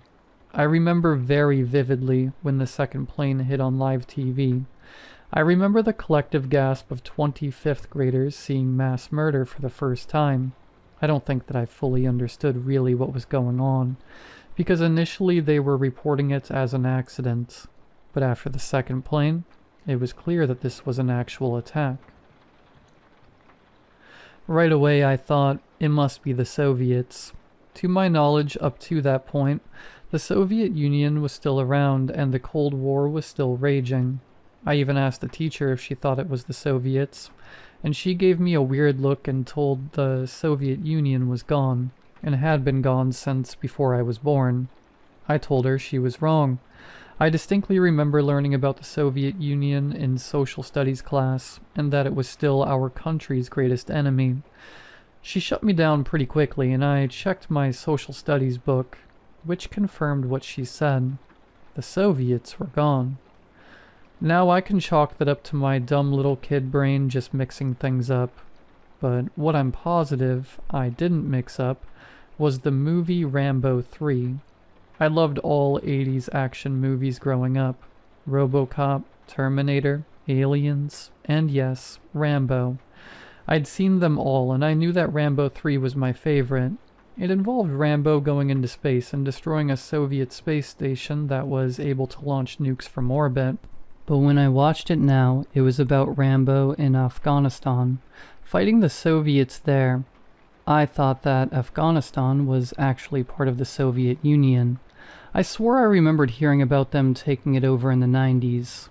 I'm not exaggerating when I say I had to have watched Rambo 3 dozens of times by then. It played on TV all the time, and I'd always watched it if I could because it was my favorite. I can quote lines from the movie, and I very distinctly remember Rambo's sweaty face as he blew up the space station while he was still in it. He died at the end of the movie. I kept thinking, this new Rambo 3 must be a remake, or a prequel, or something.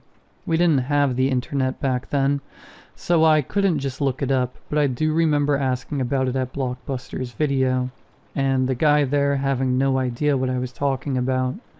He suggested I was thinking of the James Bond movie Moonraker, but no. I'd seen that one too, and this was different, and a lot better. I digress. They sent us all home from school early that day, and my mom had to leave work to come pick me and James up. She had stopped on the way to get lunch from a diner we often visited. She wanted to surprise us with a quick lunch. When we got home, she handed me my food, a club sandwich and fries.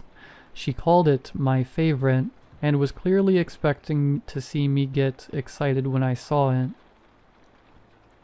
I was more of a chicken nuggets kind of kid, and had, to my knowledge, never eaten a club sandwich in my life.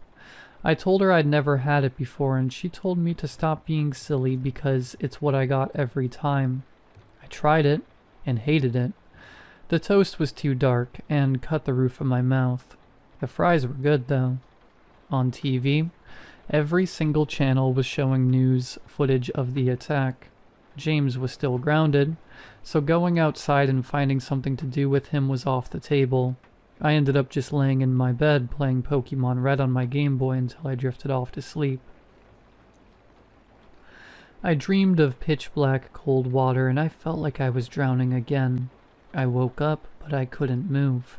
This was to be the first of many sleep paralysis episodes, which would continue to plague me up to this day. I didn't understand what was happening. All I knew was that I couldn't move anything besides my eyes. I tried to yell, but I couldn't make any noise. I started to feel very afraid, and the corners of my vision grew dark. I felt like I was falling, although I could see that I wasn't moving. It felt like I was being pulled out of my body, and I heard a rushing noise like water, like I was drowning. I looked to my right towards my bedroom door, and I saw someone peeking around the door frame. The person looked just like me, only he had brown eyes, like I did in the pictures. He looked furious. There was rage in his eyes that I can't describe. I'll never forget his one brown eye, the other side of his face hidden by the door frame, gazing at me with pure, spiteful hatred. It scared me so bad, and I began desperately trying to move. Eventually, I managed to move my leg enough that it hung off the bed, and this snapped me out of it. I blinked and I was gone. It was over. I gasped as I sat up on the bed and immediately began to scream for my mom.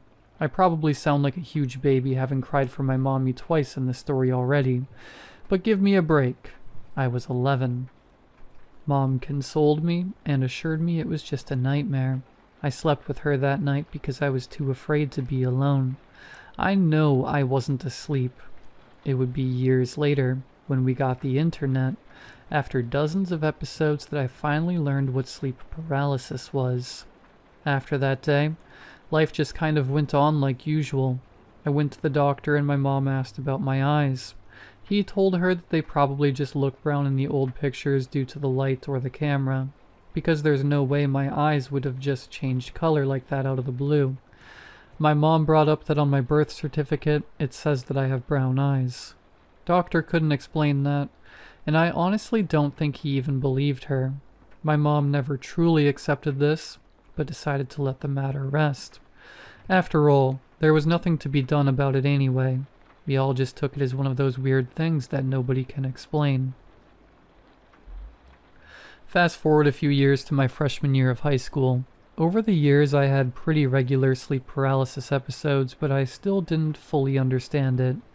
I had become extremely religious. My family are Orthodox Christians, and our priest was the only adult in my life that took me seriously when I described my sleep paralysis episodes. I told him that I thought I was being possessed when it happened, because that's what it felt like. It felt like my soul was being pulled out of my body. Well, our priest, Father Tikhon, didn't want to scare me. It was clear he was also concerned that I was experiencing could be demonic in nature. I don't think that I believe that now. Not quite, but at the same time, an adult validating my fears and offering solutions was a godsend. No pun intended. He told me when it happens to repeat the prayer we use with our prayer ropes, sort of like a Catholic rosary. Lord Jesus Christ, Son of God, have mercy upon me, a sinner. So that's what I did. Every time it would happen, I would say in my head, since I couldn't speak, the prayer over and over until it stopped. This seemed to work, and as long as I said the prayer, I didn't see the version of me with the brown eyes. That version never grew up, by the way. He remained 11 as I continued to get older. The attacks were much shorter and less scary. Eventually, after I'd been through it hundreds of times, I wasn't even really scared by it anymore. I just said my prayers, and that was that. I followed the full Orthodox prayer schedule. For the Orthodox reading this, you know what a task that can be. I said the full Trisagion, plus all the extra morning prayers in the little red prayer book. If you know, you know. Then the midday prayers, and finally the nighttime prayers. If you recite all of them out of the book, word for word, that comes out to about an hour of prayer each time. So 3 hours of prayer a day that way. Plus I would do my prayer rope at least once per day, which was 100 knots. So 100 times every day. Lord Jesus Christ, Son of God, have mercy upon me, a sinner. When I slipped and didn't say my prayers, I would have a bad episode. This enforced my belief that something demonic, or at least supernatural, was happening. One such day, I hadn't said my midday prayers or done my prayer rope. I was too busy focusing on a crush I had on a girl at school. I'd asked her out, and she said no. I was so upset that I let my prayers slip. I took a nap when I got home from school, not remembering my prayers at all, just thinking about the girl. I woke up from 3 loud, distinct knocks on my headboard. Bang, bang, bang. Very loud and clear. When I woke up, I was staring the child version of me in the face. The big brown eyes staring into my skull with pure venom. Immediately I started reciting the prayer in my head. Lord Jesus Christ. What? I couldn't remember. What was the next word? Lord Jesus Christ, Son of... Come on. Lord Jesus. He was slowly putting his face closer and closer to mine. His eyes locked onto me. Every time I caught his gaze, my mind would blank, and I couldn't say the words. Lord Jesus Christ, Son of God. I stuttered. In my brain I stuttered, something I didn't even think was possible. I kept trying to say it in my mind, but I just couldn't get it out. Now he was right up against my face, his little cold nose pressed against mine. I could smell his breath, and it smelled like creek water. He said without moving his lips, "He doesn't care about you anymore." I shut my eyes tight. I could still feel and smell him. Jesus Christ, Son of God. I heard laughing. I opened my eyes and he was still staring me down, still furious looking. His mouth was open, but his lips weren't moving. My ears became very hot, and I could hear awful laughter all around me. Jesus Christ, Son of God, God, have... I was trying to choke it out. Almost there. Don't look at him. I heard the boy's voice again. He's not listening. Jesus Christ, Son of God, have mercy. I was stopped by the feeling of cold water rushing over my face. I opened my eyes and my younger self had a dirty-looking bottle of creek water. He was pouring it over me, choking me, drowning me. I screamed verbally, gurgling through the water. I screamed, "Oh God, please save me." And it was over. I sat up in a gasp like I always do and caught my breath. I dropped to my knees on the floor and pulled the prayer rope from around my neck. I started chanting and I completed the rope twice before I stopped. When I put the rope away, I realized that my bed was wet. I went over to the neighbor's house and stayed there until my mom and brother got home later that day. I didn't bother telling them about it because at this point, they didn't believe me anymore about the sleep paralysis. They were convinced they were just normal nightmares. Tennessee in the early 2000s, at least where I lived, didn't have stellar mental health care. Therapists were something that rich people had, not families like ours. I didn't have anyone to talk to about it besides my priest. To his credit, he advocated for me. He tried to talk to my mom about a potential exorcism. Well, my mom was an Orthodox Christian. She wasn't superstitious, and for her, it was more of a cultural thing than an actually supernatural one. She wouldn't let him do the exorcism, but agreed to let him bless our house, which is normally only done once per year. This blessing made me feel safer, but it didn't stop the attacks. Nothing as bad as that one would happen for a long time, so things kind of went back to normal. I'd have an attack, say my prayers, and get through it. It always felt like it set me apart from the rest of my family. They were all normal, happy people.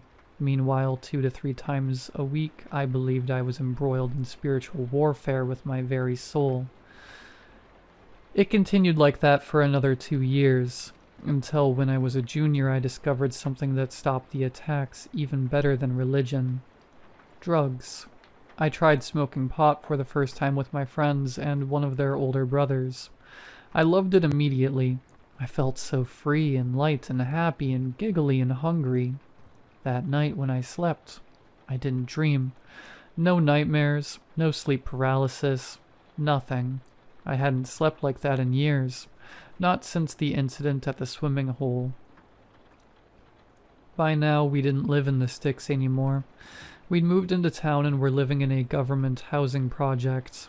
The call center my mom worked at had closed down, and now she worked at McDonald's trying her best to make ends meet. We couldn't afford the house I grew up in anymore, so we had to move. I missed living in the country, but being in the town allowed me a lot of freedom I never had before. I could walk to my friends' houses and would regularly stop on the way home from school to hang out. I started smoking pot every chance I got because I knew they kept the attacks at bay. My brother and I had figured out how to connect to a neighbor's Wi-Fi, and so we had reliable internet for the first time. He showed me how to pirate movies and music. and I started downloading them, burning them to discs and selling them at school for a few dollars a pop. I used this money to buy pot, which I would secretly smoke every night before bed. I'm not lying when I say I never felt better. Getting a full night's sleep every night changed everything for me. Ironically, my grades actually improved once I became a certified pothead. Life kept going, and between pot, my goofball friends, and my desperate attempts to get a girl to like me, I fell away from the church. I gradually stopped my 3 hours of daily prayer, and eventually stopped going to church altogether. Life was good. I felt like a normal kid for the first time in years. I graduated high school and got my first job, and eventually my own apartment, which I rented with 2 of my friends. However, all good things must come to an end, and one day my weed dealer stopped answering his phone. Found out through the grapevine that he'd been arrested. I wouldn't be getting any weed anytime soon. It took about a month, but once all the THC was gone from my system, the nightmares came back. They soon turned to sleep paralysis, and just like that I was praying again. Only this time it didn't work. It didn't stop the attacks. I would have nightmares where the kid version of me would talk to me. He would tell me that God has abandoned me because I abandoned him. He said that when I prayed, God would simply laugh and turn away from me. He said that one day, he would kill me.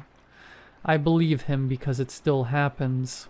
He's never poured the water on me like he did that one day, but the choking continues. When it happens, I can't breathe. I can't think. I feel like I'm being sucked from my body and going somewhere far away, somewhere dark, cold, and wet. I know that this is how I'm going to die. I still pray, I struggle, I fight, and I get through it each time. Eventually I got married. Now I don't sleep alone much anymore, and when I have my attacks, my wife wakes me up. She can hear me softly crying out in my sleep. Sometimes when I'm home alone, I will suddenly feel as though all the energy is drained out of me and I become very, very tired out of nowhere. I'll want to lay down for a nap, but I know in these times that if I do, I will assuredly have an attack, and I'm deathly afraid that one day I won't wake up from it.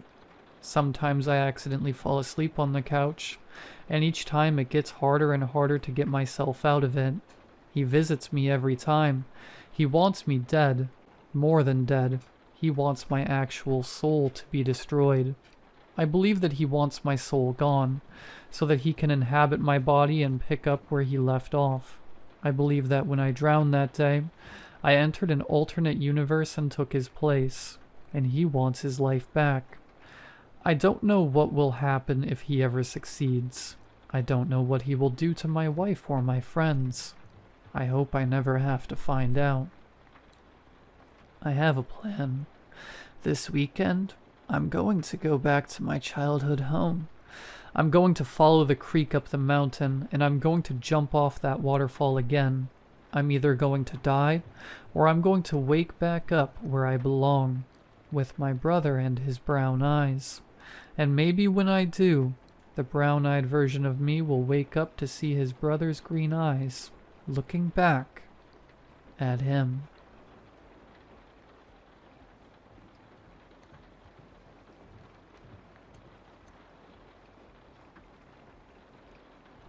Matthew 7:15. Sat in my attic typing this post, and I've cried all the tears I can cry. I feel sick.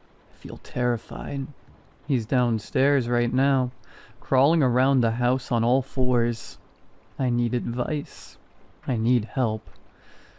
Dale was so funny. His smile was so infectious. His laugh that could brighten even the darkest of days. All of this complemented by his gorgeous green eyes and his thick brown hair. He loved the outdoors too, ever since we were knee-high childhood friends. Dale was always the one out from sunrise to sunset, racing around on his bike with the rest of the kids from the neighborhood. Water fights in the summer, snowball fights in the winter. As we both got older into our adolescence, He consistently had a sports meet to attend or some practice he was late for, always armed with a racket, a ball, or even a frisbee in his ultimate frisbee phase. Then we began dating right after university. His degree was in sports science, naturally, and mine was in psychology. When we ended up attending universities on opposite sides of the country, I thought mine and Dale's paths permanently split, going in different directions that the inevitability of time ensures with many friendships. Not us, though. I'd just turned 21. He was 22, and he sent me a message on July 24th. The date is significant, as 2 days prior was my birthday. Dale always jokes how he innocently got the dates mixed up. I have my suspicions he tactically waited to ensure his message didn't get the generic "thanks, means a lot" reply that I was pumping out to all the other friends, sending me birthday wishes after Facebook had prompted them to. Dale thought he was so clever. I suppose it did work. To this day, he keeps up the recurring joke that my true birthday is July 24th. He'll put out his social media posts then. He circles that date on calendars and annotates it with a big Ellie's birthday. Hell, one year he even organized a birthday shout-out on the radio for me. On the 24th. Anyway, I'm rambling. After he slid into my DMs, we began dating. We both fortunately bagged some pretty decent jobs in Edinburgh, Scotland. I work as a criminal profiler, and him as a PE teacher. Edinburgh was the natural pick. We both love the old Scottish folklore, tales of kelpies and sprites, and of course the Loch Ness Monster. Scotland has some of the best camping laws in the world. If you can walk around there, you can essentially camp there. The public have ramblers' rights, with mountains, moors, and forests all within legality to explore and camp. Naturally, dating the man I do, a camping trip within our first couple of months living here was a must. We waited for the warm, or as much as Scotland can offer, May weather, and began planning our route. We'd leave Edinburgh and head west, before driving north. This would take us directly to Galloway Forest, the biggest in the country, spanning over 300 miles. The forest is also a dark sky region, with the country limiting the light in this area to provide more starry nights. This of course creates some beautiful, but dark nights. This might be one of the reasons for the countless stories of mythical creatures and silly monsters that spew out of the region. We disregard this. Dale already had all the camping gear, a tent for us to share, a blow-up mattress, 2 sleeping bags, camp chairs. I wasn't joking when I said my man lived for the outdoors. I looked at myself in the mirror and smiled, my reflection smiling back. Life really does have its way of working itself out. I head out the door with my reflection mirroring my behavior. I got you a wee surprise as well, my love, he said with a grin on his face as he loaded the second chair into the back of the car. And what would that be? Well, you'll just have to wait and see, won't you? I smiled and gently punched his arm jokingly. He knew I hated surprises. The drive there was long, but the walk after we parked the car up was even longer. Dale insisted on going as deep into the woods as we could, away from the pesky civilization he constantly claimed was such a nuisance. We finally settled on a small clearing amongst the towering oak trees that surrounded us for miles. Dale sat his bag down immediately, unloading the equipment we'd hauled for miles.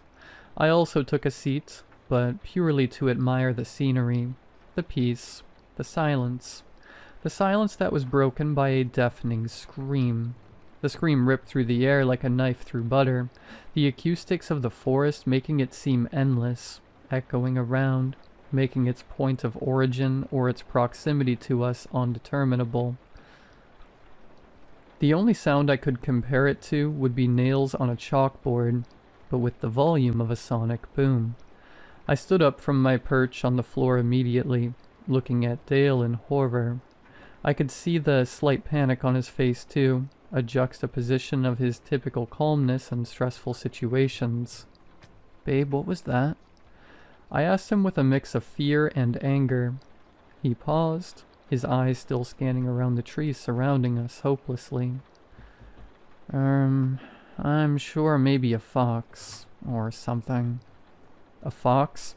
"Dale, that sound did not come from a fox." "It could be some sort of big cat. I mean, I read reports that they get brought over illegally and let out into the wild. I mean, in certain conditions they can." "You're telling me we could be sharing the woods with a mountain lion in Scotland?" Dale met my eyes, giving me a look of uncertainty. "Dale, we're leaving." "We can't. Sun sets in less than 45 minutes. The walk back to anywhere remotely civilized will take at least 2 hours. We can't do the walk in the dark. That'd be far more dangerous than anything that could have produced that sound." I looked at him with my mouth agape. I could see the uncertainty in his eyes, but he corrected this quickly, his concern easing and a wry smile beginning to break the tension. "You'll be all right, El. You're with me after all."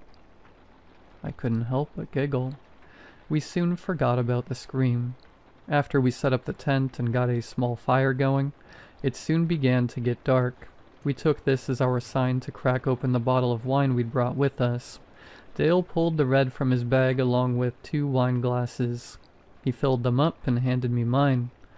"I propose a toast," he said gallantly, "to my gorgeous Elle, who without whom I don't know what I would do, to this beautiful forest we found ourselves at the heart of, and to God." "Cheers, my love," I replied, clinking our glasses together. After that we just chatted the night away, watching the fire dance in front of us, holding hands, listening to the crackle of the kindling. "Think we're gonna need a wee top-up on firewood," Dale said. "Okay, babe. Be careful." He rose from his perch on the log and marched off into the forest, a slight sway in his step from the alcohol. I giggled like a little girl, so in love, so happy at that moment. We went beyond the tree line into the darkness, and I heard him begin to break branches. Snap, snap, snap, crack. An unusually loud, slightly different crack came from the darkness. I heard Dale gasp and then nothing. "Babe?" I said as I got up. "Babe?" I shouted with more urgency, running into the trees. I was immediately engulfed by darkness. The illumination of the campfire soon shrouded out by the trees. I kept shouting Dale's name, in a panic, scouring the dark forest floor as best as I could, searching for his potentially incapacitated body. The tears began to roll down my face, and my heart pounded through my chest as every second that passed with no sign of him. Then I heard it. "El?" It was just a whisper, one that could have been mistaken for a gust of wind amongst the trees, but my heightened senses in this stressful environment urged me to pursue it. I looked in the direction I heard the whisper from. Up. I swore up and down it came from above me, in the dark branches of the trees that covered me from the night sky. As my eyes adjusted more to the dark, I saw it, the silhouette of a figure up in the trees. It looked to be reaching towards me, reaching out its hand, and then... "Ellie," a voice called from back at the campsite. "Dale?" I cried. I raced back to the campsite and saw Dale stood there. I ran up and embraced him, jumping into his arms with relief. "You're freezing," I told him, pulling my arms back away from his ice-cold skin. "Where's the firewood? How are you gonna warm up now?" I continued. "Something dropped down from the trees. A bat, maybe," Dale replied. I thought back to the silhouette I'd seen in the tree, much larger than a bat. I kept it to myself, though, not wanting to stress Dale more. "I think we'll just go to sleep now anyway. I don't really want to go back out there." "Oh, okay, my love. Let me get ready for bed. I began getting changed in the tent, watching as Dale just looked out into the woods. He was frozen, just staring into the same spot in the tree line he'd entered before, staring into the same dark abyss. Are you coming to bed, babe? I called. Yes. All right then, I thought. He was probably just spooked. We got wrapped up in our sleeping bags in silence before turning off the small light illuminating the tent. I nodded off fairly fast, considering the circumstances. That's when it happened. Something woke me. I'm not sure what, or at what time, but my body instantly felt in a state of panic. I knew something was watching me. I opened my eyes ever so slightly, my long eyelashes covering the small slither of pupil in between my eyelids, enough to see without giving away that I was awake. Dale was sat up still in the dark. His legs were crossed and up very high, his knees uncomfortably close to his chest. His eyes were wide open, wider than I'd ever seen them, and he was staring right at me. My palms immediately started sweating and my heart raced once again. He was looking at me like some piece of meat, not blinking, no discernible emotion, just staring. I closed my eyes again, not moving, paralyzed in fear. I pretended to start waking up, stretching my arms. I heard his sleeping bag rustle, and when I turned over, he was sleeping again. I was stunned, lying there awake for the rest of the night until the comfort of the sunrise saved me. The next morning, Dale said he wasn't feeling well and wanted to go home. Odd. The man spends every minute of his life outdoors and all of a sudden wants to pack up and leave. I didn't argue, instead beginning to pack up the stuff with him. The walk back to the car was silent, so awkward. Occasionally I'd turn around to catch Dale lagging behind, staring at me again. Every time he saw me look, he'd avert his gaze to somewhere else. Once we got back in the car, Dale complained he was too tired to drive, that he just wanted to rest in the back. I reluctantly agreed. He knew how much I hated long drives, but I suppose if he wasn't feeling well, I should probably cater to him. What's wrong? I asked him. I just want to get out of the sun. I hate being outdoors, he replied. This was odd. I hate being outdoors. He must really not be feeling well. The whole drive he maintained his newfound unnerving stare. I could feel it now, burning into the back of my head. I could almost sense a feeling of danger. Every muscle in my body screamed at me for the entire car ride to pull over and run, but I didn't. And nothing happened. Yet. We got back this morning, with Dale taking himself off to bed almost immediately. I sat downstairs worrying about him. What happened to him out in the woods? Did he really just get ill? Why has he been staring so much? I decided I had to confront him. I marched up the stairs and placed my hand on the doorknob, preparing myself to open it, but I heard him scurry on the other side, as if he was hurriedly getting out of a compromising position. I opened the door to see Dale sat on the floor, his legs crossed and his knees uncomfortably close to his body once again. Is everything okay, Ellie? He asked. What's going on with you? You've been acting so strange since the camping trip. Did I say something? Babe, please just be honest with me. I'm fine, babe. I'm just tired. He smiled and chuckled. I looked at him closely. His smile was so hideous. His teeth stained a muddy brown. His laugh that made me feel nauseous with fear and intimidation. All of this exacerbated by his widened pale blue eyes. Pale blue eyes. It was also at this moment I noticed he'd drawn all of the curtains closed to keep out the sun, an apparent hatred of the outdoors that my man loved so much. When's my birthday, Dale? I asked. His smile faded. His stare widened. July 24th, of course. My real birthday, I replied, noticing his eyes locked onto the calendar on the wall behind me. That is your real birthday. It says it on the wall behind you. Ellie's birthday. You are Ellie. My heart dropped and a pit of terror opened up in my stomach. I felt tears begin to well in my eyes and a fear so primal I didn't know what to do. That man was not my boyfriend. Dale noticed my realization and stood to his feet in a singular, smooth, almost impossible motion.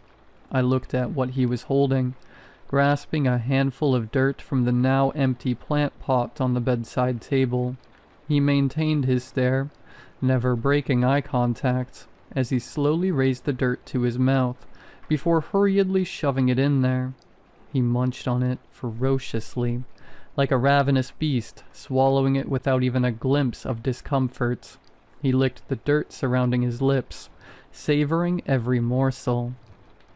Go to the attic, he pointed up. The tears were now streaming down my face.